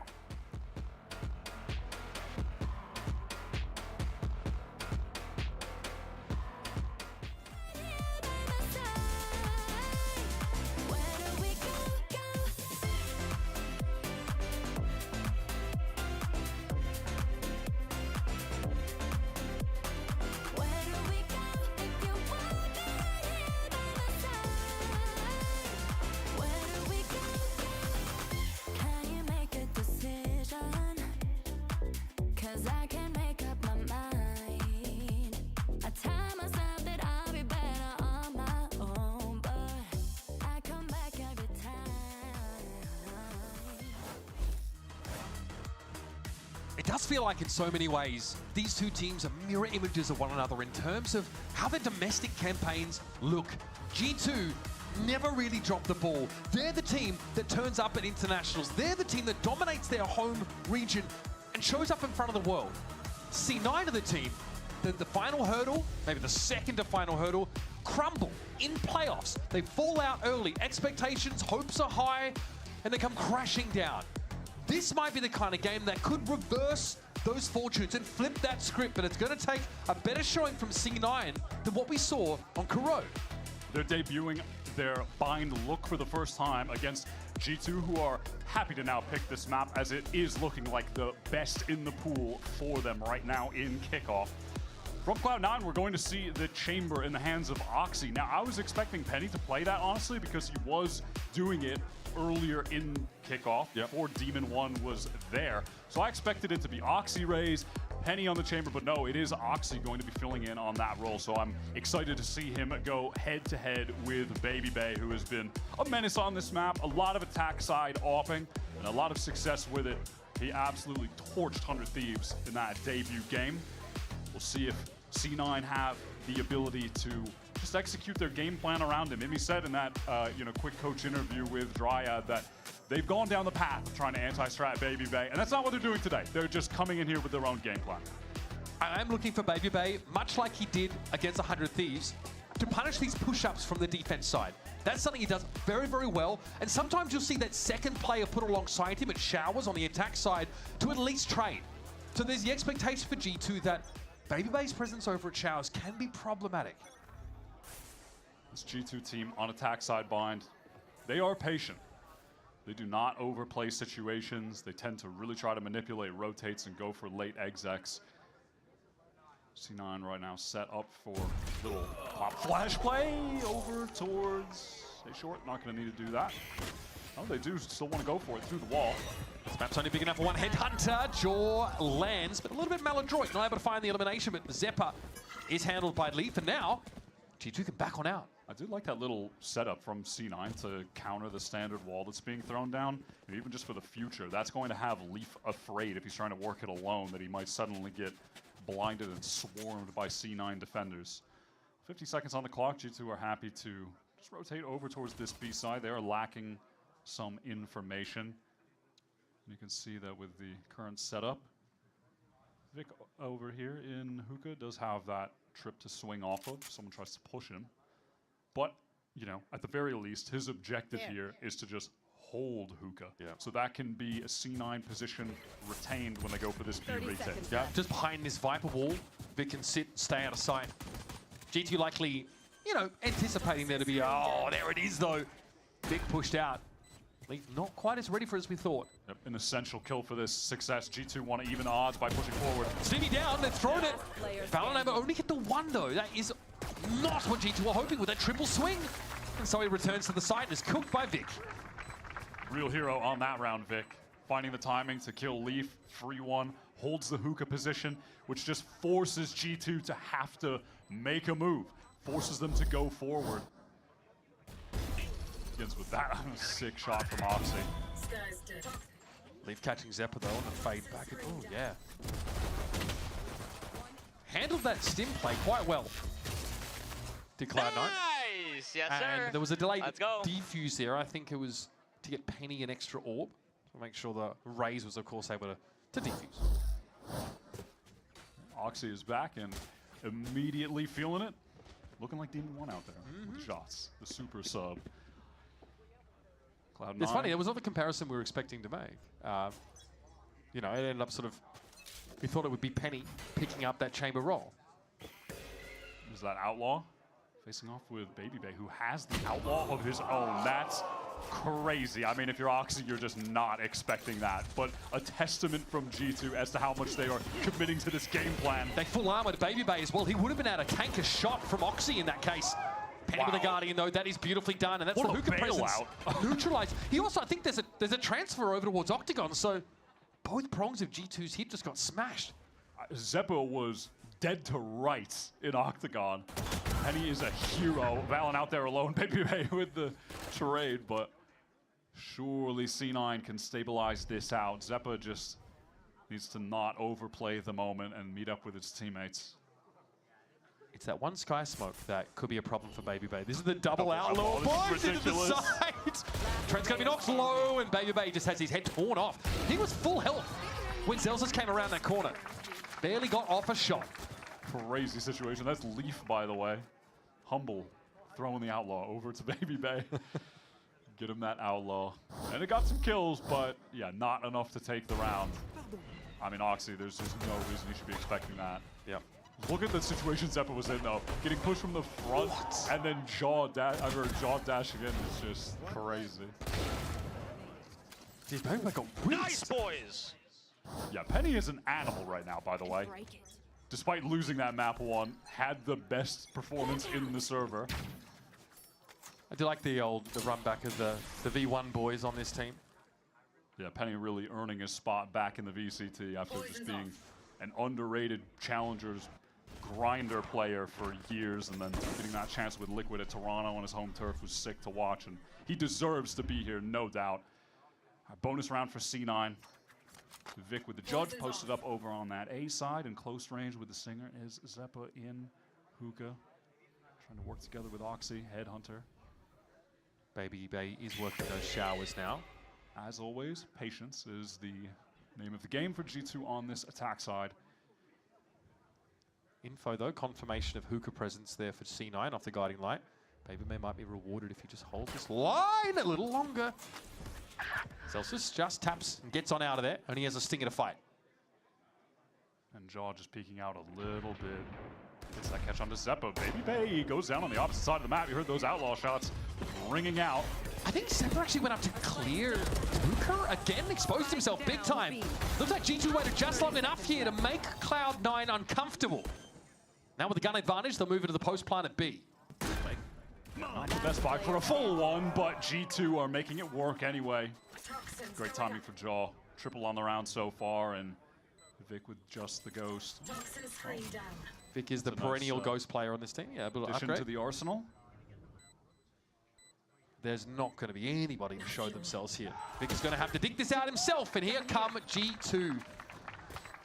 Whatever happened to Zeppa in that round feels like that's the catalyst that unravels C9 on B. Yeah, I think he just tucked up at box and Jaw just went for a little peek. Oh yeah, he pops up. Yep. And then Zelsis knew Baby Bay was in there, and he had heavy armor, so at some point he just says, I'm just going to go for it. I mean, we lost a player. Seems like as good of an opportunity as you're going to get to try to even it up, so he takes it. But that is the second consecutive round Zelsis has killed Baby Bay with an outlaw with a stinger. Now, the real full buy for C9. They do some pretty good damage to G2. A few of their players basically at 0 if they lose this round. So, Baby Bay still on the outlaw, by the way. He does have, was that 3 potential one-shot targets? Penny on the anti-waylay angle, but it's going to be a dive into Lamps instead for Jaw. There's Zelsis, he was the judge player. And he can try and buy a little bit of time, and here's the showstopper for extra deterrents, but G2 aren't interested in fully committing here. That's the first wave. They get that one pick, and now they can fall back. So far, this is looking like the performance that Jaw is really needed in this kickoff run. Just to remind himself of how good of a player he is. But somehow, just with the misfortune of this team, he dropped to, I think, the lowest ACS of any duelist at one point. Not a big deal, but just surprised to see him there, Oxy. Baby Bay, I love that from Penny. We're just taking timings everywhere, I guess, but this A site is free. Convergent paths to clear out Lamps, which G2 will find out is empty. Wide open anyway. No ultimates for C9 to get back in. Now, no real util to speak of either, just one flash. Yeah, VALORANT has a molly for the post plant, but you're expecting to play a bit further forward here. Maybe molly his retreat if he's going to get pushed. Can't quite get out in time, though. Only one for the IGL. The players who were re-swinging there to help just got deleted by Cloud9. Doing a All right, Joel. Refract active. Now this would be a moment for him to cement himself as being back. Okay. Nowhere to refract to, really, and not quite enough pepper on that throw of the saturate. Yeah, well handled there by Vic. Steady hands. Challenger's call up from last year, who's really been a rock for this Cloud9 team. Yeah, out of Moist X Shopify. Probably the most solid player at the time. They are standing. I think him and Oxy is so fast to clean up those players. See that like simple shake I just did? What? Again, you've got to be solid if you're on a team with someone like Mata, who's back in the day was always running it down. Something's never changed. And Oxy now going to pick up the outlaw. And Baby Bay will be ready to take a duel with him. He's got the full armor. Headhunter. Yeah, real B side lean for G2. Just using this cloud to work their way safely up B long. Look at this forward position, though, that Zeppa's in. He's so close up in the smoke. C9 Anchor's going to be steadfast on this site. Yeah, Zeppa getting results! Oh, fourth! Don't mind if I do. I don't need Leaf, the one with it all to do now, and the confirmation for the ace! Feels like some level of karmic justice that happens to G2. That looked kind of like deja vu from Trent's first ace yesterday. So Zeppa just going to deal that one right back to him. And you can flip Apex backwards all you like, but this guy's still at the top. That is ridiculous. feel like Zeppa has had a real habit of proving the doubters wrong at kickoffs. It finally works sitting in the smoke. Holy shit. There's one weird tip. VALORANT pro players hate this. All right. Well, that's what happens when you walk up on attack against G2, and Baby Bay has his ult. So we talked about this though. As well, Baby Bay has been used pretty heavily to punish on this map. You just can't be caught doing that against G2. You can't be caught doing that again. And I feel like C9 have learned their lesson immediately and will not be doing that again in such a haphazard fashion. And G2 will now elect to play slowly. But when teams try to double swing those push-ups on defense, you see G2 put Jaw next to Baby Bay or someone else, so it's not that simple to play around. Oxy at least has even the ledger and taking the brim off the map, which is about as good as it gets. Seeker going around the world over to this A side. Vic under a lot of pressure there. I mean, yeah, the crosshair break allows Leaf to push up behind the waylay and find the kill. Oxy with the tour to force. Nice little quick scope connection. Yeah, he might just be him. Whereas Baby Bay doesn't have a whole lot to look at. We see this two-player stack via vents here for Cloud9. Try and work the side together, but no confirmation of the guiding light. And here's the post-plant pit. Now C9 may want to hold on here for a second. They do have to wait for the Zelsis rotate to come in. He's got a judge, but that's not too bad in the pit. No, that's totally fine. It's really a question of how Leaf is going to make use of this pit to watch these Lamps players pushing up. Zeppo, no Trailblazer. They're just going to have to go straight into this. Love this from Leaf playing off the wall. Yeah, it's layers upon layers. And Leaf will have to walk the wall. That's going to be a pit down. Oh my, what a flick! Okay, another one. Shoulder peak, taken low. Zeppa had to get off the defuse on time is short. He is him! He's the avalanche on Chad Mountain, folks. The Red Bull clutch for Baby Bay. Took him a couple rounds, but he's back on his feet. Standard affair for Baby Bay on the attack side here. He is just an absolute highlight reel once he starts playing the chamber. Oh my, the flick is so clean. And again, presence of mind, man. Great fundamentals. Let's go! A jump peek to confirm that. I got you, bro. I got you, bro. Wasn't actually sticking. Now. Let's go. So they win 7 rounds now, right? And just knows he can go for the reswing. Yeah, guess so. Okay. Time for G2. Well, actually, they have the opportunity. Ice the kicker. Yeah. Timeout here, call for Cloud9. That round looks reasonable for them, but it is a Viper's pit they've got to play through. But Oxy looked really solid in that round. He's having to find a pick in response. He got a 3-piece. Yeah. Evened it up after the first kill from Baby Bay. Pretty sick shot with the single scope in on Jaw. So it was looking fine at that point, but Oxy gives up heaven. Yeah. He wants to stack up inside and that was all fine. It is really, I mean, Baby Bay just comes up with a sick clutch with some insane shots, right? I mean, sometimes what can you do about that? And he's on a chamber, so he got to teleport away. It's just a massive play from a high individual skill player. I mean, the real takeaway from C9 there just has to be the reminder of, all right, we cannot just be walking forward. We can't be slow walking early round into angles against the sky right now. That was the real mistake in that round. Penny has been sitting on this showstopper for a minute. Oxy picks up the operator as well. But here's this multi-stack of showers for G2 in case C9 are trying to double face into Baby Bay. On the other side of the map, it's very passive because Leaf knows most of the strength of his team is over here. Quite close enough with the shorty there, but Zelsis definitely takes a big hit. Both players could theoretically be healed at some point. Penny in with the showstopper. Thought Leaf might have traded that out 1-for-1, but just can't connect that spray. Highly informative moment there for Cloud9. But still some shuffling here in the backfield. You can see the rotate coming across from Vic. And on the safe side, Oxy would love to just get 1 kill, teleport away, and then play a nice 5-on-3 retake. Big info. That's going to force the player back. Oxy's still up close and on the corner, though. He really wants this. G2 get the spike down. They have a lot of tools post-plant with that orbital strike in the hands of Valen. Snakebite way too slow. Orbital. Oxy, no way! Switch over towards the Headhunter. Valen gets the better of him, but it's on Baby Bay again, this time against 4. If it gets any easier out there for this old soul. That's Penny picked up, but now he's going to be smoked out of the action. Surely not this time, right? 3 players and that smoke in his face. He's got to give it up and save the AWP. Yeah, Money's in a precarious position for G2.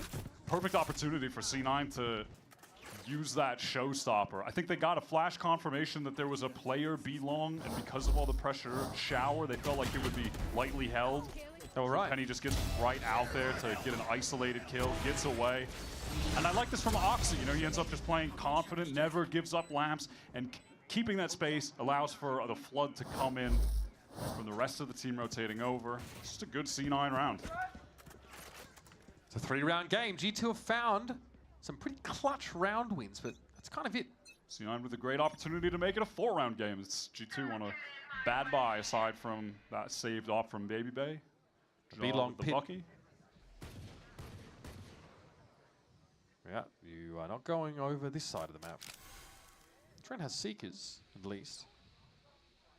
Yeah, Could try and follow them in, but... Maybe if there's a situation where things are getting close, they might be able to use those as an opportunity to find the Viper in the pit, have Jaw dash in on the Viper with the Bucky, something like that, but I don't feel like you want to just send that straight away, but we'll see. I've got your Oh, they're doing it. All right. Here come the Seekers now. Going to see the split towards that octagon spot. Jaw and Vic traded out for one another, and the spike is en route. And there goes the pit, folks. Vic is out of the game, and up on top of these Sky Smokes. All of G2 are perched. I think Zeppa thought he was spotted, so he ends up pushing out. That was just random spam. Penny, it's so close, yet so tragically far away. Brent may sound here. It doesn't seem to matter, though. The Bucky's good for 1. Oxy's up.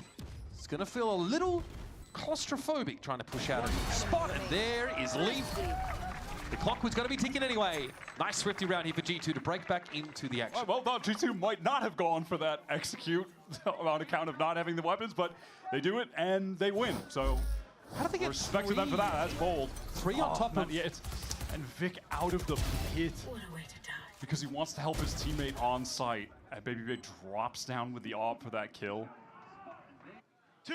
Nice! He is actually just a menace. He is still the MVP for this team today. Yeah, we're talking up Jaw a few rounds back, but sorry, folks. It's been about Baby Bay once again.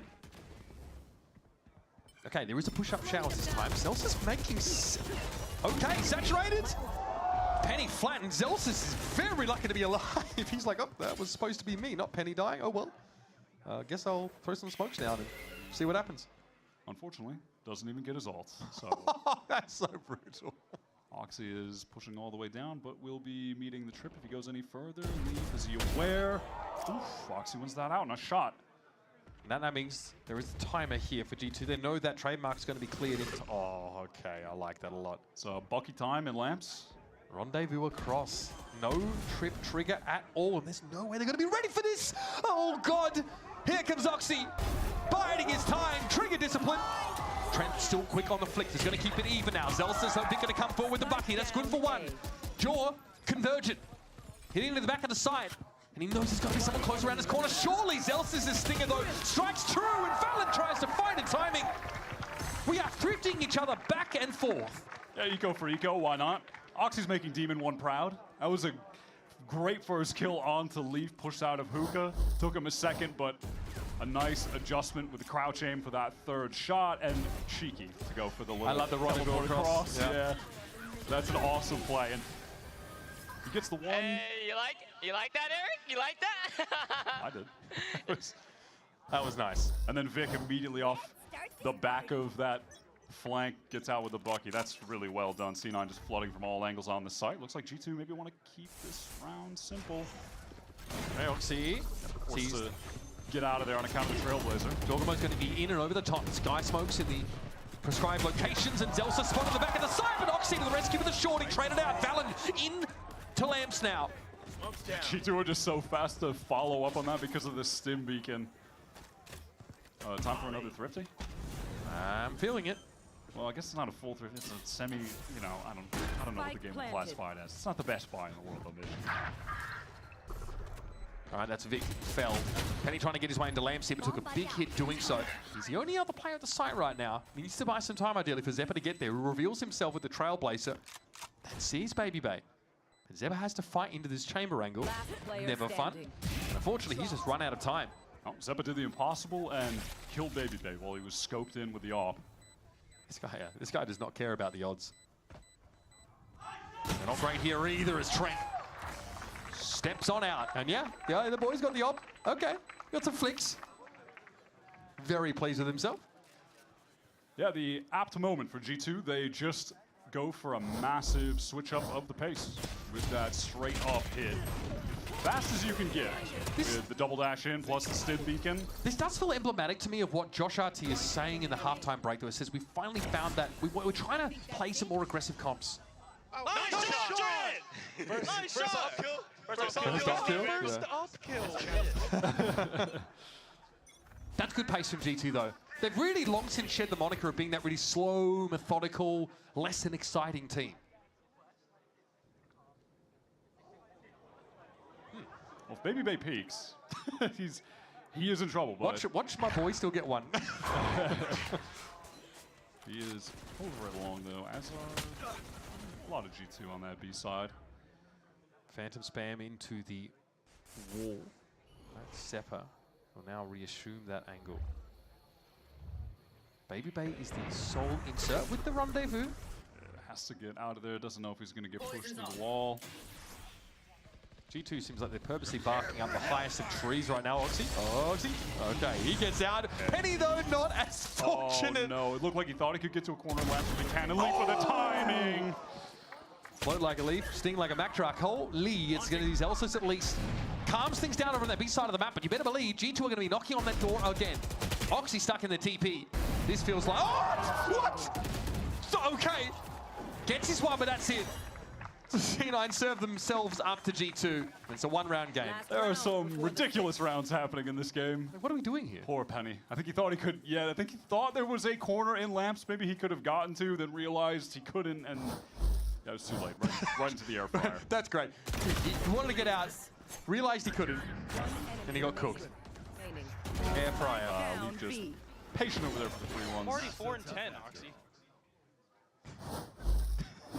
Is that him begging for mercy? I'm not sure. Why do you have to do that to him? Poor guy. Trent, the role player. Penny all the way back here, expecting that double dash waylay, trying to spring out from a hidden spot. Penny does find one. Will have the showstopper for the last round. Raw sauce, no ketchup, bro. Swinging that. Good timing to get off. He was about to be cooked yet again. All right, Baby Bay forced to teleport away. Damage coming through. Dog just re-cleared Fountain over for C9 down B long, and it looks like because of that, Zeppo wants to push for a little bit of space there at the very least, and C9 will feel perfectly fine having 3 players over towards A, one of which is Zelsis with the orbital strike, so might be able to get a kill or deny the plant, just disrupt for this fight. We'll see. Trademark avoided. Jorgamo's able to go over the top, and his leaf just barrels into the smoke. Trader on a timing, able to catch Fig out, and Zelsis probably doesn't know where to look right now. Here come the Seekers. Flash there used, but Valor's still able to find that kill. Wow, Trent just turns on Zeppa. I think they know where Roxy is now. Splat. That's an even half, folks. G2 once again.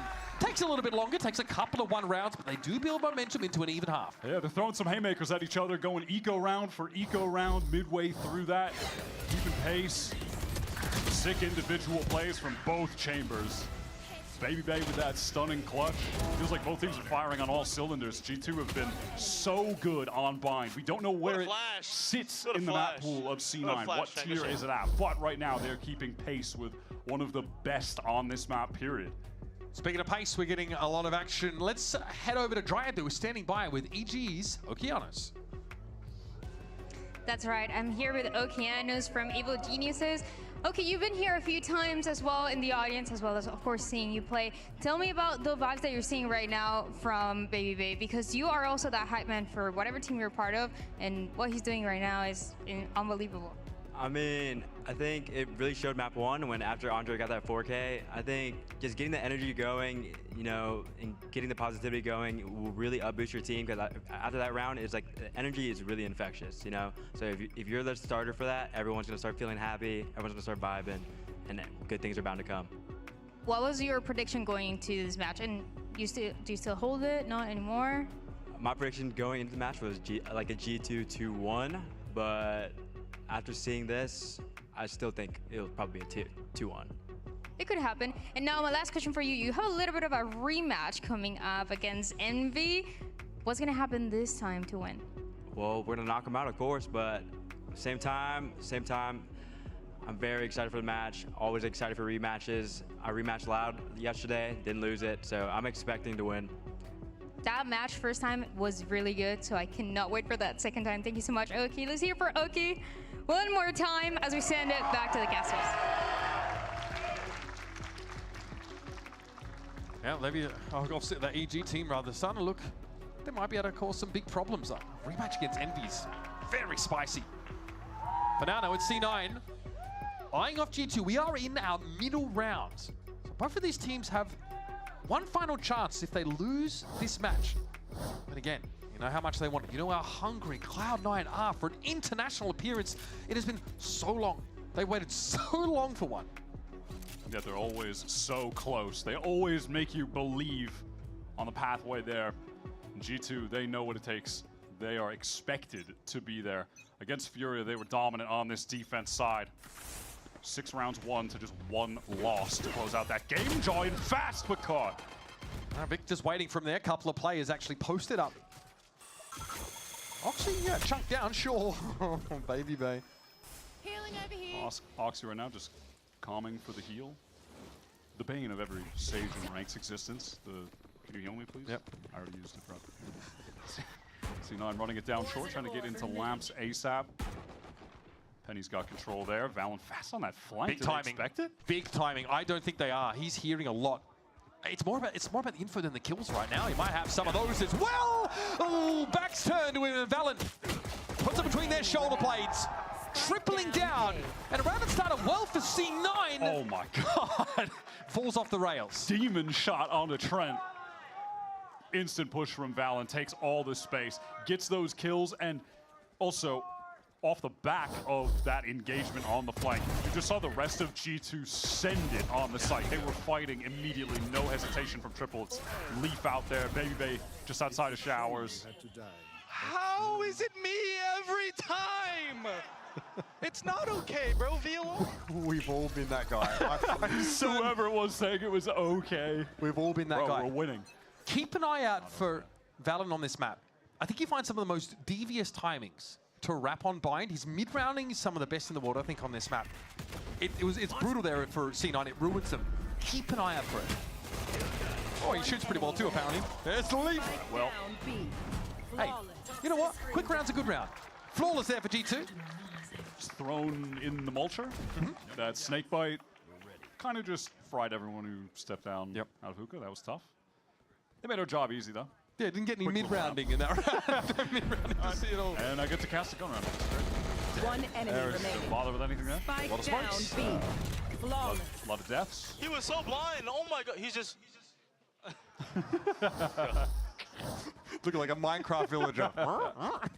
Give him some emeralds, bro, please. All right, 2 rounds in it. G2 win the pistol, and it's a very straightforward anti-eco in the second of this half. Yeah, 3 stingers, a lot of stingers. G2 coded. Push down short with multiple players. Okay, this time we got it. Works on the second attempt. That is going to be so annoying for C9. Now they got to play around that, and the headhunter finds its mark. No. Well, this bonus round's looking pretty schmick. I'm not going to lie. Spike down. Vic A. is hindered, suspended like he's trying to swim through molasses. And Zepido's going to trot up onto the site, but this is ugly stuff. C9. Trent swings off that. And the Spectre will connect. Just says, why not? Pure intuition on the timing. No one could have helped him if he goes down, but no one was watching for it. All right. Okay, now we're jumping. Yeah. I mean, yeah, now we're just... I'm Pickle Vic. Okay. Adding insult to injury. All right, they're feeling it. Massive, massive round for G2. Obviously, win the pistol and then win the bonus so convincingly. And they recover a bunch of rifles there. Jaw just goes for the exact same dash. Yep. The old 1-2 punch. Baby Bay left, sitting back, waiting on the angle. Trent lives this round. That's pretty sick. Bang! Bang! bang. Yeah, I was expecting the timeout to come at this point. Necessary. Feels like a slightly worse but similar juncture as to what we saw on the second half of Corrode, where G2 get ahead, have all the momentum, and then Imi needs to call a timeout, get in the mix, get this team to get back in the game mentally. Now, that time, C9 did win the subsequent round, and that's when they were able to stabilize after G2 were on a huge round run. This buy is cheeks, not dissimilar right now. This buy is cheeks. So it's not great. And again, you know, Cloud and I are going to juggle a lot here. It's these weird, awkward, like, timings from Valen, wrapping around. It's the push-up from the Waylay. And Joe is going to do that to you in showers. He's going to do that to you up mid. He's going to do that to you in a Denny's parking lot, in the Isle of Ralph's. I'm just trying to get my Grand Slam, bro, please. He's going to do it at the Social Security office, like, you name it. He's gonna do it. That's kind of the issue here for Cloud9. Never know where that sort of thrust is going to come from.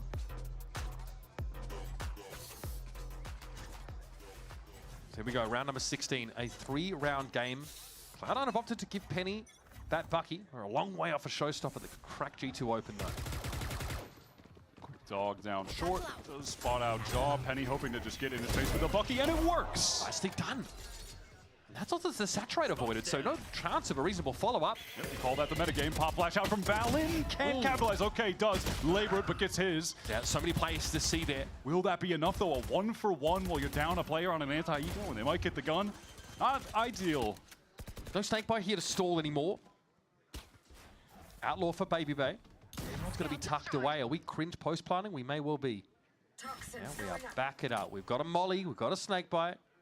We still got the spike to send over towards B, so it didn't stick it in the end. Re-clear of showers happening right now from Leaf. It's on Baby Bay again. I feel like I've said that an awful lot lately. One shot and a full back could be good. Nice little correction, but Oxy's going to be there quickly. Still a one-player advantage for Cloud9. Spike planted. Trent opportunity, but a tough shot to hit, no doubt. Leaf forced to TP, so C9. Penny's in a nasty spot now. He's able to slip into container. Trent be on the move here is good. Ox. Damn, he's good. All right, Leaf. Stand and deliver. There it is. Gun recovered. 50 rounds. We are repeating history. This is exactly what happened on the second half of Corrode. G2 have all the momentum going into the second half. They win the pistol. Imi has to call a timeout, and then they eco them to get back in the game and stabilize. That was desperately needed. There's a lot to like about that round for C9. As well, not fully committing to that A side. You feel like they have it open. They also do have plenty of stall util. They pull out, head towards B. It's a right call. Yeah, Valen was just not able to capitalize off that flash into the site, going 1-for-1. Not enough in that situation. Let's see if C9 can keep this momentum going, though. Oxy, tour de force active against Baby Bay with the AWP. Here comes Trailblazer. Baby Bay hangs around a little longer, but he knows he'd be dog food otherwise. Leaf has to get out too, so some util expended here to get this space now into Octagon. C9. There's a re-clear of A short happening right now, so that's going to give some confidence to Valen, who's rotated over the B. He does have an orbital strike. G2 are really trying to prod over on the A side of the map right now. Pushed all the way up short, and you had Trent go closer to showers, but now wants to be able to support Jogamo. There's a trade here for Jorg if he goes down in this corner, or vice versa. But there's no idea, not really any eyes on showers. This is a little bit of a risk for the A players. Here's that wall. Wow, that was quick. No chance for Trent to get involved. Oh, man! Not fast enough when the stim beacon is thrown down. He just can't escape. He's so preoccupied with showers, and I get it. There's no one watching it. Spike planted. Multiple gambles there for G2 on A, and now we've got a Viper's Pit after the plant. And we're just going to try and scrape up some kills here for G2. Keep these weapons. And on account of C9 getting the free upgrades, winning that eco, they have enough money to try and hunt a little bit. Penny going down doesn't really hurt too much. He's got 5K in the bank. I need to see that shot from Vic, though. Looked pretty insane. Yeah. Jaw was lined up. Looked like he might have gotten a multi-kill easy. Yeah, he shot through the wall. Initially, it might have been just a little bit of the barrel around the corner. And the Viper Wall coming up denies the trade. Trent's caught with his back turned. It's just perfect for C9 on A. Real nice clearance of that area on the map. Okay. Definitely expecting that someone could be pushed up there as well. Vic was just watching it so passively. The dog goes down short. Yeah. Someone could be like, oh yeah, just pick out a little bit. And then this, I mean, yeah, Trent just catches some Trent's cooked. Trent is a warm prop in that round. There's just not a lot to be done. Right, so still very reasonable for G2. That's a 3-gun save in that previous round. It's over so quickly, and yeah, still got the Brim ultimate. Yeah, that gets them the full buy here.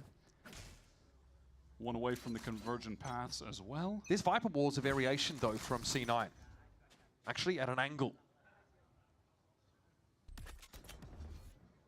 Launching smoke.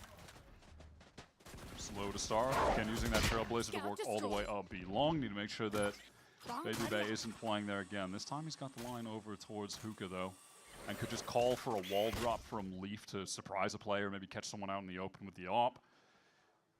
It's actually pretty committal here for C9. That orb is going to get Penny that showstopper for the site exec later this round. I mean, with Vic being rotated into this side of the map, I think the Hookah player is going to be pretty important for G2. Baby Bay is going to be forced off this line by the flash, most likely. I like this so much on info. They're going to go for it now. And Celsius has caught out Buddy off. What a timing to send the Trailblazer into Octagon. And now C9 don't know where to put themselves. More Store Util is going to deny this B play entirely. And they're going to go through the TP potentially. They're just hoping that Oxy can make something happen over on this side of the map. But Jaw, patient. Back to B. Back to B, where they have 3 players to deal with, one of which is in Hookah. Pop flash ready to go from Trent, and Baby Bay is on the angle from elbow. This round should be completely chalk. And he's trying to jiggle it here, but there's no real control of Util to stop this line for Baby Bay. Orbital strike, they're stunned. Oh, Valen gets Penny, but there would have been more. And so Zeppa is going to have to trudge away with resignation. 10 seconds left. Cloud9 had every door shut in their face possible. Yeah, they really try to just hurry that execute in when the Trailblazer spots them up long, and that is their undoing. You know, Baby Bay was in a nice spot to be able to get that first kill onto Celsius. He actually got the smokes down in time. They were on the site, but C9 were just apprehensive to try and re-hit in during that situation. But then ultimately, late round, they have to try to push into a site against an AWPer where they have no smokes at all, no coverage. Right, smoke comes down there. And any hopes of getting back into the round there really would have been on Oxy to be able to find a kill, but you are asking a lot of him just walking in towards A, where people could be playing at damn near any angle, right? So one of the most punishing orbital strikes possible there in that spot. C9 not committed to the site. They've got enough cash for a very full buy, though, including this off for Oxy. Still just reaping the rewards of that eco round earlier. I see a convergent pass onto the site, though, here. Yep, straight away it's going to be popped. Joel, can he get in with it? Spike but Celsius is caught in the open. Okay, Penny, though, is able to find Founders. So both teams without their main smokers. I don't think there's any way you're getting towards that saturated player. Trent doesn't want to give up the site, though. Back towards Triple, because you know he's got Baby Bay watching over, but risk taking. He is right in the smoke. Penny somehow getting caught, though, by Baby Bay. Seeker's going to reveal all of the positions right now. Trailblazer intending on trying to clear someone out. Oxy out in the open. Trent was trying to take that fight. He was low. And Vic, perfect timing after Trailblazer was deployed. Knows he can go after him. Pretty mental sequence of decisions. Trent was just fearless in the moment. Oxy needs to collect the shot onto Baby Bay when he peeks into it. Feel like he's got to be favored. What is that? Baby Bay for 2, 18 and 9. Looks like he got legged. And now it's on Zeppa. Oh my God. VALORANT. What am I watching? I mean, what is that? He's good and he's lucky at the end, too. Better lucky than good, but you have mind both. control. What? He had Zeppa turn around. I've got to see that again. Wow, the flick on the Penny there is really nice off the smoke off, too. He gets legged or, I don't know, through the box or leg. Yeah, through the box. I'm sorry, but at that point, it's just meant to be. What is that? Yeah. What are you doing, yeah, I mean, brother? The timing on Zeppa is at that point you were just blessed. What do you mean? Truly blessed. What do you mean? What are you doing? You shot you through the box. Like, what do you want? 3 rounds in it now. Yeah, well, that's deflating for C9, and their money is in an okay spot. I know who the MVP is today. Okay. Yeah. Yeah, I'm chilling for Dre. Oh, okay. There's another one. Sure. Is that through the Viper wall? You know what? It's fine. Here's Valen. Oh, wow. Still got him. Still got him. I was worried. Okay. Baby Bay forced towards the back of the side. You're not. Okay. Going to push up here through that smoke. But can't connect. These Seekers might be very lightning. He's able to get away, but look how he makes the opening now for Trent. There's even a flank coming down short as well from G2. Trent tries to set it up with a flash there. Maybe the timing is not quite lining up, though, when Trent's out in the open. Of course, there's a timing! There's always a timing! Oh, Leaf! Play it again, son!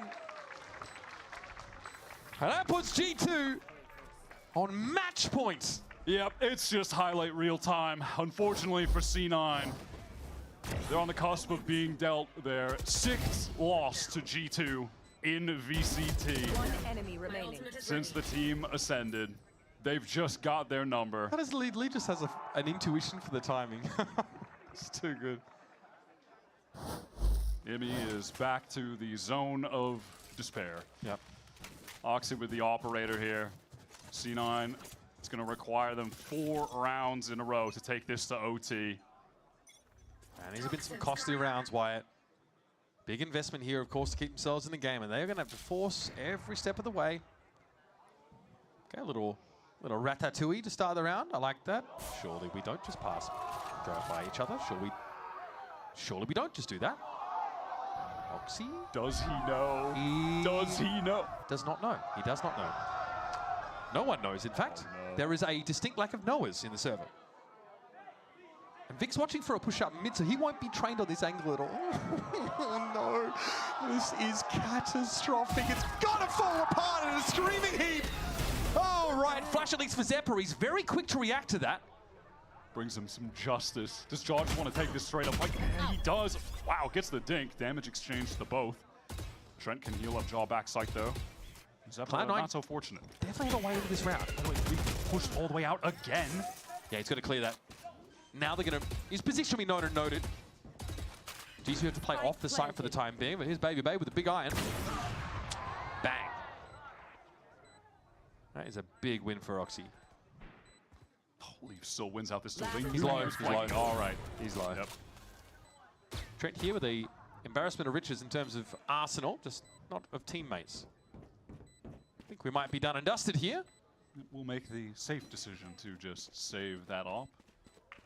G2 have a lot of money. He could have gone for something ridiculously silly, but discipline. Discipline from Trent. All right, 3 more for C9 to take this game into OT. I mean, if you're Vic, you are so mad that you got killed like that. He checked it, by the way. I mean, yeah. He was still... I just think Zephyr was a chance. Zephyr is crucial there. Quickly springs into action, flashes the bejesus out of Valen. And there's not a whole lot the Brim can do from that position. Crucial that they took out Jaw there. Good adaptation overall. Yeah, Jaw looked a little shaky trying to take that fight. Had to refract away with about 43 health. So, one more step towards overtime for Cloud9. And they are still only 1 round away from the lower bracket. G2 would love to close this out with 2 ops, 1 on either extremity. Okay, and the Viper's Pit. Further funneling people into Baby Bay's op line. It'll be cleared initially with a Trailblazer. Baby Bay's got to give up a lot of space. He's not getting back in a shower anytime soon. Yeah, Penny could try to boombot to locate Leaf, but they don't have the greatest tools to get through it. And so it's going to be a double face from Vent side, I think, looking into shower. G2 have been taking so much free control of B on all of these rounds. Always pushing out. But the trademark is always there. So there's always some inkling for Cloud9 that they could get across it. We saw Roxy obviously be able to rendezvous over it, but it's not so simple for most agents. It looks like they want to just try and completely circumvent this pit. Okay. Push out with everyone through showers. You know, maybe there will be a chance for Zelsis to kill the player in the pit with the orbital strike, but he'd love to save that for a post plan, ideally. So the smoke locations get pinged, but there's a gap here over by Triple. Penny's able to avoid this shot that comes on in, but the Snakebite and Molly combo are slowing C9 up. Look at this wide flank, by the way, from Trent. He is in the next postcode, and here's Valen. I don't think Trent's going to have much to do by the time he gets here. Zelsis through the smoke.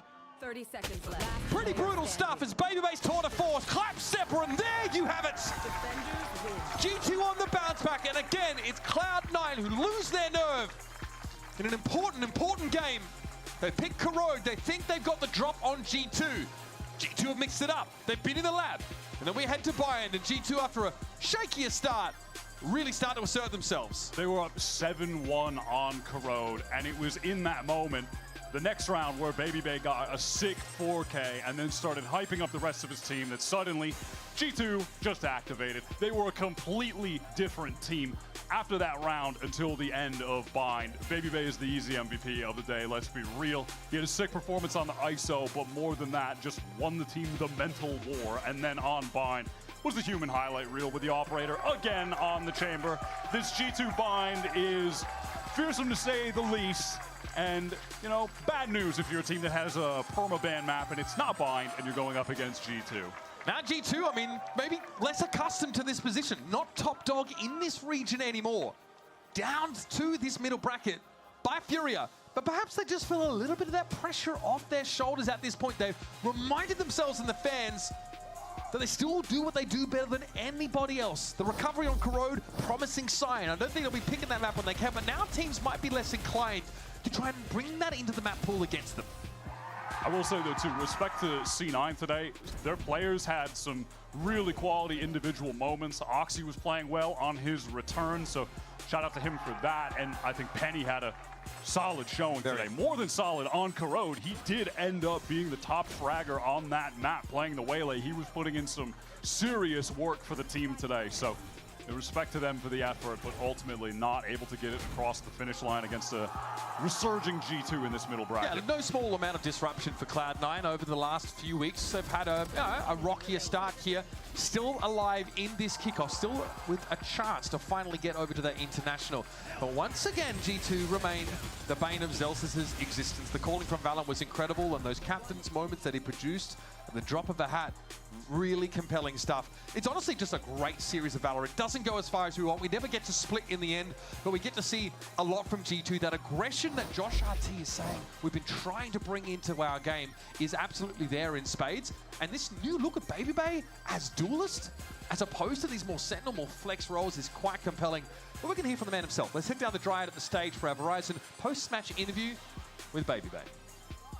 Oh my God, man. Can we hear it for BabyBay, everybody? G2, they get that win against Cloud9, move forward in that middle bracket. Dre, what is going on? I mean, we need to talk about how insane you've been for the past couple of matches, but on top of that, an ISO today that nobody was expecting. Well, what's happening? Yeah, we're experimenting a little bit here in G2 for this kickoff tournament, you know, and I'm glad that it worked. That was a tough map, though, either way, because that was the composition that 100 Thieves ran and it kind of decimated us on. So we were a little bit more ready this time, you know. And it was looking good, especially for that comeback, because Cloud9 had the lead for quite some time. Oh, yeah. And you know that G2, since the beginning and even before you joined that squad, they have been known for making those comebacks happen. Now that you are part of the team, why are you guys so good at it? I think, you know, the reason why we go down often is like we're just trying to play a little bit too safe. And it got to a point where I think we're down like 6-1, and I'm just like, yeah, we just got to swing. Like, we just got to do this. You know, we're running a double duelist comp.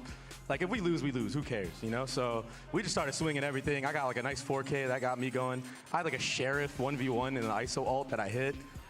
Got bodied every other ISO ult, but like I hit the Sheriff one, great. Yeah, I feel good. Just doing it all. And also, on top of that, you have so much energy. I feel like we always talk about those high players in the team, but you're in a completely different level.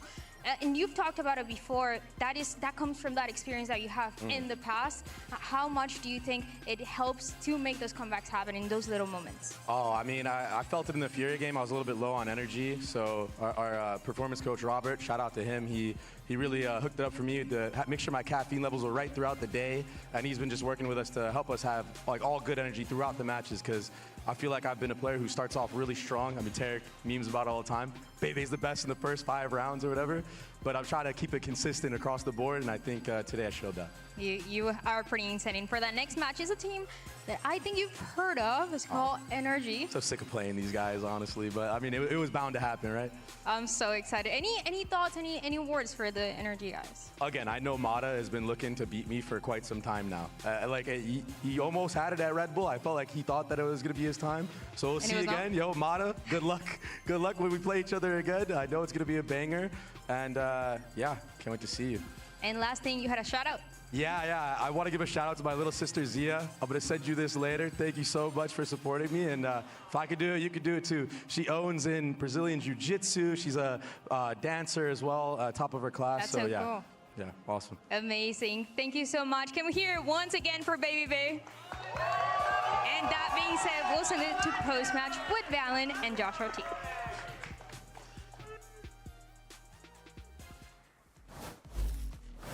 Oh, it's good, everyone. We're here for Match Point. We got Valen and Josh RT, just as Dan said.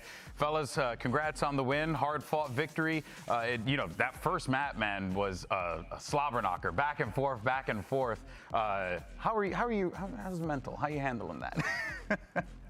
I could start. I feel like because we had to come back in the first half, a lot of the pressure was already weaved off. Like, we're down 1-7, and to be in a position where it's 9-9 or 10-10 is like, it's much better than being down, than 4-8 or something. So, and we have Andre on ISO. Yeah. He's just having so much fun, like being a big voice. So like, it's hard to be nervous when you have this guy just like rage peeking every angle, like popping shield, and just like, yo, let me get in there. I'm like, all right, bro, like get in there. I mean, that's what he does. Hanging out with the guy. So is this something we should be expecting? Maybe a little more from you guys? See Baby Bay a little bit more on the duelists rather than playing like the Smokes or the Sentinel or whatever. Yeah, I think so. I've been experimenting with like different comp archetypes, and even though we changed one player, it's basically a new team. Yeah. Like the dynamics has all shifted, and we're trying to figure out like what's best for us. Yeah, makes sense. And I feel like this is a good double duelist. Yeah. Might be kind of decent. Yeah. Like he said, Andre is a big voice. Yeah. He'll call what he wants, and sometimes it's easy to just work around that. Yeah, no, for sure. Well, listen, guys. Love playing my games, okay? This time around, we're gonna do one we've done before, okay? It's not a game for the faint of heart. It's called Wrong Answers Only. All right, I'm gonna give you rapid fire questions, and your only objective is to give me the wrong answer, okay? So Josh, I'm gonna start with you first. Choose a number between 1 and 10. 11. Nailed it. Name a color on your team's jersey. Blue. Okay, you succeeded. Yes, even the Red Bull's not there. All right, how does Wi-Fi work? Plug in an Ethernet cord. I guess that works. That's the wrong answer. That is technically the wrong answer. You're right. Because you did just describe the internet, and I didn't channel that for a minute. Where are we right now? London. London. Who are you sitting next to right now? Trent. Hold up your hands. How many fingers do you have? Hold up your hands. How many fingers do you have? 2. Nice. Nailed it. All right, let's go to Valen. I was lagging. Valen, why is the sky blue? I don't know. That's the answer. Do not name a VALORANT agent. Wow, I actually can't even think of one. Darth Vader. Oh, Darth Vader. Actually, he's going to be coming in the next patch. Why do dogs wag their tails? Because they're sad. That's facts. What powers the sun? Me. What powers you? Nothing. Damn. Fellas, thank you so much. You guys are awesome. Yeah. Always appreciate chatting with y'all. Let's go ahead and take a look at the standings and the schedule, see where we are right now. Your boy is just leaking out here. Good Lord. I'm sweating up a storm. In any case, though, here we are. NRG G2 coming up next. Man, you guys can't seem to get away from each other. What is it? What's going to be the deal this time? Maybe you guys go out for a nice dinner afterwards. Maybe the club, the bar. What are you going to do? Familiar face. I feel like they're kind of similar in our skill level right now. That's why we're in the middle bracket. They have some flaws, but they won champs, and they're still like a really confident team, and kind of similar to us, where they lost like a key player, and so they're still working their things out. It should be another banger game. Yeah. And it's a very fun game for me. Yeah, I like playing against Ethan. He's a really good caller, and he's the GOAT of VALORANT right now. So. Yeah, and also when you guys play, it's always a treat. Like seriously, like you guys have just.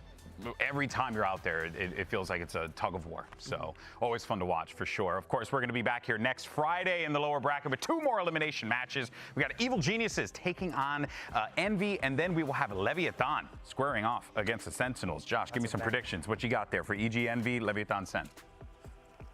Envy 2-1. Ooh.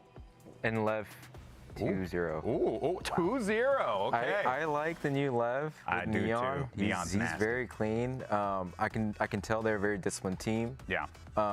And with Neon's op, like roaming the back line, sometimes going aggressive, like it's going to be really challenging. Yeah. So 2-0. The first match, it's hard to predict, honestly. It could go either way. I like both teams. They are figuring it out, and I think they're like dark horse teams. For sure, for sure. Yeah, but no, yeah, it's exciting. What about for you? Same thing? Yeah, I would say Envy 2-1 and Lev 2-0. I actually have the same prediction. Dude, people are hype on this Lev team, man. Bro, because Neon is like insane. He is He's wild, so good. man. What a great talent. In any case, though, folks, we thank you so much for joining us this weekend. Obviously, you know, lots of stuff going on in the world, but we do appreciate you guys tuning in, hanging out with us each and every weekend. And we hope, more importantly, you guys stay safe this week. We'll see you next week for some more games. Why don't you go out there, read a book, visit a public library, do something productive, all right? We'll see you then. Take care, everybody.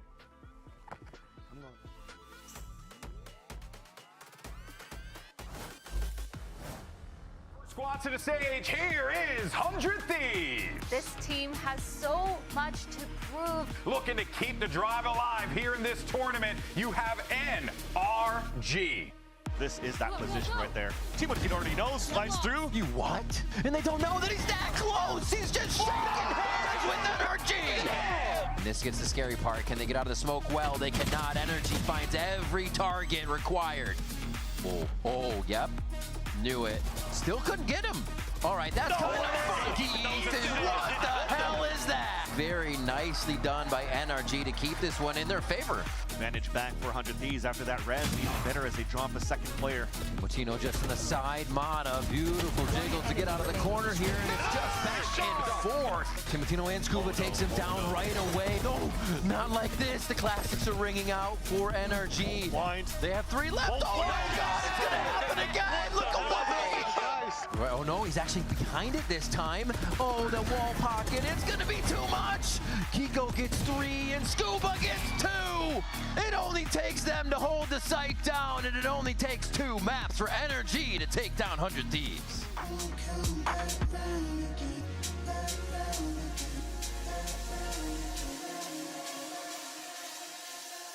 Break it down.